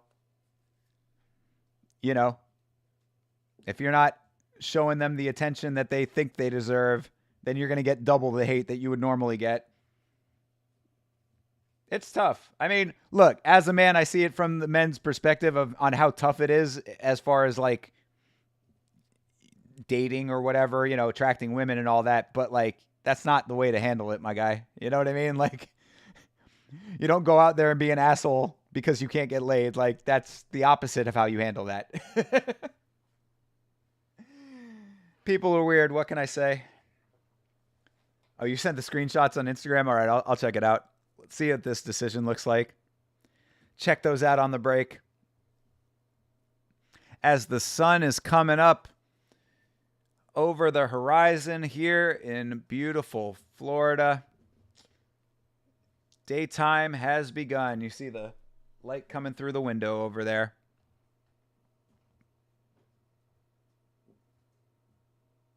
Unanimous decision. Yeah, Carlos Ulberg gets it. Very good. Yeah, well deserved. I mean, look, I thought Oezdemir fought well in that fight, but you could tell that Ulberg was just ahead. I mean, that was a really nice performance. Good shit. Ain't got to be mad about it. You're a nice, friendly lady. Yeah, you seem like a nice, friendly lady. You'll be pals with whoever. Just don't be mean. It's never. Yeah, exactly. I mean, look, like, that's like what I always think about shit like that is that there are like millions of people on this planet. Like, I mean, like, you're not gonna get with like, like, just because you're attracted to someone doesn't mean that they're going to be attracted to you or that they're available or whatever. You don't know what people's situations are like, especially on the internet. What the fuck are you even doing, like, trying to be that way online anyway? And see, now this is one thing I will say though, is that like, if you shoot your shot and it doesn't go your way, that's you accept that, but you should also not be shamed for doing that. Like that, cause that's where it cuts both ways a little bit. Cause it's like, sometimes, like, there was a trend, at least, I don't know if it's still going on, where like guys would like shoot their shot and then women would like post like screenshots of it and like be like, oh my God, look at this guy. Look at this fucking loser trying to get with me. Like that kind of shit. Like, that's wrong too. And that's disrespectful to the guy because all he was doing was trying to shoot his shot. And like, sometimes it don't land. Like, so that does cut both ways a little bit on that part. But if you didn't do that to him, in your situation anyway, or if the woman hypothetically did not do that, then it's just like, yo, hey, it's not going to happen there. Let's just be cool. Like, just don't be a fucking weirdo, man. Like, I mean, it's not hard to like read the signals when you get them. Read the signs, I mean, like, just, I don't know, man. Like, people are just the way that they're going to be, I guess. Can I stop doing this for a minute? But yeah, it's definitely not easy. And I'm sure being a woman, it makes it a little bit harder. But you got to have a thick skin to be in the space to begin with, Like, you get all kinds of hatred whenever you do anything online. So if you put yourself out publicly, then it's just part and parcel. All right, I'm checking this Instagram shit here. Oh, good Lord.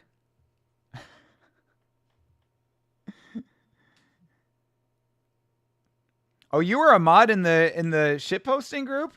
Yeah, I mean, if you're modding the shitposting group, then yeah, I mean, that group is as fucking wild as it gets. But yeah, that is pretty crazy. Jesus Christ. Let's see here. I don't know what the order of these is here. There you go. Posted a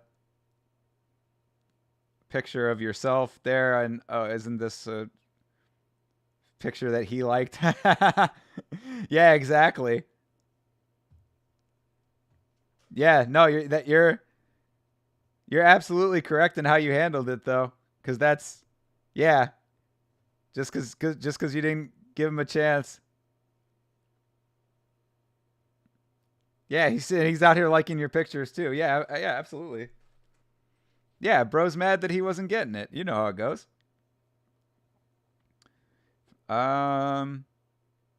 Fucking please. If I wanted to play like that, go through our conversation here when first contact. Ask what your pronoun.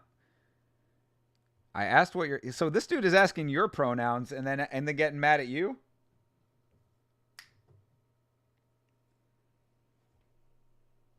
I'm like, oh my god, yo, Omen.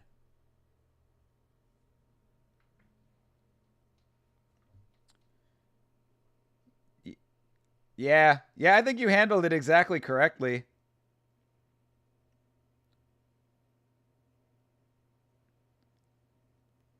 Trying to get OnlyFans followers, whatever.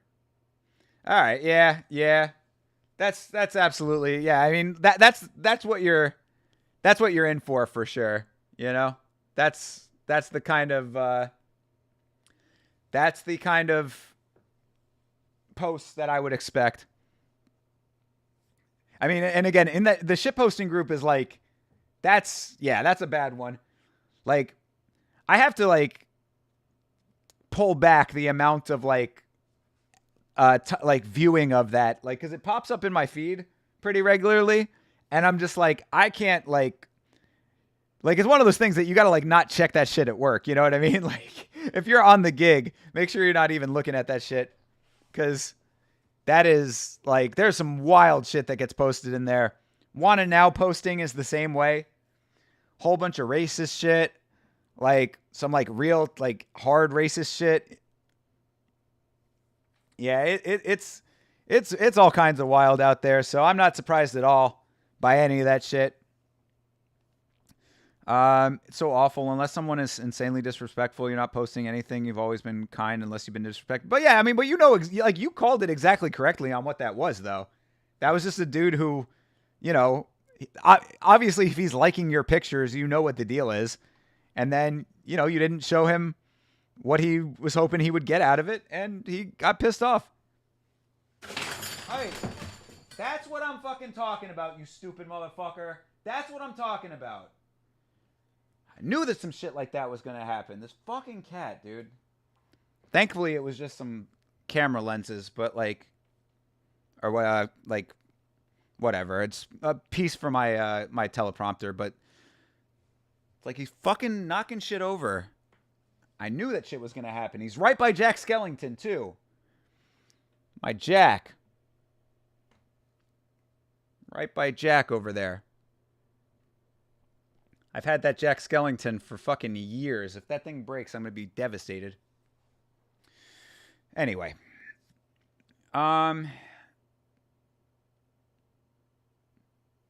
People can't take things respectfully sometimes. Yeah. It's not about how you acted, though. That's the thing of it. It's not about, like, you didn't do anything wrong. It's just like, horniness is a fucking horniness makes people act weird. I hate to put it that way, but you know, I mean, it's like, and it's wrong too. It's like, it's sad because it's like, you have every right to post pictures of yourself. You know what I mean? Like, you're not doing anything wrong, but like these guys need to practice stoicism. You know what I mean? Like, they need to take some pages out of the Stoics playbook to be like, I know that I can't control that Sarah posts pictures, but what I can control is how I react to those pictures. They need to read some Marcus Aurelius. Fucking weirdos. You had to accept every comment talking shit about you. It was silly as hell. Yeah, well, I mean, that's your lot as a moderator. I mean, you got some fucking stones for even being a moderator in that group in the first place, because like, there's so much shit that goes through in that group that I'm like, holy fuck, this is some other shit. Yo, Sigma, what's doing, my dude? How are you? Mata beat Heizier? I think you mean Mahashate? You're doing terrible on this card. It's too many upsets. Yeah, bro, this card has been fucking nuts, and a lot of great fights on it. It is skibbity rizmaxing.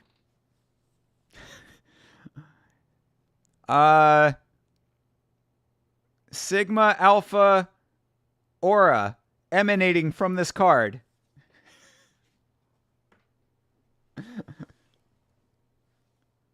It's buying all the Doge.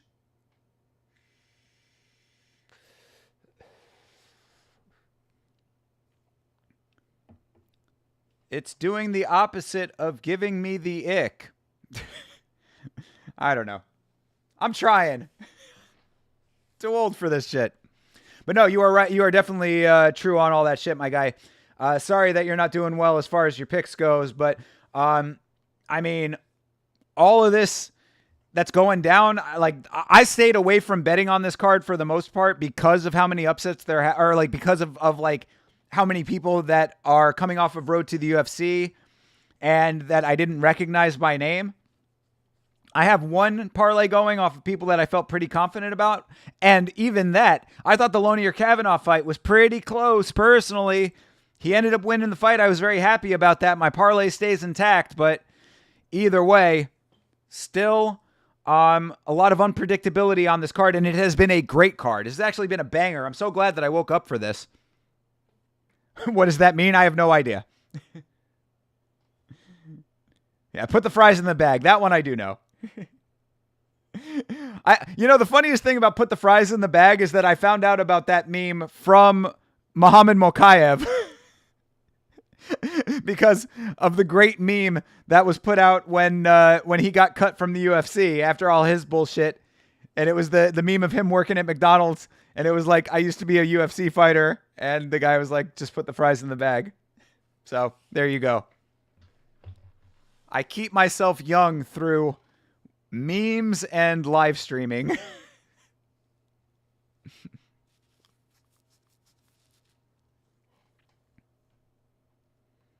But if you want to know what all of that stuff means, Sarah, just ask the Sigma in charge. He's up to date on all of the Gen Alpha slang terms. It moves quickly.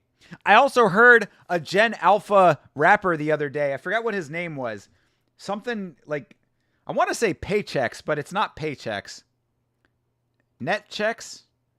It was net spend. That's what it is. Yeah, I was going to say, I knew it was net with 2 T's. Net spend. If you ever want to hear some shit, and I mean, like, if you grew up on hip hop that was like well constructed and like dope punchlines and shit, if you ever want to hear some stuff that is like very opposite of that, listen to net spend. I was listening to this shit and my jaw was fucking like going slack. I was like, this is not like, this dude is barely on the beat and he's not saying anything. It was weird, bro. You have an 8-year-old and you don't know what the fuck she's saying most of the time? Yeah. Yeah, at least you have some like tacit like connection to it, because I have no kids, so I just hear this shit randomly online. Net spend nugget. There you go. All right, Tong Wang. Fight's underway. They've been moving these fights right along, man. Fight is underway. Fernandez versus Tong Wang. And we're going to see if she can repeat the knockout that she got in her debut. Probably because you're a boomer. Did you just okay boomer in my chat?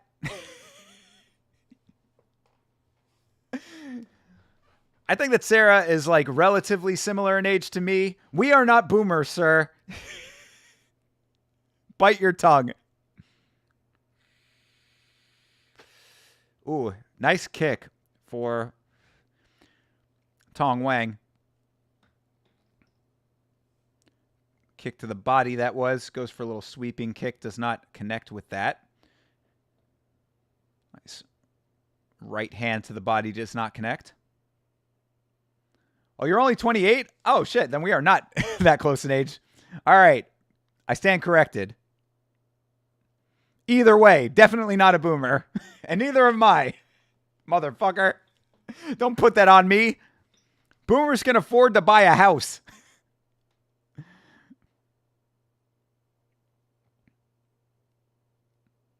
Ooh. Nice body shot for Tong Wang. She's hunting, man. Walking Fernandez down. Ooh, there you go. Nice combo. I like that Tong is going to the body, mixing up her shots nicely.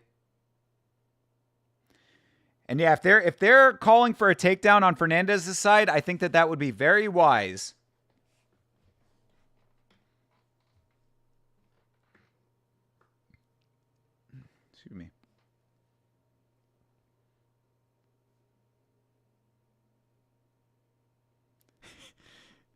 Her 8-year-old is phantom taxing at school. Phantom taxing. That one I have no idea about.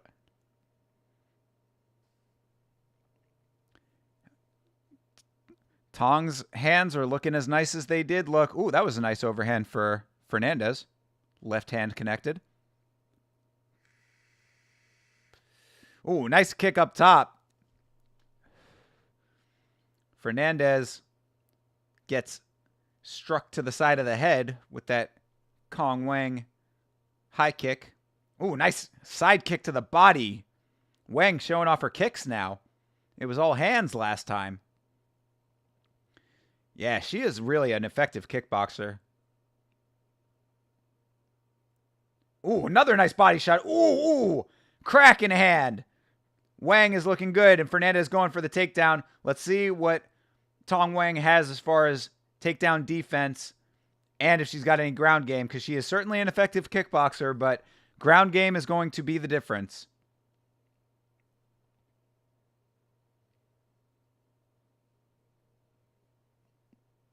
So far, Tong doing a good job staying on the feet.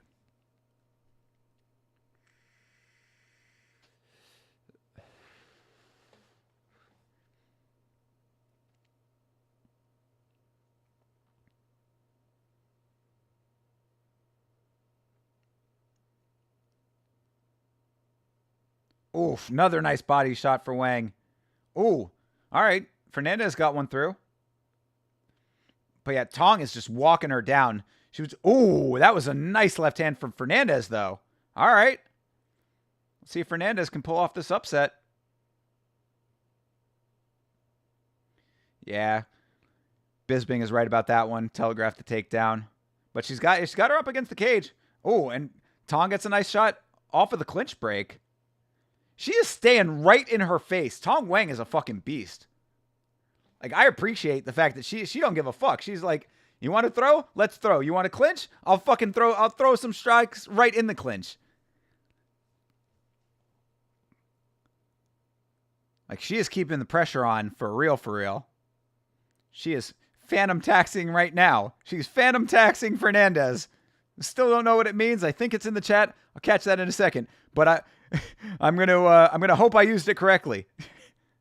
Nice body kick for Wang. Ooh, nice side kick to the face. Yo, Tong Wang is the shit, dude. All right, let's see here. Can't even come back to that because I don't even know. Feel very attacked, though. There you go. That makes sense. Phantom taxing means to take a portion of food from someone. Okay, so yeah, I'll accept it. I'll accept it as a proper usage for myself there. Without asking or forward warning. Okay, so it's just like a snatch and grab.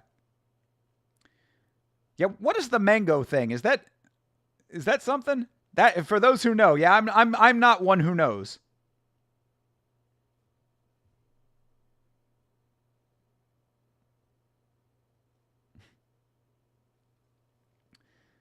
Favorite funk song? Is funk its own genre now? What is a funk song? I mean, I know funk. Keep it funky over here. Let's see. Funk. Funk is a subgenre of hip-hop and trap music that originated in Memphis. So it is the same shit. Okay. So we are talking about the same thing. All right, well then, if we're talking about funk then, homie, that started way long ago. I don't know if they co-opted that and changed it into something new. Yeah, she is certainly next level. You're not wrong. Yeah, she is laying the shots on, staying right in her face. Fernandez does have some decent hands, though, so, I mean, she's got to be careful about not getting caught herself. So far, so good, though. She definitely took that first round. And Fernandez not able to get the takedowns off like she wants. Another nice side kick. Wang is really nice with her kicks. Oh, mango is funk? Okay. I'll have to look that up. I'll have to do a deep dive. You'll have to give me like a glossary of terms that I can go do some research on. I'll do some homework. Maybe I'll do a stream on my other channel, just looking up Gen Alpha slang so I can become more acquainted. Even though I do not plan on or intend to ever encounter any Gen Alpha people. Like, unless it's the child of some chick I'm dating. Oh, Brazilian funk. Okay. I get down with some Brazilian shit. Brazil's got some cool music. I like that Zoom Zoom Zoom song. Capoeira Matayu. All right. Crowd is reacting to every single shot that Wang is throwing.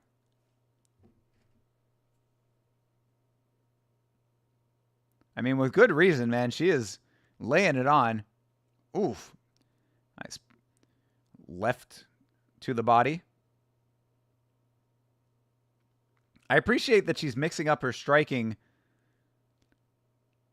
the way that she is. You know, punches to the body, kicks to the body, kicks going low, high, punches going low, high. And just walking Fernandez down at all times. Fernandez has been against the cage like this entire fight, it feels like. Oh, nice combo. Like, Fernandez is just on the retreat for a majority of this, just by nature of how much pressure Wang is putting on. Ooh, that looked like a clash of heads, maybe. Yeah, 17 body shots they're saying for Tong Wang now.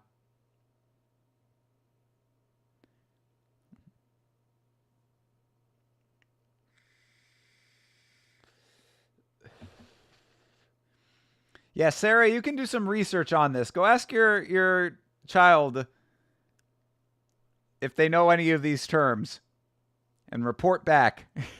I expect a full report after we have our Dio versus Ozzy discussion.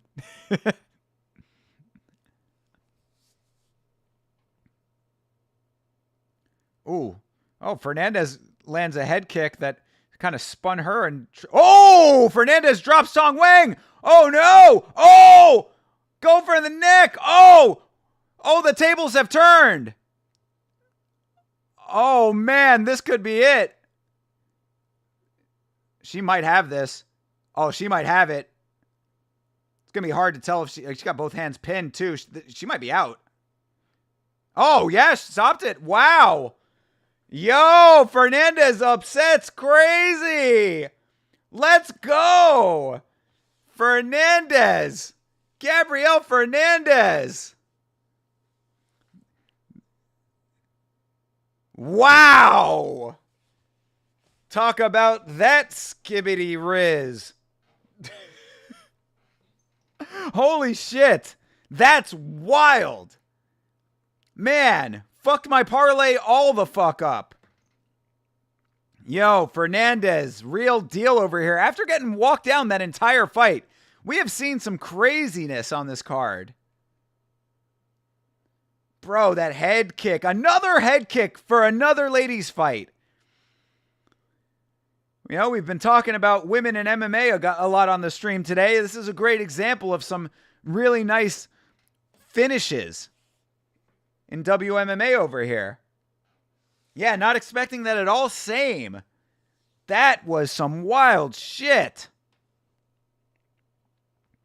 Yeah, man. And nice job as well to adjust after the choke was not in 100% in the first position. Spins her over, gets her back, and she is out. Yeah. Tong Wang, all kinds of on all fours there, all kinds of out of it.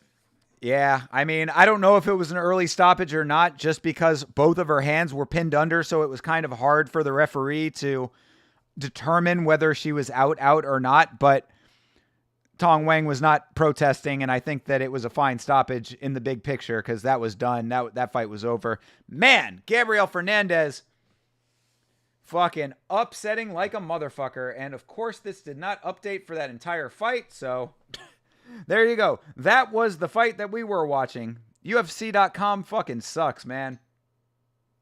Wow. Gabriela Fernandez with a crazy win. Biggest favorite on the card gets upset in spectacular fashion, ladies and gentlemen. Whew. Jesus. Yeah, this card has delivered, bro. Like, this has been a lot of fun for an early morning card.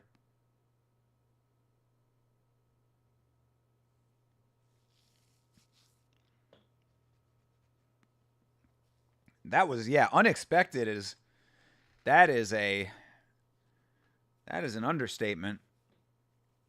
Because fucking Tong Wang was doing so nice in that fight. Like, she was in her face the entire time. But, you know, to be fair, you're in your opponent's face the entire time. Shit like that can happen. You know, not a lot of distance. And with a kick like that, it really was at the exact right distance. It really was very similar to the Shi Wang win earlier. Shi Wang? Shi Ming, my mistake, sorry. But yeah, I mean, the kick was well placed, landed almost in the exact same spot on the leg and on the head, you know? Super glad you accidentally woke up early as hell. Yeah, I mean, this card has delivered in a real way. Only time you're glad you have an awful sleep schedule. Yes, same. This is the only time that Yamakat has actually come through for me.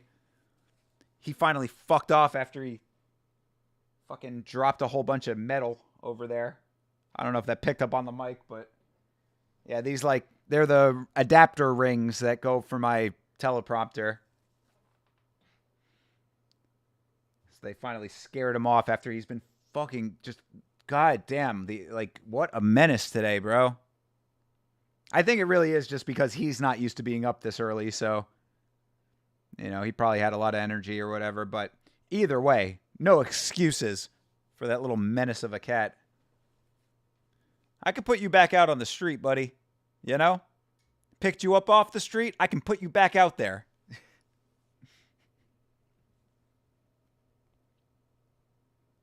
Damn, yeah, that head kick was massive, dude.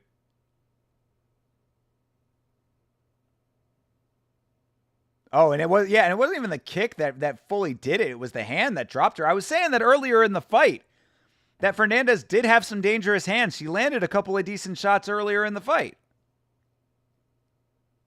Oh, she did tap. Okay, there was a whole bunch that because of the angles I missed. So, yeah, it wasn't the kick that really was the deciding shot there. It was the strike, the punch. And then Tong Wang actually did tap out. So, good. Came all the way to China and look at me now.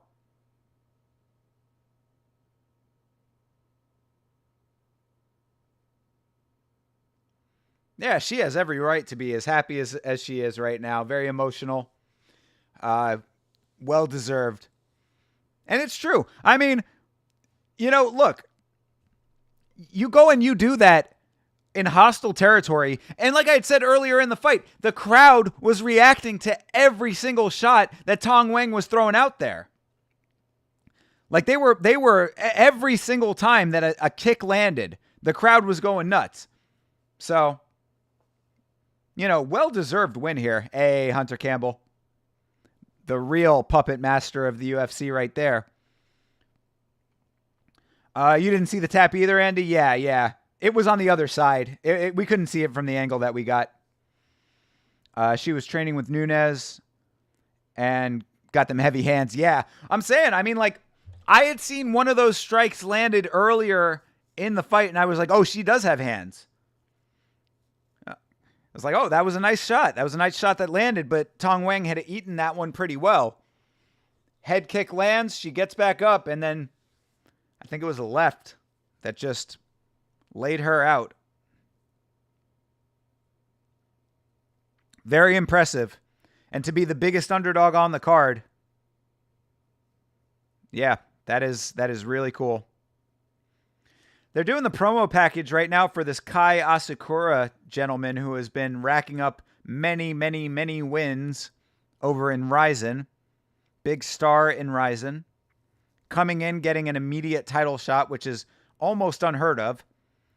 I guess he broke that dude's jaw. That's pretty crazy. He cracked that dude's jaw clean in half. That's fucking nuts. So, yeah, what does everybody think about this Kai Asakura guy? I mean, like, you know, Ryzen is one of the organizations that is a little bit of a blind spot in my MMA watching just because it is hard to catch their events. In fact, you know what? That is a good point. I am right here, right now, going to go and make sure that I follow Ryzen on Instagram. Because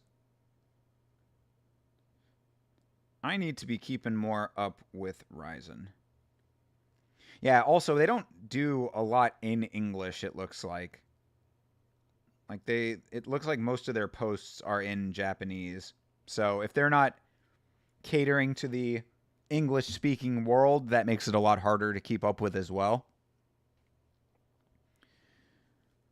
You're so ready to see the Asakura fight. He's phenomenal. Okay, cool. Excellent. You did a segment on him on the podcast and got to check him out in depth. It was absolutely a treat. I recommend finding his fights. Hey, right on. Can you link me to your segment that you did? Link me to that episode. I will watch that. I would appreciate a nice breakdown of it, kind of nicely packaged together, so gives me the pertinent details. I mean, just based on that promo package, like the fact that he cracked that dude's jaw in half, that's fucking nuts. But again, you always have to question what level are the people that he's fighting at. You know, if he's fighting exclusively Japanese fighters that are underrepresented in the UFC, going up against a Brazilian extremely high-level opponent and champion in Alexandre Pantoja, I think that Pantoja has a great chance of retaining. What's his ground game like? That's what I'm really going to want to see. Perhaps that's something that you covered in your segment, which I will certainly watch if you link it. But either way, I am very interested in this. As I had said, that this is certainly a blind spot in my viewership. I'm sure that it's going to come up on our podcast, last week's fights, before that event happens. So maybe we will also do a segment as well. Maybe I will use your segment as the basis for our segment. How about that? Talk about some fight show, last week's fights synergy there. Shout out to that whole crew. Anybody else who is in the chat, if you are not checking out Fight Show, make sure you go to @CheckmateMMA, CHKM8 MMA on YouTube. Make sure you subscribe on there. You can also find that on Facebook. That's where they're very active.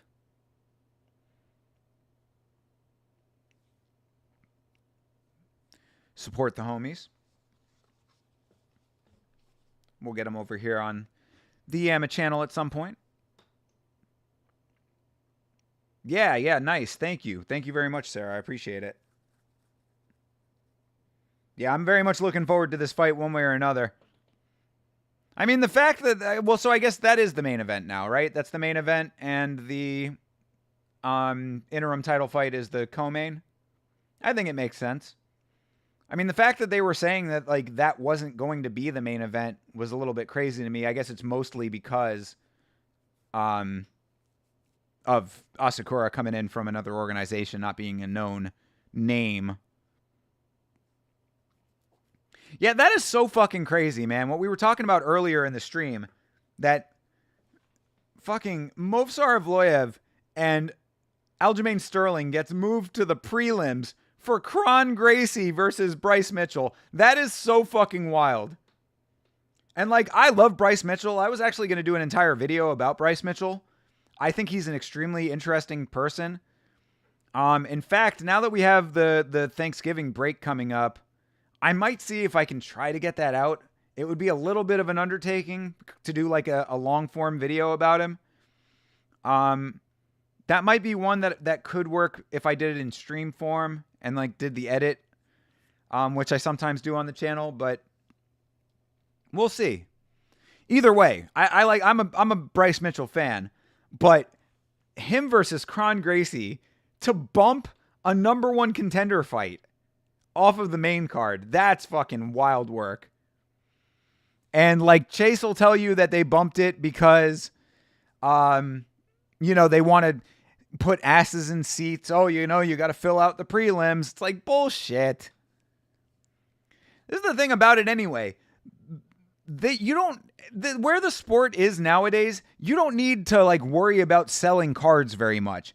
Fucking UFC Tampa has like not that many great fights on it, to be perfectly honest. Like, if it wasn't for my buddy who I'm going with, it being his first time ever going to see a live event, I very well might have gotten a refund for this event. Like, there's not that much great going on this card. Tickets to this card were still upwards of $300 for good seats. Our seats are good, not great seats, decent seats. And we paid, in the high 200 range. So it's not like you're having to go above and beyond to sell these cards anymore. So I'm not too sold on the idea that you need to put asses in seats is a good excuse to have a number one contender fight on the prelims. And the other thing is that the people, when you talk about putting asses in seats, like, people show up late to this shit anyways nowadays. It just seems like this sport is becoming the haves and the have-nots, with all these people that show up just for main card. Sometimes people are showing up just for the main event. That is insane to me. Like, whenever I go to a live event, I don't care what it is. When we went to go see Gamebred, we were there for the very first fight. Like, if I'm paying for a night of fights, I am seeing every single fight. Like, it is crazy to me that there are people spending $1,000 on a ticket and then showing up for 3 fights. So, whatever. But the point is, anyway, going back to the main point, is just how the fuck, I don't think that there is any justification for Aljamain Sterling versus Movsar Evloev being bumped. That's the thing too. It's not like it started out on the prelims. If it had started out as the featured prelim when the main card was like super stacked, okay. You know what I mean? Like, maybe there's some kind of justification there. It's like, all right, featured prelim still doesn't make sense to me, but okay. It got bumped off the main card for Kron Gracie. That's fucking wild work, bro. That is wild work.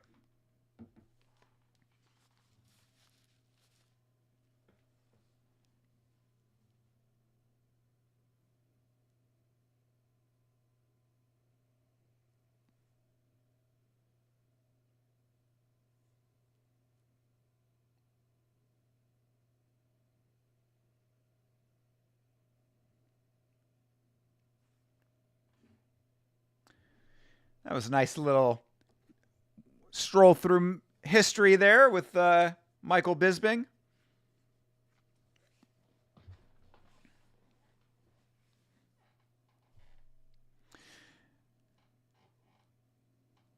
And they're saying that this is fight of the night potential when Muslim Salikov is one of the slowest, clunkiest, oldest guys, to be perfectly honest.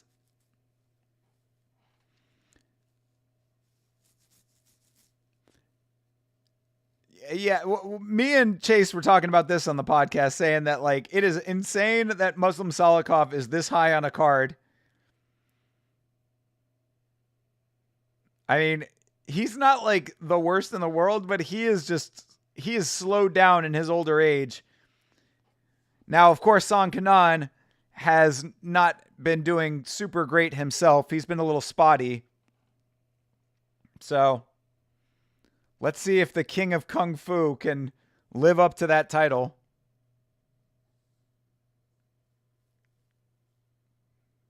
Muslim Salihov?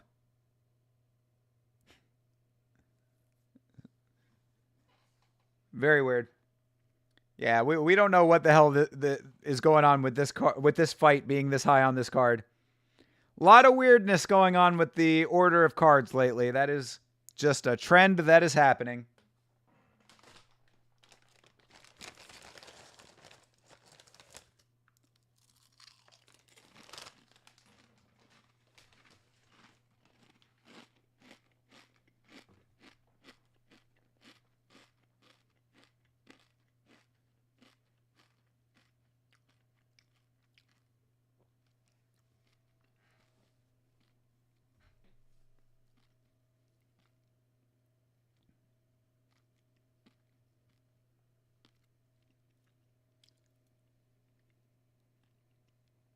Man. So this morning, early in the morning, fucking Yamacat wakes me up. It's like 6 in the morning. I don't have to be up for another hour or two. You know, hour and a half or so. I feed him, take care of the litter, all that bullshit. I was like on my way back to bed, and I said, you know, I was a little hungry. Got myself a granola bar. I'm eating my granola bar. I bit the ever-loving shit out of my tongue. It's like a weird spot on my tongue, too. It's like the back of my tongue. Like it's far back. It's like there-ish. And I was like, this really fucking sucks. Because not only now am I going to have to do this stream that I'm doing right now and talk for 6 hours or so, but I had an entire episode of Yama to record and do a lot of screaming as well. I was like, this is going to fucking suck. Thankfully, the Yama recording wasn't that bad. That actually worked out just fine. Now, after all the talking I've been doing, finally starting to feel a little bit of irritation in that bite. So, whatever. We fight on. You're supposed to eat the food, not your tongue? All right. You really are a parent. Mom, you're embarrassing me.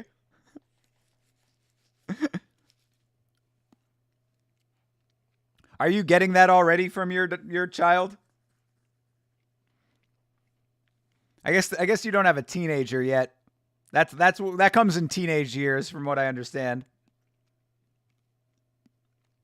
Hey, the leech is in the corner of Song Kanan. The only leech in the UFC now, after Damon Jackson has retired. Also, got to recommend, you know, not to do any more shameless promotion than I already do, but if you go onto the channel as well, the clip that I posted from the 309 watch along with me and Vitz talking about Damon Jackson walking out to Pony by Genuine, I thought that was pretty goddamn funny.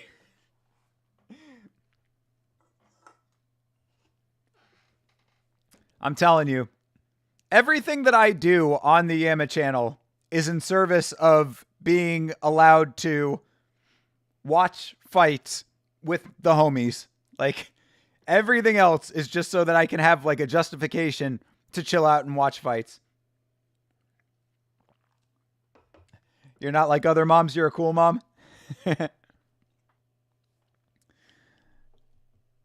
You took her to her first. Oh, you took her to Say Anything? That's a great band.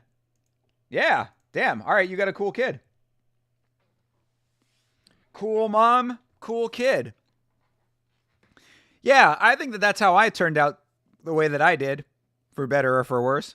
But both of my parents have really, really good music taste as well. So I grew up on some really cool music.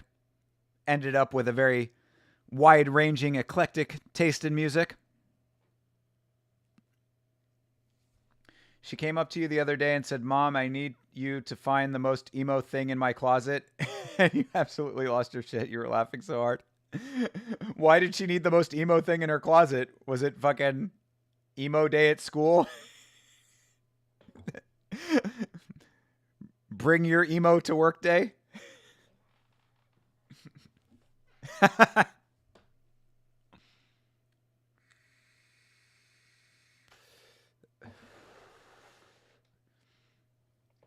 All right, Song Kanan, you win this fight, buddy. I want to see Song Kanan beat Muslim Salikov because Muslim Salikov versus Santiago Ponzinibbio was such a goddamn snooze fest. Santiago, old. Muslim Salikov, also old. And that's coming from an old guy.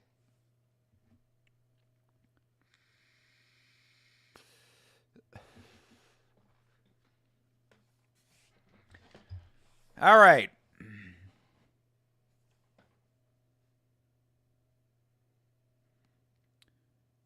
Kicks low traded on each side as we get this fight underway. About 25 seconds in.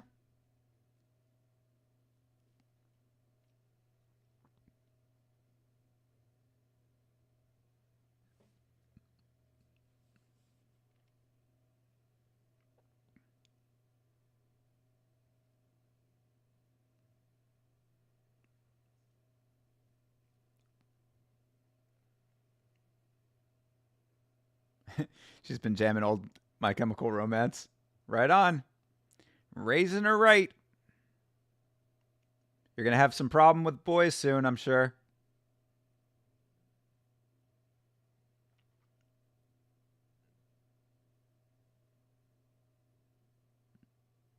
Leg kicks being traded here.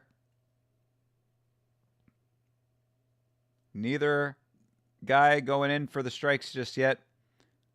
Salikov, decently active compared to last fight.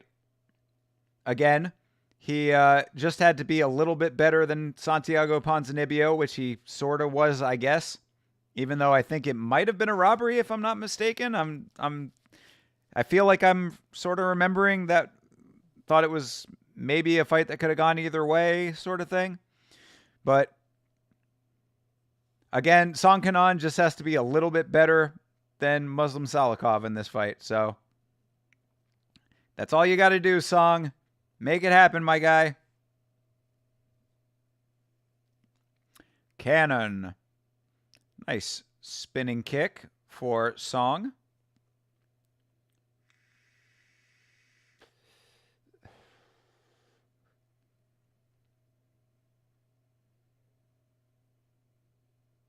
Oof.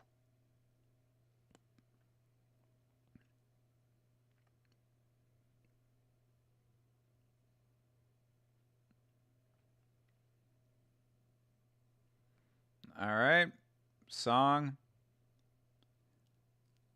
gets it. Yeah, I was going to say cup check. Looked like it was. I was going to say it, but I didn't know if it actually landed or not. Yeah, he was going for a knee, and Salikov was also going for a knee. So incidental, not intentional in the slightest. He couldn't have predicted that leg was going to come up.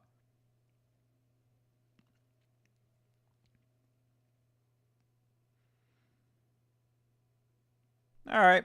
Take a little break. Breaking for the balls.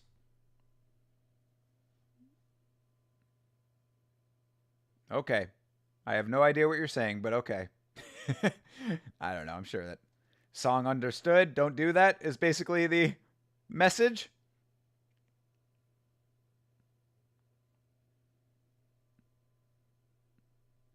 Yeah, exactly. Commentary saying the same thing. I don't know if he knows what he's saying, but he gets the gist. Don't do that. That was a nice left hand for Salikov. Song going for the leg kick. Oh, Song overcommitting on the high kick. Gets pushed down, but he's back to his feet.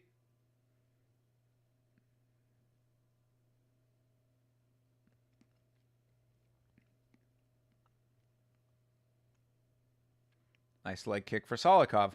Pretty much all leg kicks this first round. Just about the level of excitement I would expect in a Muslim Salikov fight.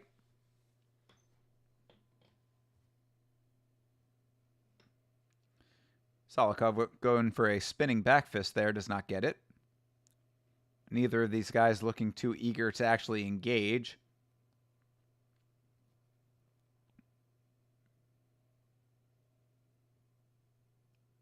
Oh! Well then, this has been a fucking kick fest. Holy shit! What the fuck, man? Spinning wheel kick just laid Song Kanong out. Holy shit. Wow. Brother, what the fuck is happening on this card? We have seen 3 kick knockouts on this card. Oh my god, dude. Spinning wheel kick landed perfectly. Holy shit. Wow. Pow. Oh my god. That was perfect. Honestly, I got to give it up to Muslim Salikov. I did not think he had it in him. After the fight with Santiago Ponzinibbio, I did not think that he had the ability to do that.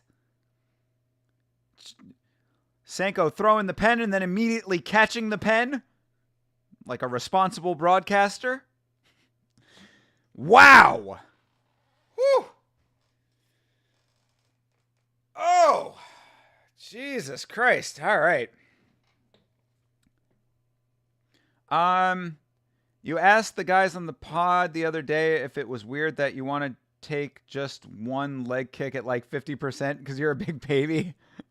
No, I've seen Jim Norton, who does the UFC Unfiltered podcast with Matt Serra. He is also one of the finest comedians on the planet, in my opinion. He is also one of the quickest wits on the planet as well. He is the former co-host of the Opie and Anthony show back in the day. And back when he was on the Opie and Anthony show, I forget who the fighter was at the time, but they had a fighter in studio, and he asked to take a leg kick at 50%. And he said it hurt like fuck. So not an uncommon sentiment to want to take a leg kick just to know what it feels like. They all agreed they did as well. So would I take a leg kick at 50%? Fuck no. No, I'm good on that. What would it feel like? Pain. Pain is what it would feel like. I mean, would I take a kick if I was in a fight? Yeah, if I was fighting. If I was in the fight, I'd have to, but I'm not just going out of my way to take any kind of damage unnecessarily. No. Fuck that. I don't need that shit. That was phenomenal. This card has been such a great card. Yeah, absolutely. This card has been fucking fantastic. I mean, really, like, worth every minute of getting up early. Like, I was legitimately concerned about that, getting up early to watch this. You know, I was like, look, if I get up early and this card sucks, like, I knew that Red Bull was gonna keep me up because, like, it really is just like a magic bullet for energy. But even still, I mean, you know, if the fights suck, you're just like sitting there like, yep, go for another takedown. Oh, another takedown doesn't happen. You know, that type of shit. This card has been fucking fantastic. I mean, like, if we go back just real quick while we're waiting here, let's see. This was a knockout. No, this went to decision. Yeah, this was okay. So we had a decision here. This was a knockout. What? Stop, bro. UFC.com fucking sucks. This was a knockout. This was a split decision. Okay, yeah. So split decision. So we had knockout, knockout, knockout, knockout, knockout. Well, submission, but off of a shot that could have been a knockout, and then a knockout. So 1, 2, 3, 4, 5, 6 knockouts or six finishes on this card so far. Out of 9 fights, I want to say, maybe 10.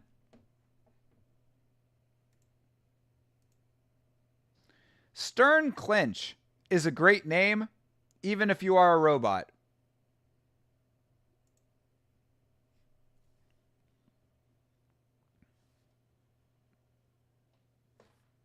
He trains hard and he's still good, so he says. He looked like shit in the Santiago Ponzinibbio fight, but goddamn, you cannot deny that shit.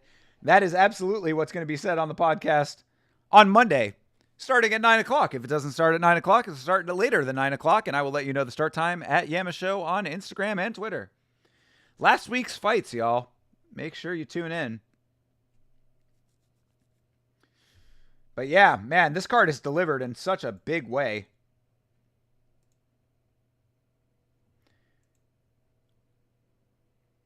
Donnie Yen, what a legend. And Zhang Weilei, the champ. Where's she been, man? When's she fighting again? Feels like it's been forever since she's fought. Yan Xiaonan, who she just fought, is fighting sooner than the champ is. Why is she not defending that belt? Get back in that cage, Zhang Weilei. We're all fans. In fact, I think that Zhang Weilei might be the only person on the planet who is a legitimate fan of Colby Covington.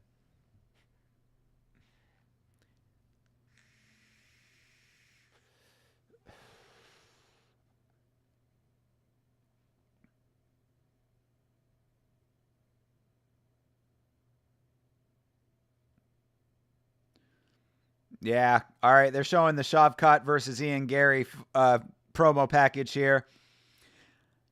Am I happy about this fight happening? Yes. Am I happy that it is happening at the expense of my main event in Tampa? Absolutely not. Shavkat, I do believe, is going to annihilate Ian Gary. I think that Shavkat has all of the tools to beat Ian Gary anywhere that this fight goes. I think that Ian Gary might be a slightly better striker, but I don't think it's going to matter. Because really, when it comes to his striking, he's not a finisher with his striking. Ian Gary is a point fighter with his striking.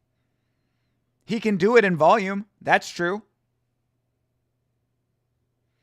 You're stoked to see Shavkat? You're a fan? Yeah, I am also a huge fan. In fact, I've been saying for what feels like the better part of 2 years that Shavkat will be champion. I think that Shavkat is going to beeline for that belt. That is absolutely the case. I mean, they can make him fight all of these fucking, fights in the middle. I mean, I thought that he should have been fighting for the belt like 2 fights ago, to be perfectly honest. Like, I think that Shavkat has proven it time and time again that, because it's not just that he is beating his opponents, it is that he is walking through his opponents. You go back through Shavkat's record.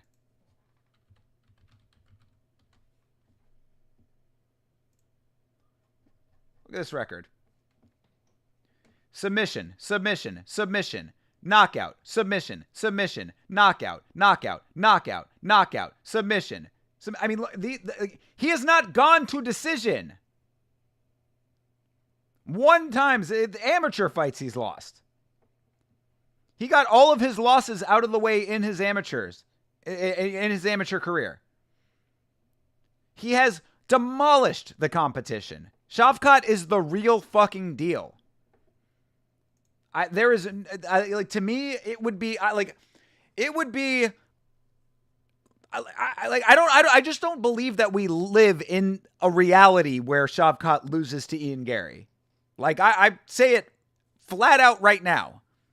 I'll eat it completely if it turns out to be wrong. But, like, I would be floored. It would be an insane, massive upset to me if Ian Gary is somehow able to pull out a victory over Shavkat. Yeah, dog walks everybody. Exactly. That's absolutely the case. He is out here annihilating his competition. what I'm saying. I feel like you can make him fight all of these filler fights, which is what they feel like to me. If that's what the organization wants to do, I really do feel that if this dude spoke English, he would already have been fought for the belt. He'd already be holding the belt. If a fighter of his proficiency was able to cultivate more of a fan base, you know what I mean? If he was more of a character, he'd already have the belt. That's the prize fighter aspect of the sport. As we know, this is not a merit-based sport. We are in the holy shit moments business, as Dana might say. But it's like, I don't know how you deny the holy shit moments that Shavkat pulls off. Fucking standing choked out Jeff Neal.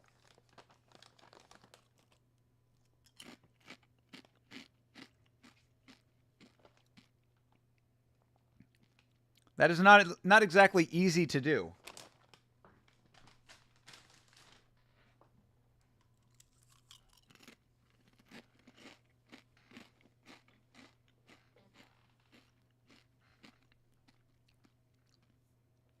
Man, cannot believe that we were already at co-main.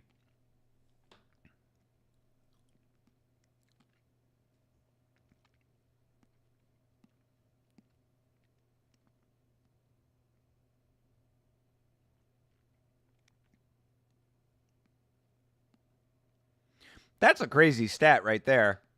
That Yan Xiaonan has never lost in China in 16 years. That's pretty impressive.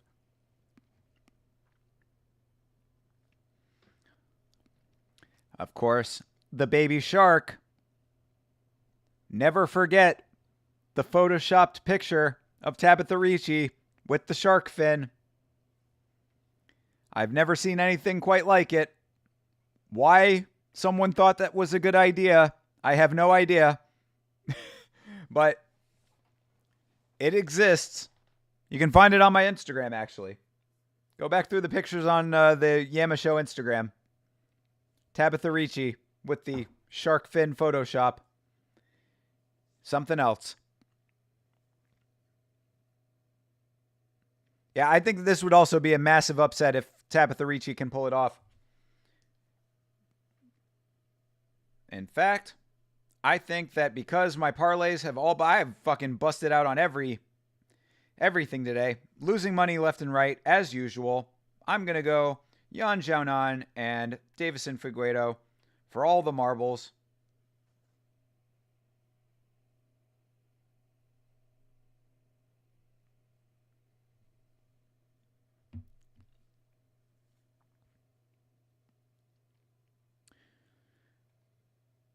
Baby shark, do do do do do do.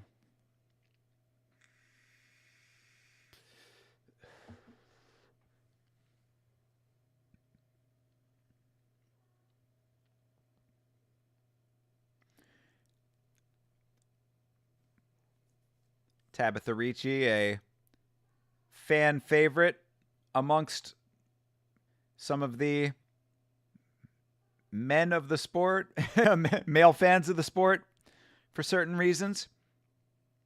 Even though she does slightly remind me a little bit of Michael Jackson in the face. Just saying. I mean, come on, you can see it.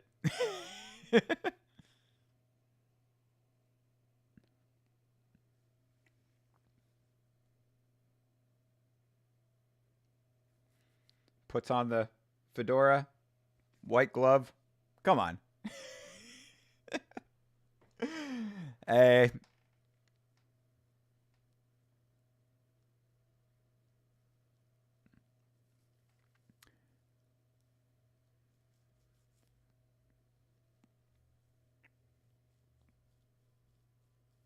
We'll see. We'll see what happens here. But yeah, I think that Yan Xiaonan should win this fight. If not, it would be a pretty bad backslide after her title challenge. Her coach has a mohawk, just like Chuck Liddell.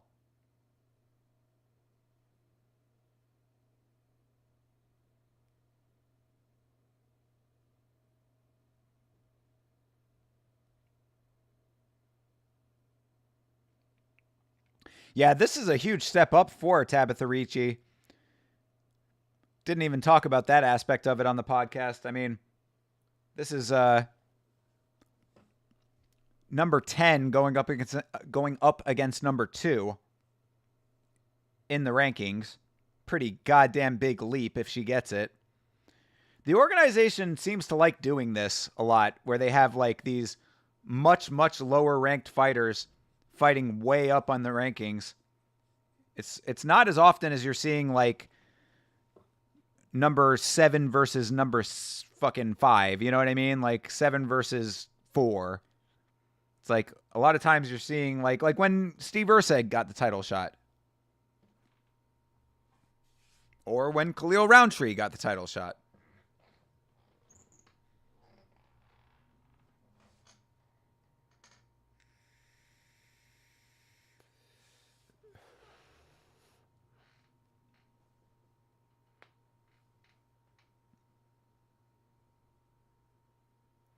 I didn't know that she was the first Chinese UFC fighter.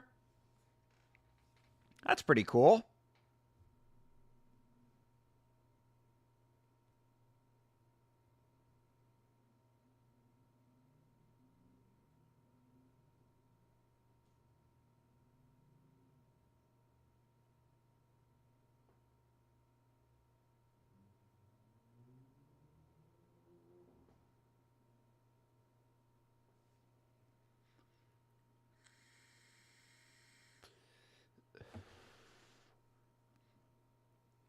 What is her tattoo?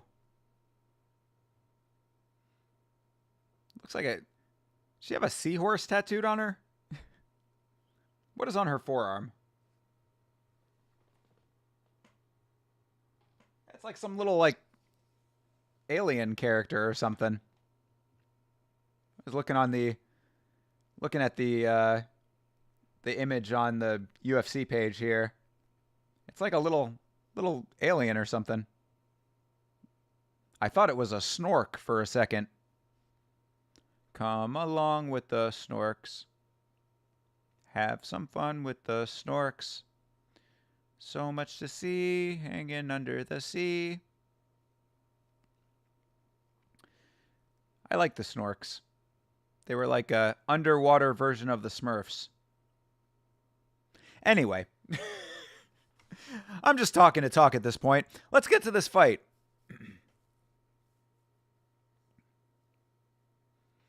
Yeah, what is that tattoo? It's like a little skull with a crown. Got some wispy tentacles. I don't know.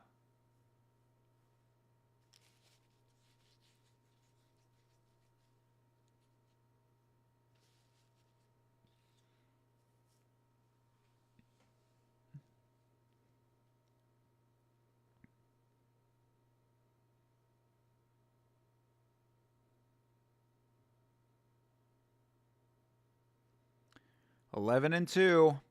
It's a decent record.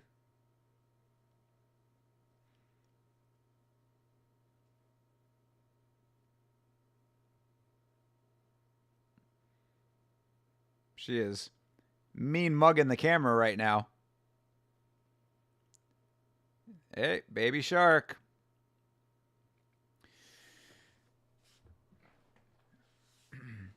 Bloomis, what's up, brother? Shout out to Denmark. You missed that this event was going down? Have I been up all night? Yes, I have been up all night. I have been up since 2 o'clock in the morning. I was thinking that I would see you. I was like, oh, this might be a better time frame for you. Yeah, thanks for checking in, man. And honestly, bro, I hate to break it to you, but you have missed a really, really good event. Go back and rewatch this thing, because this event has been fantastic so far. We're coming up on the co-main event right now starting. But yeah, I've been up since 2 o'clock this morning. Got a little nap in there. After putting out a new episode of the show, new episode of Yama is out now.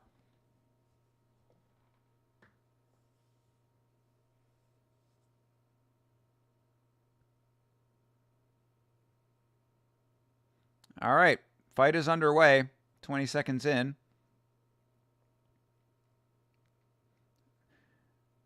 Yan Xiaonan with the modified Philly shell, it looks like. You're dedicated being up all night for the day, bro. This is what I do, man. This is what I love. I am dedicated purely out of my love and admiration for the sport I appreciate so much. And hanging with y'all, hanging with you guys. It's been great. Been hanging out with Sarah Toby tonight. It's been fun. Andy checking in a whole bunch. Appreciate that. The Sigma in charge. A name that is befitting of that great gentleman. Yeah, it's been good. It's been a lot of fun.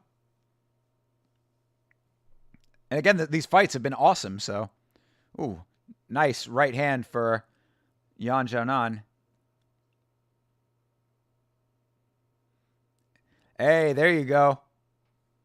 Nice midday beer for the homie. I appreciate it. Go grab yourself one, dude. Nice side kick for Yan.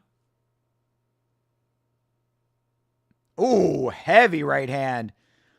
Yan really likes that right hand. He's doing a little twitch pivot there. I appreciate that. Yeah, it's been fun.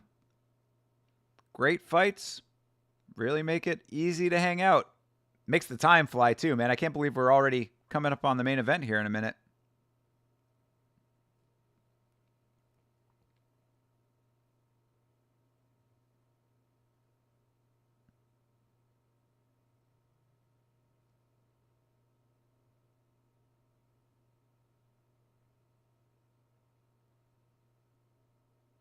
Oof, nice body shot for Yan.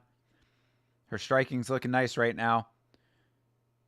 Ricci she seems comfortable standing here, but I mean, she's taking some heavy shots for it. Has not faked the takedown yet. Not really giving Yan much to think about. Nice leg kick for Yan. She's looking sharp right now. But again, we've seen Chinese women who have looked pretty sharp only to be dashed on the rocks. So anything can happen. Do I have money on Yan? Yes, I do. My parlay already busted when Tong Wang got upset spectacularly. She was such a crazy favorite. Should have put money on the dog just to have some money on the dog in that fight. A lot of upsets on this card from what I understand. I didn't look too deeply into the odds because there were so many people that I didn't know.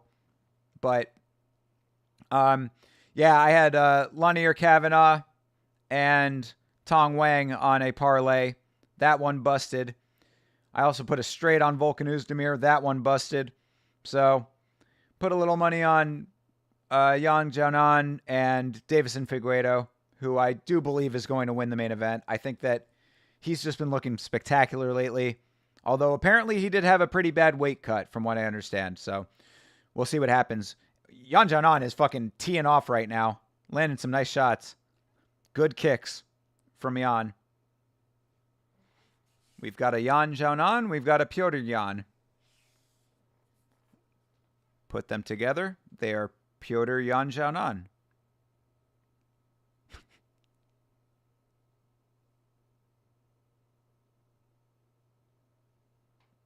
Somebody with better Photoshop skills than me should Photoshop Piotr Yan's face onto Yan Xiaonan. That's a meme waiting to happen right there. That's a free one for you. Maybe Checkmate can do that one.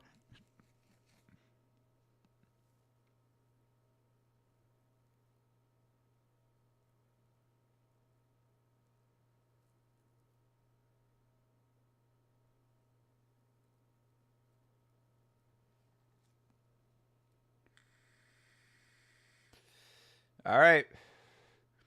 Good first round for Yan Xiaonan. Ricci looks like she has a little small cut on the side of the head there.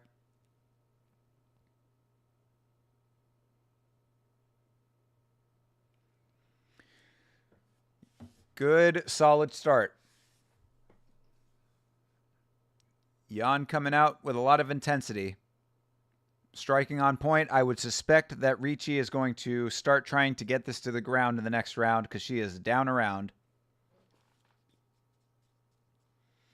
Bro, every time that I do a watch along at home, I am reminded that I need to get those fucking open back headphones, man.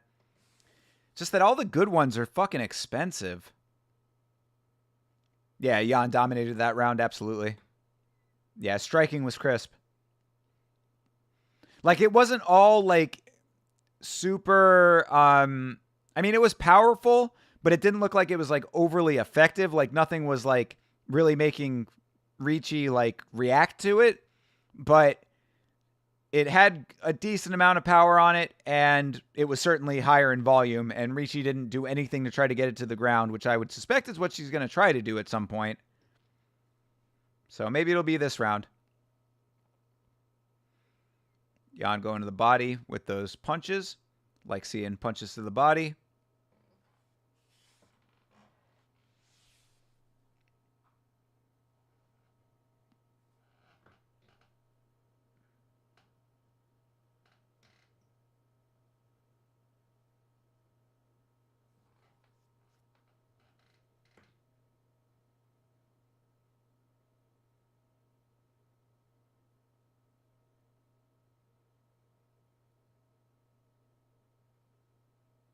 Ooh, there you go. Yo, Yan with that right hand is fucking nasty, dude. Oh, there. Oh, and okay, Ricci going for the takedown. Oh, trying to secure it. Doesn't fully have it. Oh, Ricci. Wow. Ricci really hanging on for it. But Yan back to her feet. Very nice by Yan. Very nice by Yan. Impressive, dude. Impressive. Yan looking sharp in this fight. Ricci had her opening, couldn't get it. I would think that that would be a little bit of a discouragement for Tabitha Ricci right now. Uh-oh. Crowd chanting. Chanting in Chinese.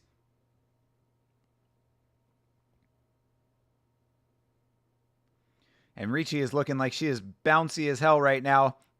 Oh, another one lands for Yan, dude. Yo, Yan pointing to the ground. Let's go. Yan says, stand still and let me punch you.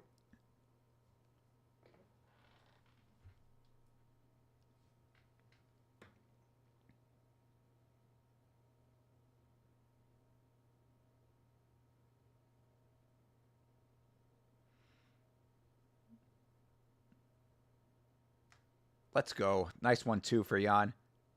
She is looking great in this fight right now. Looked like Yan pointed to the ground Holloway style. Yeah, there have been a couple of times that that's happened on this card. One of the dudes earlier on. I forget his name off the top of my head. I'll have to go back, but he was doing that in the first round. She's doing that in the second. These Chinese fighters, man. They're out here to bang. I appreciate it. That dude who was doing it in the first round that I was just talking about, he was also from China. Yo, Yan is landing all of these shots, dude. Seriously. Every one of these shots that Yan is throwing is just accurate as fuck. And now they're going to start adding up. What I was saying in the first round about them not, like, affecting Ricci, like, that's going to start happening more and more as we get into this fight. Like, she cannot take all of this damage without it affecting her in some way.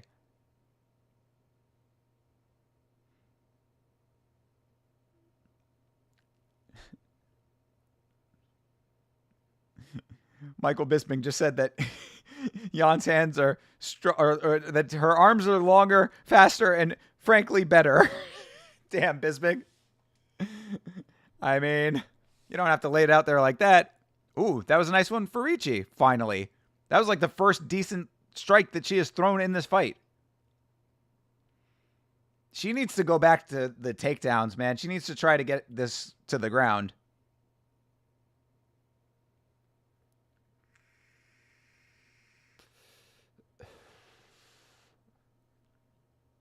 Oof.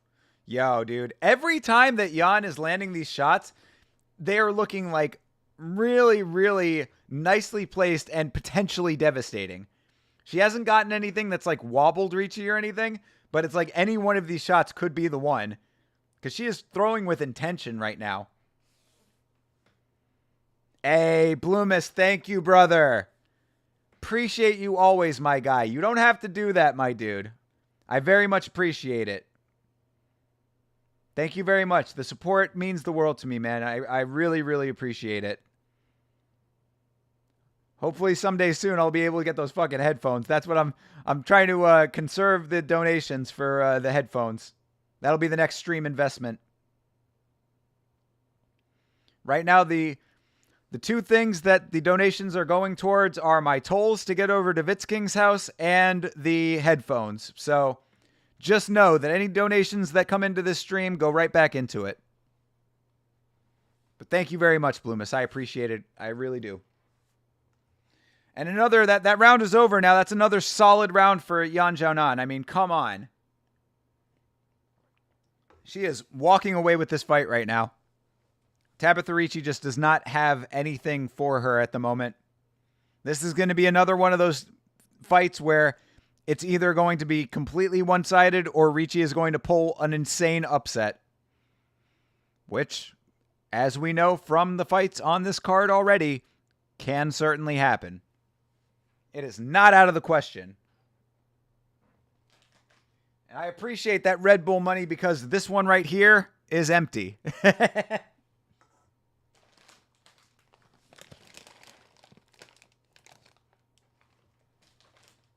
Hey, thank you, Bloomis. I appreciate that. Yeah, new episode of the show is out on the channel now. So after this event is over, if you want to do some further viewing, talk all about the Mike Tyson, Jake Paul fight and the Stipe Miocic, John Jones fight.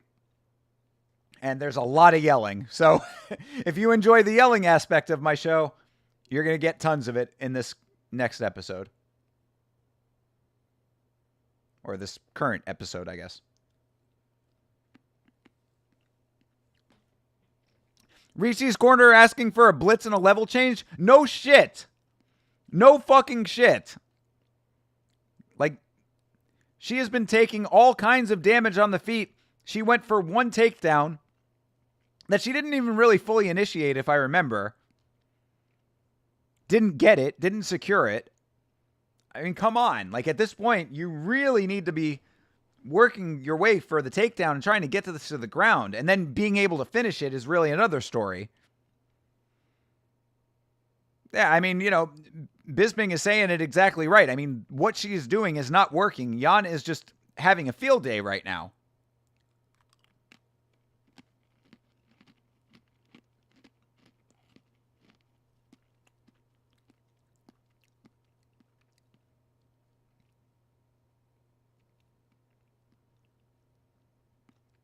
Another one. Bro, Yan Xiaonan with that right hand is something really dangerous.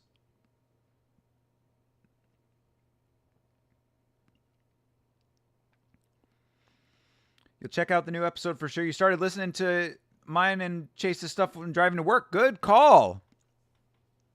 Yeah, I think I saw that you said you were listening to some of the stuff on the way to work. I think that's a great way to do it.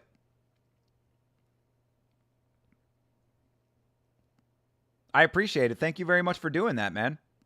Hopefully it's keeping you updated on the sport for some of the stuff that you're not able to catch while you're being a busy man there. Doing responsible adult things like raising children and working a job. I mean, Jan is just wrecking shop right now. Yeah, you know, Sarah, you're absolutely right. This is complete light work for sure. I mean, like, and to be fair, what you'll hear me say on the podcast a lot is like what I call the blank canvas, like where a fighter really doesn't have a lot coming back at them, so they can really express the full range of their abilities. Like, Jan is not really needed to go to the ground. Like, if she wanted to, she could. But, like, as far as her striking goes, this is pretty much a blank canvas fight. Like, I mean, Ricci has been out of range too much. She's not going for takedowns. So Jan is just saying, okay, if you're going to let me strike like this, I'll show you everything I've got. She's been doing that since this fight fucking started. Since the referee said fight, she's been teeing off.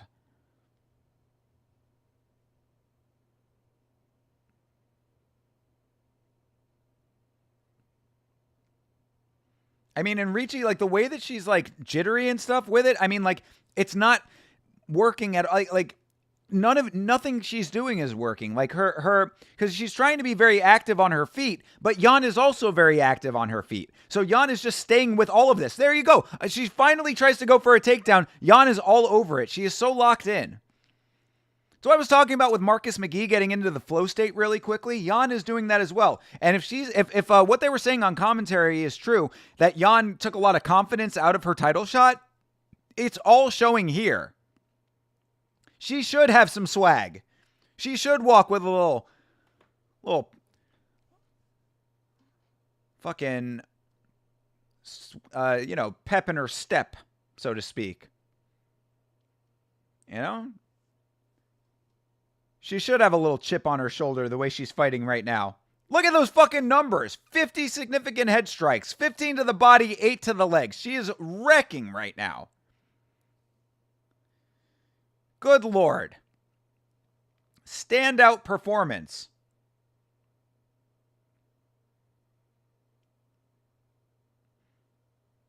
Yeah, I mean, what Bisping is saying right now about Ricci just having good conditioning, that's not what you want to hear. When the highlight is that you're not gassed, that is a big problem as far as your striking goes. Yeah, exactly. Those numbers are fucking nuts.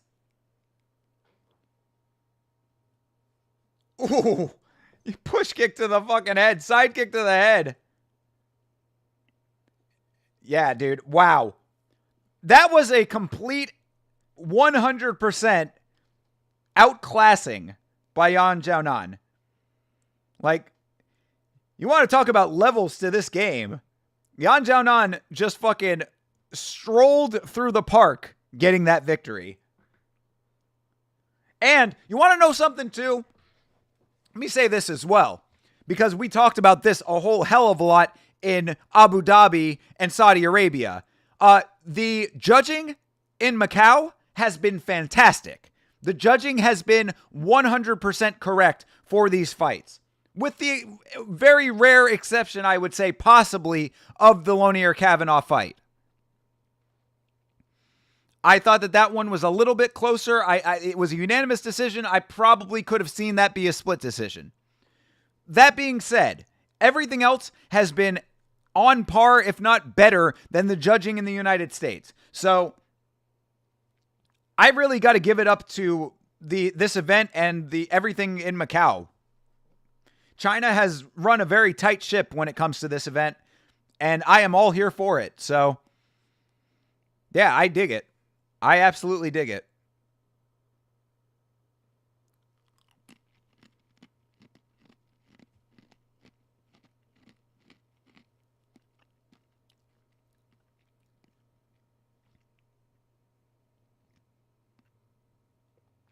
I mean, not that was a close fight or anything. But, you know, the joke is always, oh, she'll do all that work and then they'll still give it to the other fighter.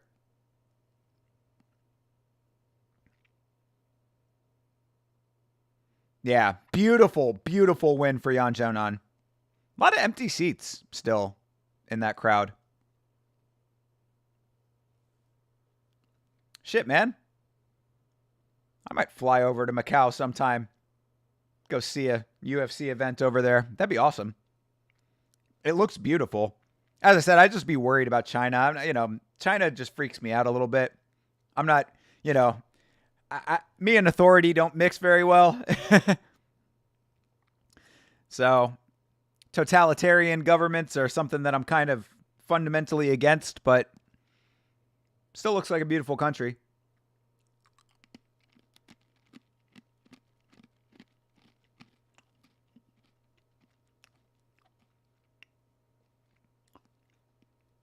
I mean, showing these replays, it's just like, how did the truck even pick what to replay when you had so much? I mean, it was you could have taken any portion of that fight as the replays, all in favor of Yan Xiaonan. In fact, I think the most impressive replay you could have put up there was her defending the takedown. That one time, the one and only time that Tabitha Ricci had any kind of success in this fight was when she was attempting that takedown, and even that she didn't get. So, Yan Xiaonan, real deal Holyfield over here.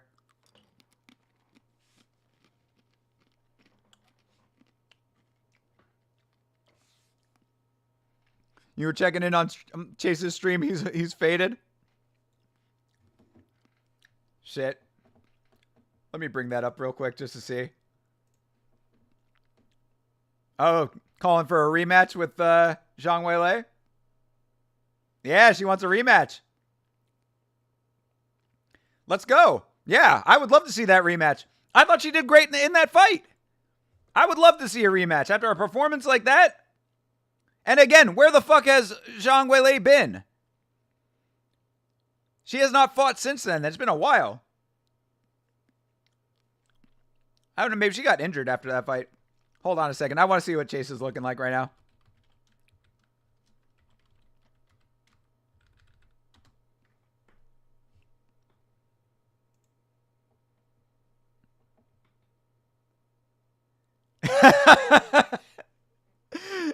Yep.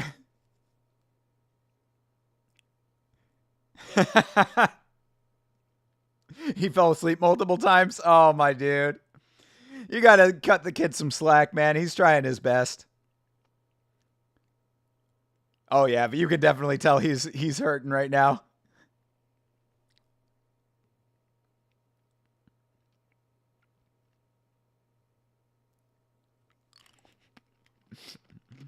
Oh, Chase. Shout out to my guy, Chase Barton, bro.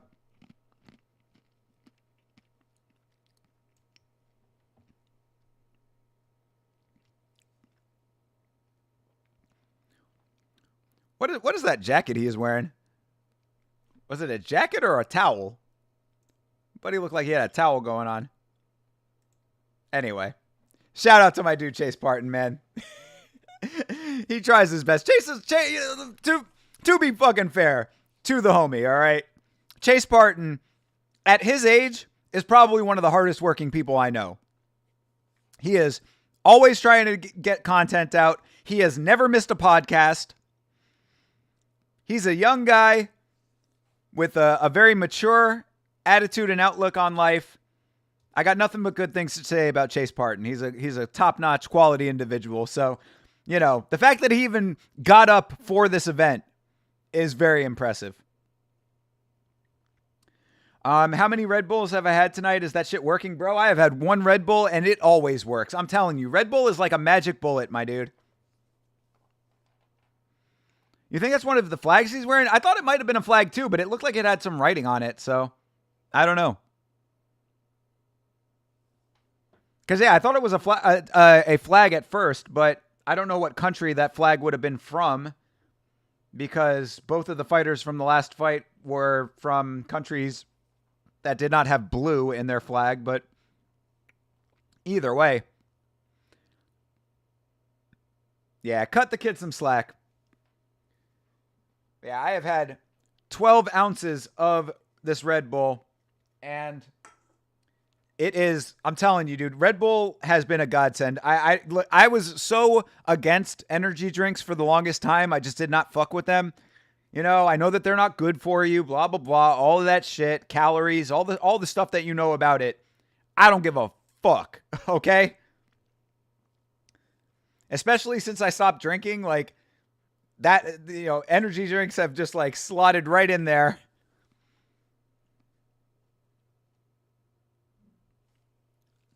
Shout out to him then. Looking forward to meeting him. Yeah, absolutely. Yeah, most definitely. Next time that we come on your show, I'm going to try to work that out so we can get him on as well. And then on this channel, we'll try to get everybody together.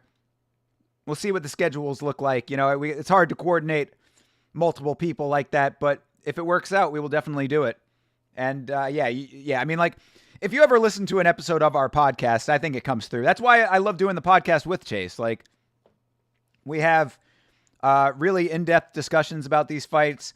I think he makes extremely good points. That's the only note that I have about the podcast for myself is that we agree often. Like, we're a lot of times just saying, yeah, that's a really good point. I agree with that, blah, blah, blah. Like, we don't always disagree very often, which I think is sometimes better for the audience if there's a little bit of a disagreement. But, when there is something to disagree about, we do.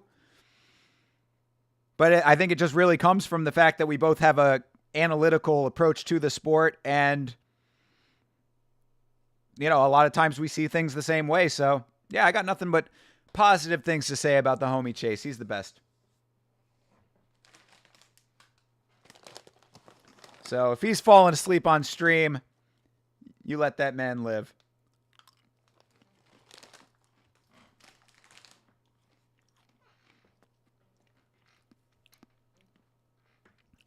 And to the point, Bloomis, one Red Bull is all I am allowed to do. I do more than one Red Bull, I start feeling jittery as fuck. So because I love Red Bull so much, I would probably drink it exclusively if I had the opportunity to. Like, that would be my drink of choice. But the amount of caffeine is just, I can't handle more than one. 12 ounces is all I need. Are we looking at a Petr Yan decision, or what's your take? I think Deiveson Figueiredo is going to win this fight. I have my money on Deiveson Figueiredo. I think that he has been looking fantastic at the new weight. As I had said, I think that he had a bad weight cut, so that's something to keep an eye on. But he has been showing at this weight that he has all of the tools that he needs to be effective. Now, with Petr Yan, this is a 5-round fight, so dropping the first round is not going to be as big of a factor. But if Petr Yan thinks that he can drop the first round and then coast anywhere else in the fight, it's going to be a very bad time for him. I'm just high on Deiveson Figueiredo. I think he's a great fighter. I think that he was great at flyweight, and I think that he's been great at bantamweight. So I'm all in on Figueiredo on this fight. If it does go to Petr Yan, I would probably think it would go to decision, because that's the one weak spot I would say that Petr Yan has, is that he is a great striker, but sometimes does not get the finish, and he's not going to go to the ground. He definitely does not want to go to the ground with Deiveson. So that would be my assessment.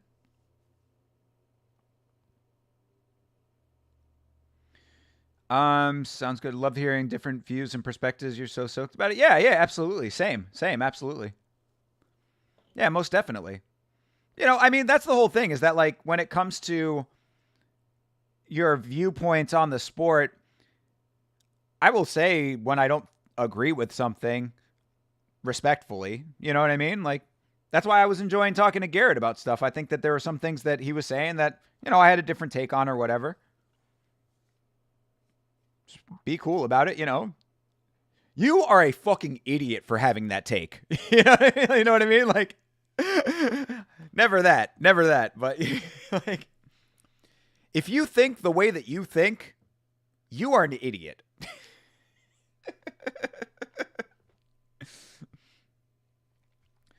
Yan has 5 losses, but 2 of those were super close split decisions, and then he had the DQ, so not many losses. No, you're right. Yeah. No, you're absolutely correct. Petr Yan is a fucking G. In fact, what I've said about Petr Yan for the longest time was that I put a lot of stock into him because I have seen every single Petr Yan fight in the UFC. I have watched him since his debut. I know that because I researched him before his debut. This was back way before Yama. This was back when I was going to fucking Twin Peaks to watch fights with the homie Stevenson K. Shout out to the homie Stevenson K. That's a fucking rider right there. We would go out to Twin Peaks, see some titties, see some fights. Back then, I was researching fighters more regularly than I do now, like going deep diving on fighters because I wasn't doing the channel, so I had more time to do different things when it came to the research on the sport. And, yeah, I had seen some of his fights, I believe in KSW, I think is where he used to fight, in Russia. And I was like, this guy has got something. I saw something special in Petr Yan. So to see the trajectory that he had going up to the belt, and then for it to all get fucked up with the knee, I was very upset by that. I felt let down by Petr Yan, not because of his skills, but because of the circumstances. So, you know, it is what it is. That all being said, Figueiredo, I just think, is a little bit more well-rounded. That's really what it comes down to when it comes to my decision-making on this fight. They have this fight as Yan being a pretty high favorite here. And I think, to me, it's way more of a pick'em. Yeah, I mean, like, Yan is almost a minus 300. He's a minus 278 on this book. Figueiredo has a plus 225. I think those odds are ridiculously off. Like, I think that this is a very close fight. I just think that Deiveson Figueiredo is a more well-rounded fighter. And also, as I alluded to, Petr Yan often drops his first round. Like, he takes his time, as they say, quote-unquote, downloading the information, getting his reads on his opponent, then he starts. That, I think, is not a great idea against Deiveson Figueiredo. So that's all of my pre-fight assessment stuff. We're going to see what actually happens here. Tong Wang lost, hype train derailed. Yeah, Sigma, you are not wrong about that, my guy. You are not wrong about that. That was a massive upset, too. How about it? Yan is only 31, coming into his prime. Scary shit. Yeah, most definitely. Most definitely. You are correct about that. Yeah, there's nothing to say that Petr Yan can't, A, win this fight, and B, get back to the belt. I think that those are both entirely possible. However, I think everybody and anybody is going to have a problem with Merab. And, you know, he already had a problem with Sean O'Malley, even though a lot of people thought that he won that fight. So, bantamweight is probably the most competitive division in the organization right now. Bantamweight closely followed by flyweight, I would say. Two most competitive divisions. Yeah, I mean, we're talking about Deiveson Figueiredo having decent ground game. His background is in boxing and Muay Thai. So if you think that he's not going to stand and trade with Petr Yan right now, I think you might have another thing coming. He dropped Chito Vera, a guy who is notoriously undroppable. A guy who has a granite chin.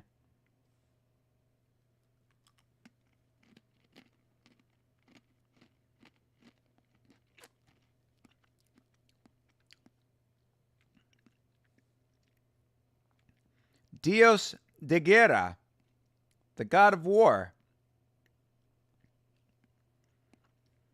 You're 30 seconds ahead? Well, pause the live feed. Stop time.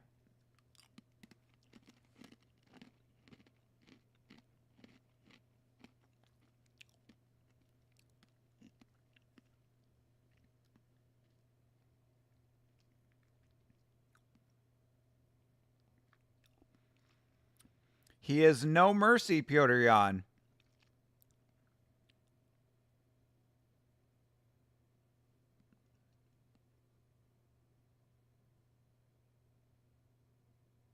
All right, little hesitant glove touch. Said, hey, you want to do it? All right, let's do it. Yeah, that ring girl, man. I would suspect that that ring girl is going to come up on the podcast because she is quite a cutie. All right. Let's get it, ladies and gentlemen. We have made it to the main event. 9 o'clock in the morning almost, 8:45 on the nose here on the East Coast of the United States of America. And the main event has started. Body kick for Figueiredo to start.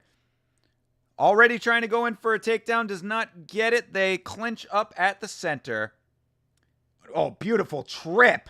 That was a nice trip. She's so cute. Yeah, she is she's a looker for sure. Short hair, don't care. And this is what I was talking about with Petr Yan starting off slow. I literally just said that. Starting off slow against Deiveson Figueiredo is not a good idea. Again, as a guy with a background in boxing and Muay Thai, he's got really nice ground game as well.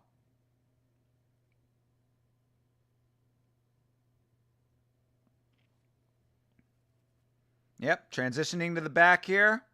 Jan's got the one hand locked up. He's got kind of on the side now. Jan doing a decent job of trying to roll through. There you go. That was good. And now he's self-seat belting.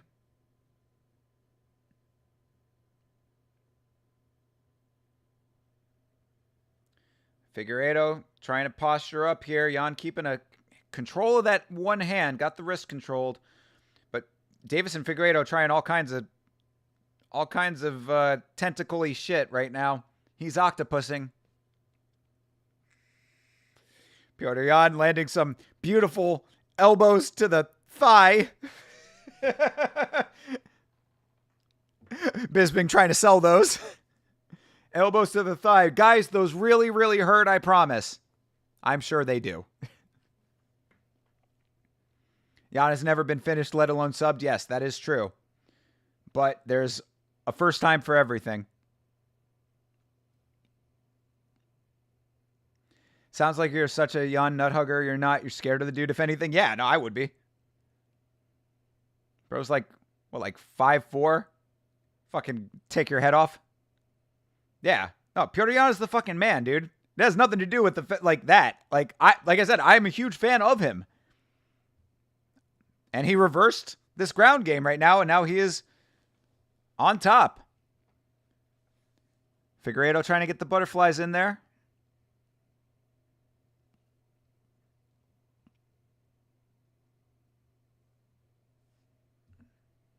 Let's see what Yan can do in this position now. I mean, that was definitely not great for Figueiredo. Going through all that effort to try to make something happen early in the fight, and now Yan is in control.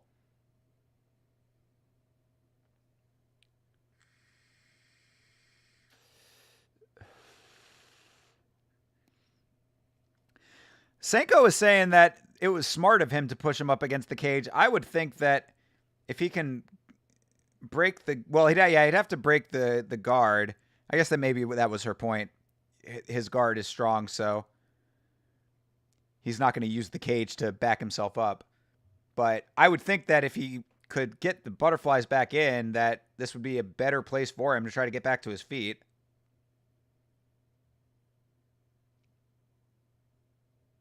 There you go. Tries to break and transition. Doesn't get it, though. This is good control from Petr Yan.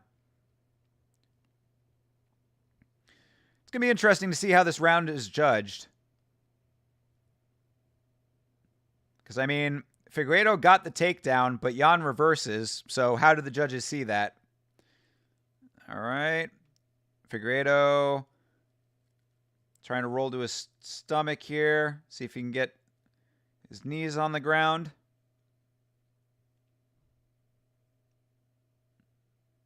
Watch the spine. Yeah, this is really nice, effective defensive wrestling from Yan.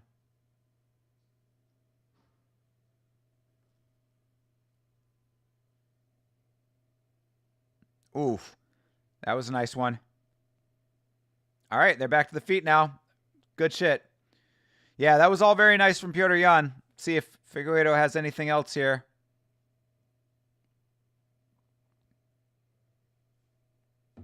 What do I have Figueiredo winning by? Probably decision. But if he was going to win, I might have had him winning by submission. Yeah, if he was going to finish the fight, it would be by submission. If it was going to be decision, it would be by decision. I mean, again, that's a tough round to score, really, because he got the takedown at first. It was a really nice trip. But did Yan do enough in that reversal to make it his round? We'll have to see how the judges see that one. Yan has some nice elbows too. It's Jan's round. Yeah, I could see that. Yeah, that's one of those things. It really is like a judge by judge thing for a round like that, because do you score the takedown itself more effectively than the work that Yan did in the reversal, or do you score the strikes and whatnot on the ground more? I mean, the fact that Figueiredo was able to get back to his feet could play a factor. I'll give it to you that would be Jan's round. I wouldn't be mad at that. And I'm not even trying to really like dick ride Figueiredo over here. I mean, like, I just think that was a close round, and I don't know how certain judges are going to see it.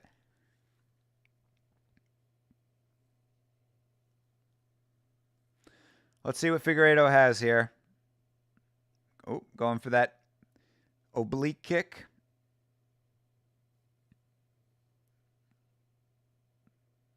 Nice little combo for Yan there. Oh, another kick to the knee for Yan. Looking solid.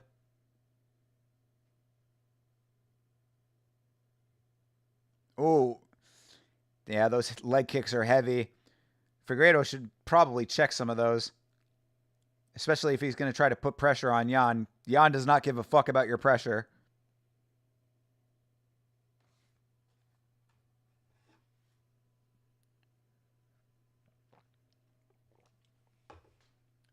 Yo, he's staying with those kicks to the knees, man. Those are the ones that I worry about the most. You hit the knee at the correct angle with one of those, that's a bad injury. Ask Abus about that one. Khalil Roundtree knows what he's doing there. Oof. Yo, Petr Yan's kicks are fucking crispy right now. Petr Yan is looking good in this fight, people. Not going to lie. This is reminding me a little bit of the Carlos Ulberg fight, where it's looking like Figueiredo is just a step behind right now.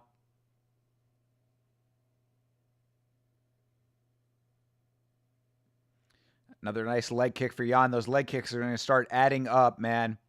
And we saw what happened in the Marcus McGee fight when leg kicks start adding up. Yo, Yan is just throwing fucking all kinds of shit right now. He's getting a little crazy. He needs to rein it in just a little bit. There's a nice body shot for Figueiredo, finally. It's like, bro, you might want to do something of your own here.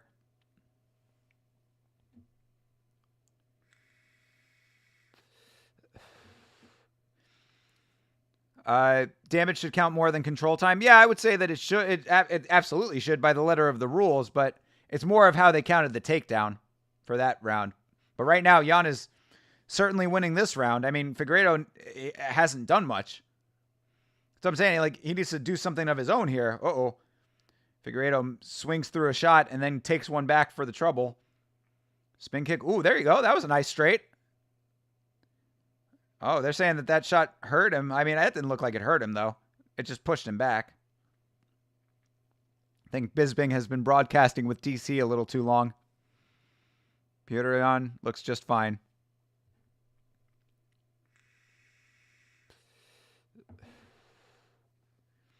Yeah, Senko is not wrong, man. The kicks are on point for Petr Yan tonight.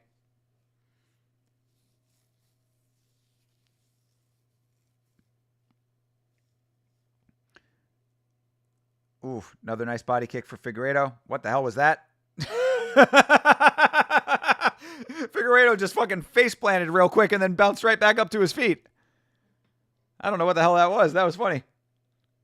Looked like maybe Jan might have kicked his legs out from under him or something, but he just went whoop.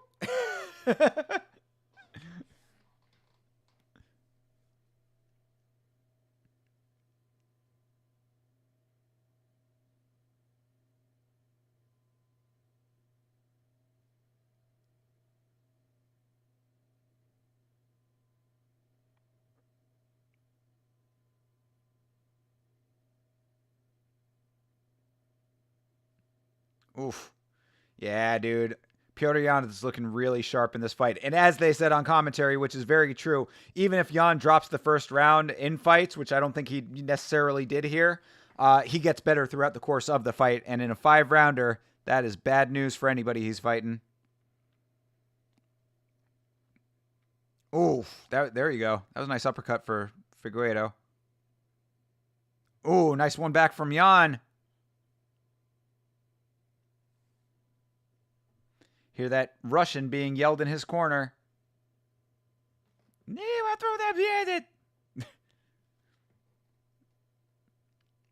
I mean, the thing too is that Figueiredo is, see, that's the problem. Figueiredo is trying to tee up some shots here, and Jan is onto him. There you go. That's a little bit better.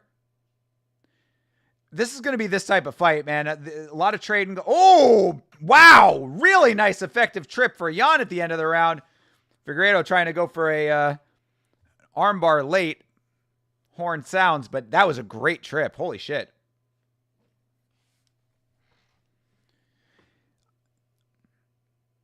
Like how Jan is mixing up the strikes. Yeah, exactly. The variety of strikes is really nice. Actually, on both sides, but Jan was just better volume in that round. Jan is almost one and done. He's put 2 and 3s together. Yeah, I mean, the combos probably should be a little bit more voluminous, but I would say that he's doing pretty effective work with the ones that he is throwing. He's putting together some decent ones. There you go. There on the replay, they're showing a couple of them. Nice body kick there. Gravity got his ass, yo. Yeah, that trip was crazy. Yeah, dude. Really nicely placed. Talk about fight IQ. The awareness of where his legs were compared to where Figueiredo's legs were, and for him to know that he could get that was really nice work. It would have been nice if it was earlier in the round, but Figueiredo was looking like he was setting something up himself after that. So I like this fight so far. Competitive, as advertised.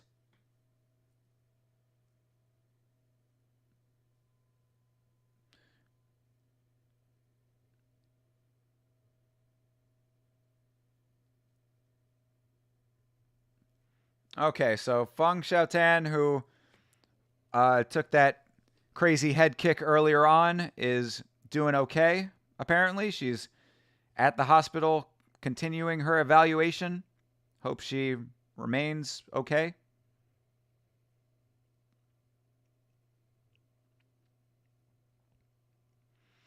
Figueiredo putting on some good pressure right now.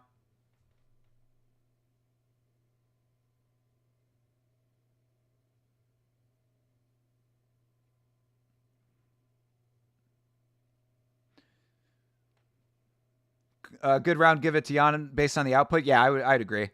Second round, definitely. First round might have been a little bit closer. There you go. Figueiredo getting the takedown now. Oof. And nice power from Piotr Jan. Just pushes him off. Good Lord, bro. A lot of strength in that little frame. Yeah, very nice for Jan. And the way that Figueiredo just reacted to that. Oh! Uh-oh! Jan caught him. Figueiredo, like he got dropped a little bit there. He's on his back now. Yeah, hanging on for dear life. Oof. Yeah, he needs to tie him up in the guard. Oh, yeah, Jan keeping pressure on now heavy. Yeah, Piotr Jan is looking really sharp in this fight right now. Deiveson Figueiredo, on the other hand, not so much. Jan transitioning to the back. Figueiredo, nice awareness there to get back to his feet. Looks like he's okay. But, I mean, that was not a good look for him. I thought that he might have had a cut opened up on his nose, but I guess it's not the case there.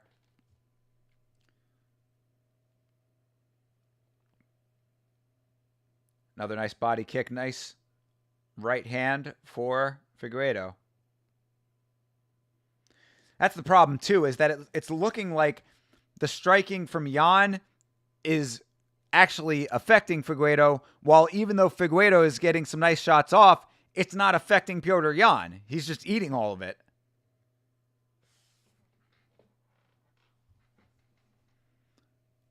Someone got hurt and went to the hospital. Yeah. Hey, Chiwiwis. Sean Rubre. Sean Rubre, thank you very much for following. Sorry that you could not hear the Chiwiwis, but you certainly get them from me. Chiwiwi, thank you very much. Welcome.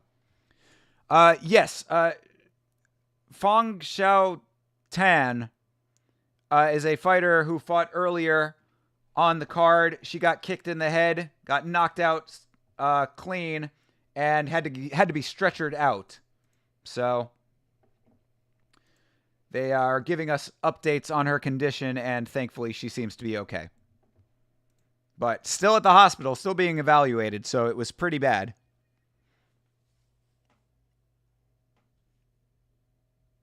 Ooh, nice body kick for Petr Yan. Another one from Figueiredo. As I said, it's just Figueiredo's shots just don't look like they're affecting Petr Yan at all, which is a big problem considering that he has been affected several times. Ooh, nice elbow for Petr Yan. Damn, look at those significant strike numbers in that second round. Oh, Petr Yan. Boxing looking sharp. Oh, going for another trip. Didn't get that one. Yeah, Figueiredo needs to start turning up the volume heavy right now because he is getting outboxed for real. Ooh, nice jump knee. Uh-oh. Oh, Figueiredo looking wobbly. And yeah, dude, Petr Yan is looking really sharp.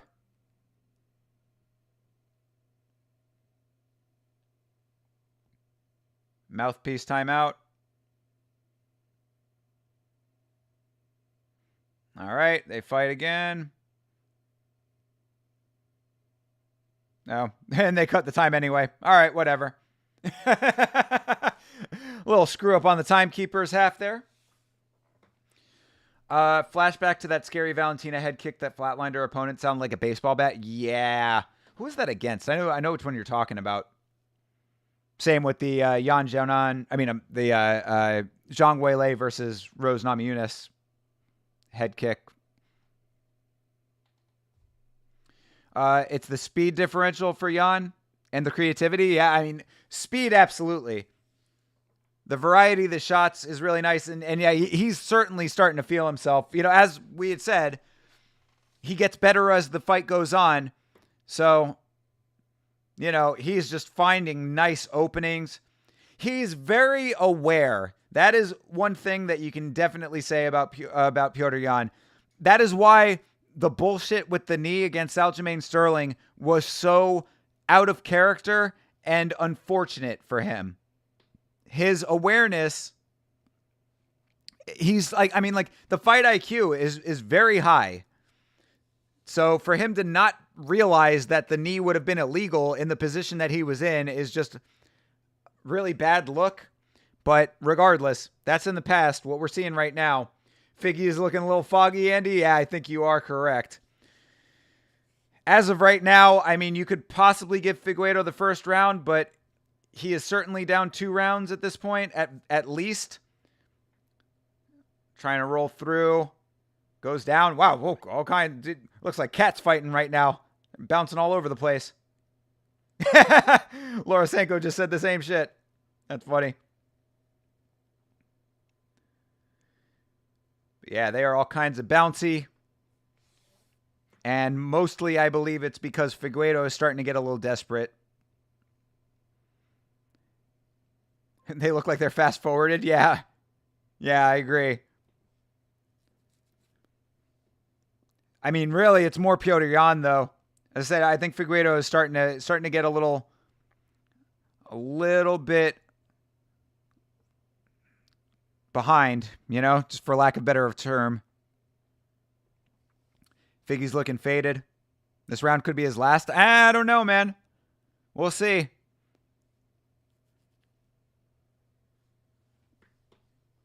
He's clinched up right now. It's probably smart.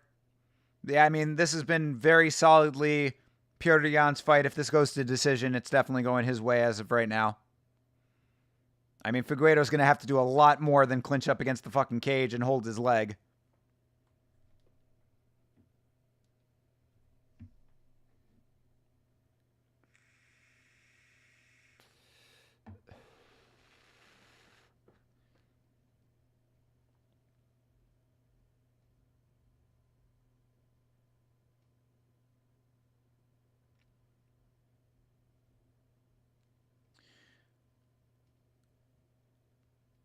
Oof. Oof. Another nice uppercut. That's what I'm talking about with his fight IQ, man. He's just so aware of the openings.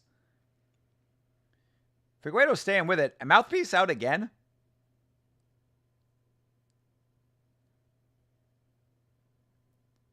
Yeah, Figueiredo needs to fucking tighten that mouthpiece up.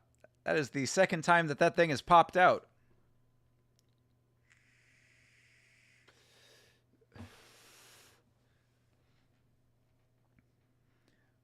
Oof. Head kick gets up really nice and quick. Over halfway through the round now. Petr Yan just stalking, man.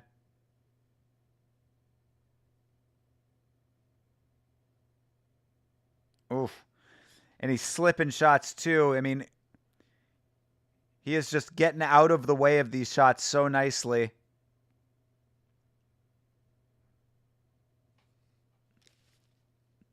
See? Bisping talking the same shit that I was saying, that this fight is reminding me of the Ulberg-Oezdemir fight in the sense that Figueiredo just looks like he's one step behind. He's not fighting terribly. He's just getting outclassed a little bit. Not even a full-on outclassing, just more of like he's letting the fight get away from him. There you go. That was a nice one too, finally. Petr Yan checking leg kicks. That's something that Figueiredo did not do early.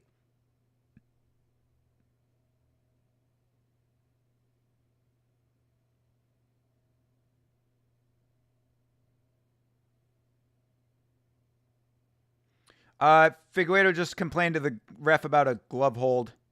Yeah, he was saying he was holding the glove. I mean, it was maybe for a second, maybe there was something in there, but yeah, that's not going to save you, bro.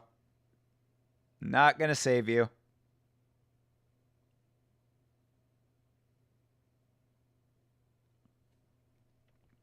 Yeah, Petr Yan just seems to be on to everything that Figueiredo is doing. That was a nice body shot. Oof, another jump knee. It's like Petr Yan, everything that Figueiredo is doing, he is just evading it effectively, even at close range. That's one of the biggest points I would say of this fight, is that at close range, Figueiredo is still not able to do the things he wants to do. Oh, there you go. Petr Yan dropped. Petr Yan dropped with 20 seconds left in the round. Oh, another body shot. Oh, kick to the head. All right, Figueiredo. All right. Could still be anybody's fight here. Oof. But yeah, Yan's still back on it. Landing again. All right. So, I mean, look. This has certainly been Petr Yan's fight. But that was a really solid round. I mean, I would say that more so for Petr Yan than Deiveson Figueiredo. But he still did drop him, though. That should count as a knockdown. Whew. Hard to keep up with this fight, man. These guys are going at it. I appreciate it.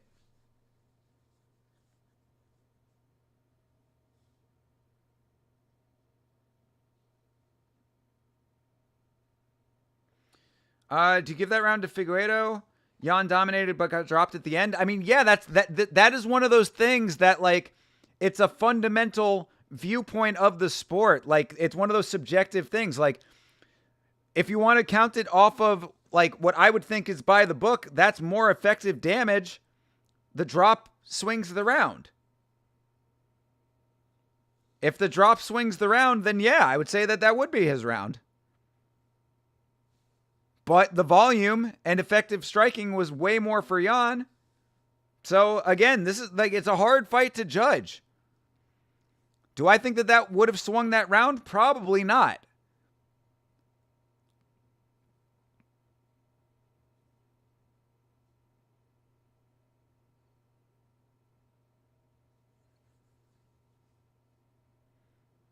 So yeah, I mean, this is very close right now. And I mean, if you are of the mindset that that first round could have gone to Figueiredo, then in theory, amazingly, it might be 2-2. Yeah, if Figueiredo got the fourth round and wins this one, he could be up 3-2. Yeah, exactly. Which would be wild, considering that I think that Petr Yan has fought the better fight.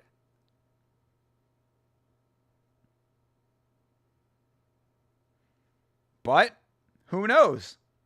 And we'll, I was just praising the judging in Macau.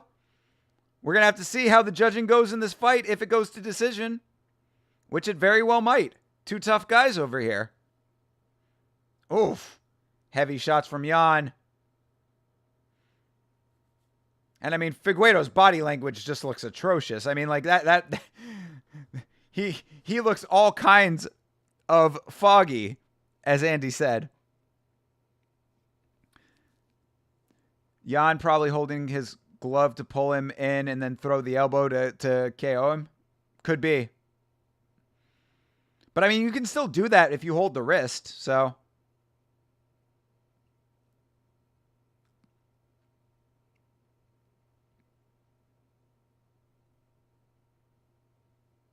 Oof, another nice kick for Jan. Bro, look at those significant strikes. It would be insane if Figueiredo takes this fight. I mean, I would love it. It would be very helpful to my parlay. But I would just be very, very shocked.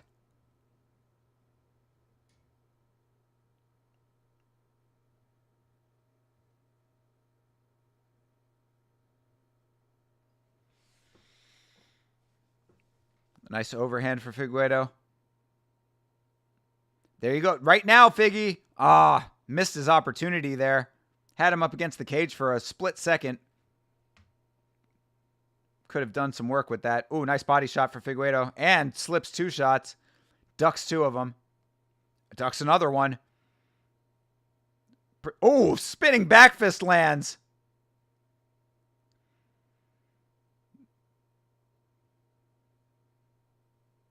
Figueiredo asking yet another person pointing to the ground. Everybody pointing to the ground today. This has been an insane card. This has been really, really good. We've had some really great cards this year, man. 2024 has been a great year for fighting.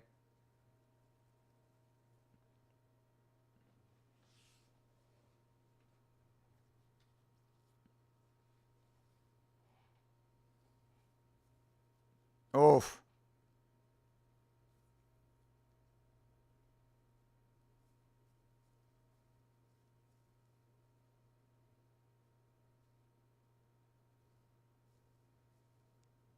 Oh, beautiful switch kick.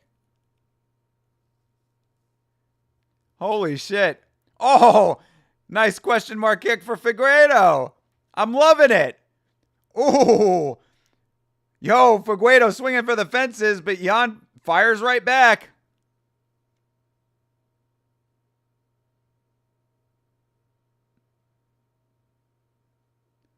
Oh. Jan goes down for a second. Figueiredo goes down to go with him and then fucking flops over him. That was nuts.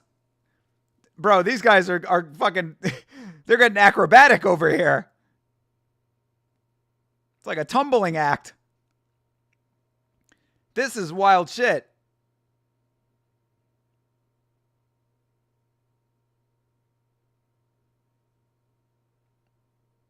Yeah, those significant strike numbers are crazy for Petr Yan.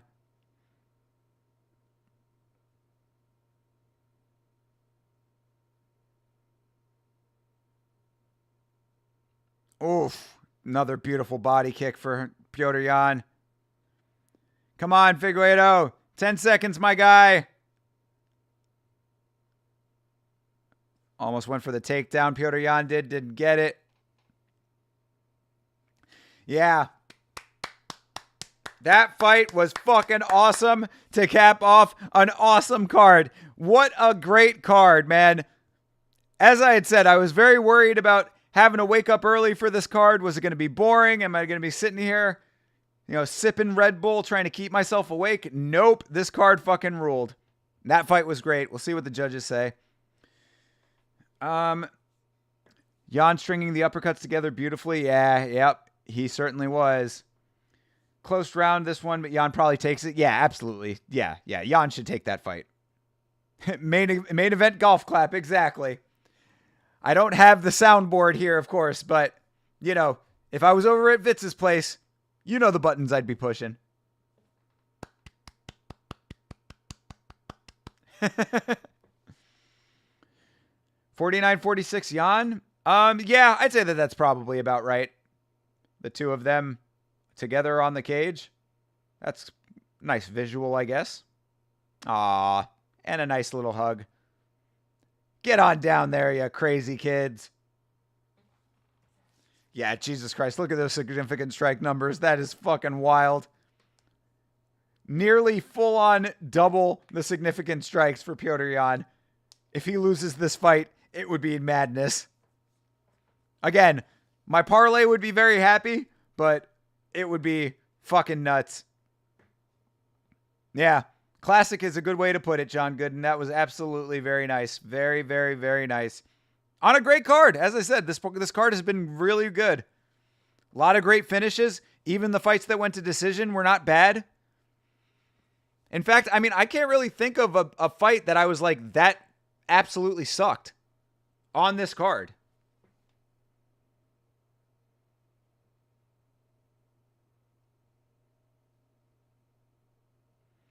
But what can he do against Merab?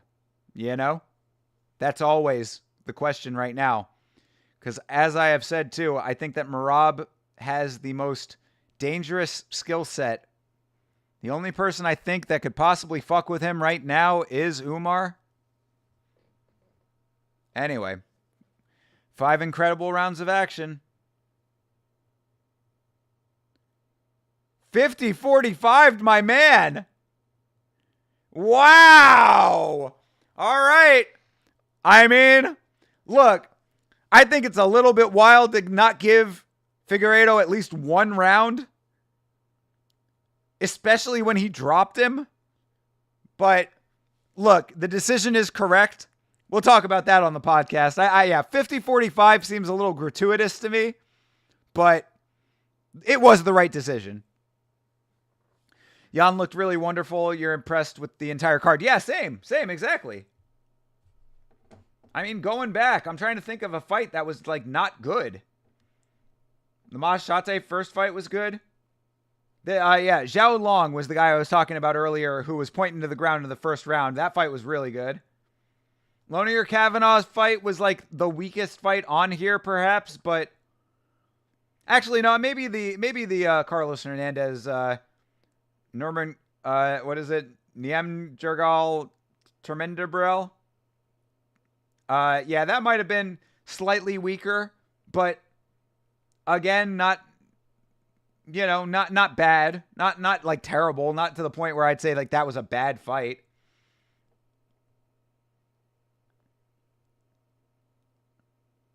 Aww.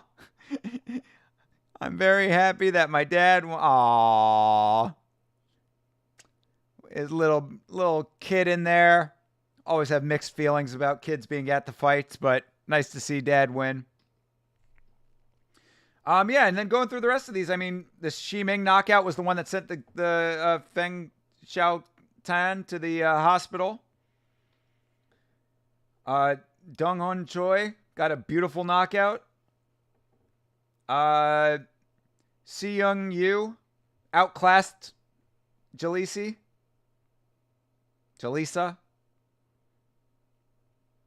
Zhang Mingyang, beautiful knockout there. Carlos Ulberg versus Volkan Oezdemir, great fight. Tong Wang getting horribly upset by Gabriela Fernandez. Song Kanan versus Muslim Salikov, beautiful knockout in that fight. Yan Xiaonan outclassing the fuck out of Tabitha Ricci. This has been a great card. There has not been a fight on here that I was like, that was awful. I mean, shit, dude. We all saw Jake Paul versus Mike Tyson. We know what an awful fight is.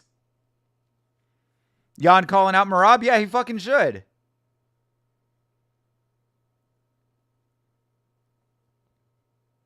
It told me he had the first. Yeah, fair enough, Sarah. You got it. You got it. Again, I think it's a little gratuitous that it was a 50-45, though. I think that easily could have been a 49-46. That would have made more sense to me.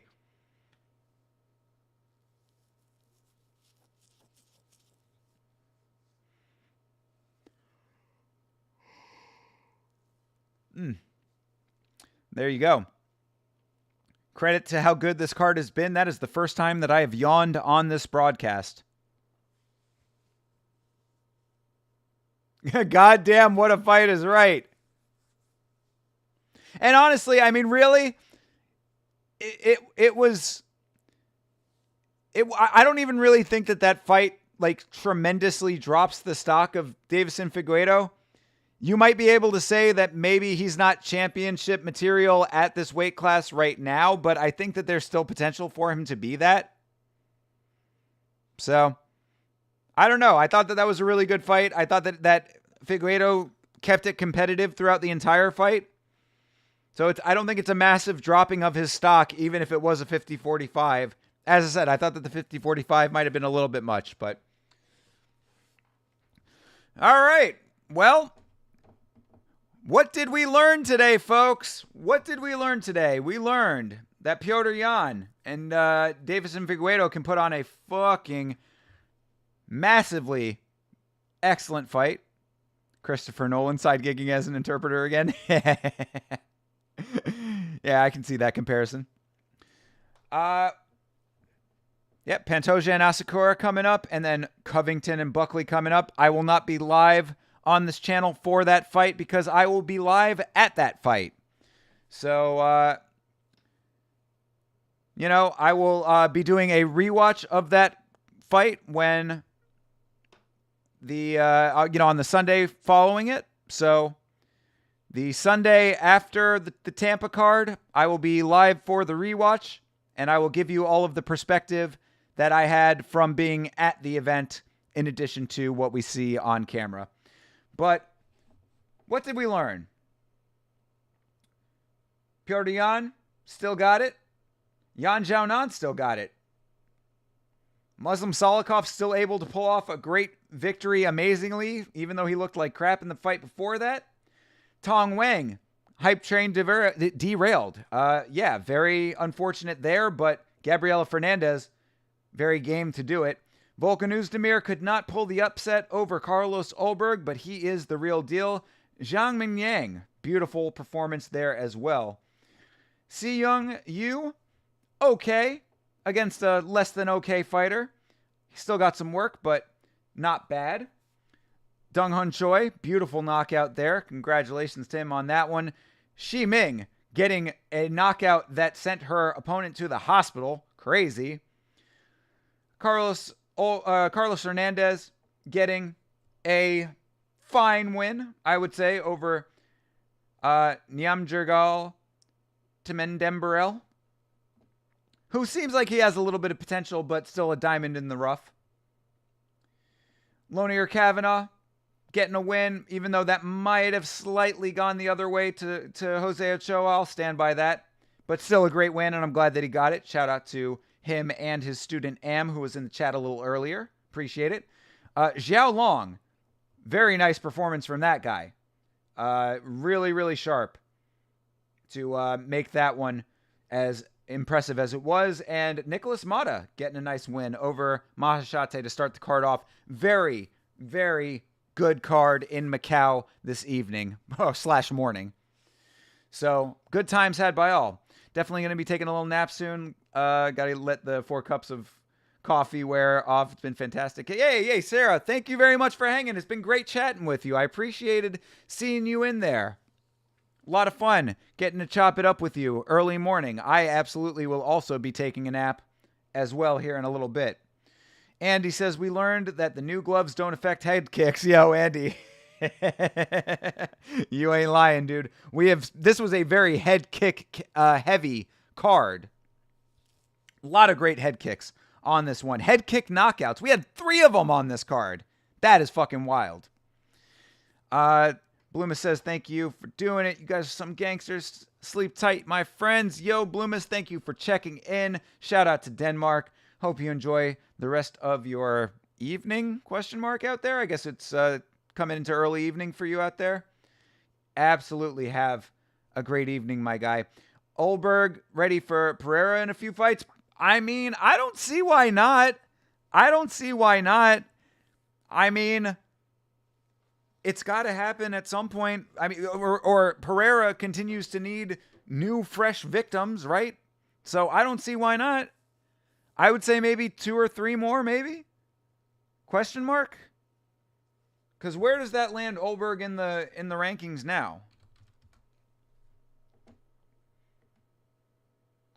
Carlos Olberg, they were fighting light heavyweight. That is... Olberg was 10th and he moves up to 8th. Or 6th. 10th moving up to 6th. So I would assume that he's going to probably be under Khalil. I would think Khalil's loss is still probably more impressive to people than Olberg's win. But if Khalil got the title shot at the ranking that he was at, number 10, I believe at the time, then I see no reason that Carlos Olberg could not rack up maybe 1 or 2 more wins and see himself looking at a title shot too. Yeah, absolutely. Or at least a fucking fight with Jan Blachowicz, who, where the fuck has Jan Blachowicz been? He is ranked number 4 and has not fought fucking in years, it feels like. When was the last time that Jan Blachowicz fought? Was it the Alex Pereira fight? Yeah. He hasn't fought since July of last year. That's like an eternity in this sport. Where the fuck has that guy been? Still holding on to 4th place. Like Jan Blachowicz, just by the nature of the way that the rankings work, should be lower. But I could absolutely see Carlos Olberg versus Alexander Rakic. That fight should definitely happen. And then after that, yeah, maybe title shot after that. Or, I mean, Nikita Krylov, that's an easy fight to make. Oh, Jan had double shoulder surgery? Okay, fair enough. I'll give it that. All right, I did not realize that he was that injured. Fair enough then. Double shoulder surgery, that'll keep you out for a while. But still, the point still remains that as far as the rankings go, he should not be hanging on to a number 4 spot, being as inactive in that regard. Like, regardless of the reason of inactivity, I mean, we're talking top 5 here, you know what I mean? Like, the same way that if a champ can't defend the belt, if you're not able to defend your position in the rankings, you should probably drop down for that reason, but I digress. Anyway. But yeah, I could definitely see Carlos Olberg going up against pretty much anybody that's above him right now, short of maybe the top 3, champ, number 1, number 2. Yeah, you get down to Jan Blachowicz, you get down to Alexander Rakic territory. Him versus Khalil would be a crazy fight. I think Khalil would probably win that fight. Yeah. So yeah, I think that Carlos Olberg has plenty of potential to make it happen for himself. Oh, what else did we learn? We learned that the little Mackenzie Pavasic is a little cutie pie. And a fine broadcaster on top of that. So that's good to know too. Nice new addition to the broadcast team, making her go all the way to China to start her career with the UFC off. I appreciate it. All right. Well, I guess that will about do it for today, everybody. I appreciate all of you guys, every single one of you guys, man. Andy, Sarah, Bloomist, fucking Sigma in charge, couple of new people, Sean, Rubre. Thank you for following, subscribing. Thank you is what I have to say to all of that. You guys make getting up early in the morning all worth it. In addition to this fantastic card that we had today, really appreciated this. And of course, you know that we will be back on Monday to talk about each one of these fights on the little show that I do with Chase Parton called Last Week's Fights, the podcast where we break down every fight from the UFC event from the previous week. That show starts at 9 o'clock on Monday nights. If it does not start at 9 o'clock, it will start later than 9 o'clock, and I will let you know about the start times always on Twitter and Instagram. You can follow me there at Yama Show. Make sure that you do so. Always posting little funny memes and things in addition to that. Always have some weird shit to say on Twitter as well. So, little bonus content for you if you follow on the socials. If you want to, now that this stream is concluding, I implore you to go and watch the latest episode of the show that I do called Yama. New episode came out just a few hours ago. I finished the episode, went to sleep, got back up to jump on the stream. So the episode is out. Whole lot of yelling about Jake Paul. Whole lot of yelling about John Jones. A lot of yelling. It's what I do on the show. Yelling about mixed martial arts. Check it out. Give it a like if you like it. Dislike it if you don't. I appreciate your support. Everybody, you guys have a great rest of your day. Enjoy the Saturday that remains. Have a great rest of your weekend. See you on Monday. If not tomorrow, maybe there might be something tomorrow night, perhaps. I don't want to commit to it, but who knows? We'll see. Always like getting the extra streams in there if I can. Either way, have a great rest of your day, everybody. Take very good care. Thanks for everything. And as always, fight on.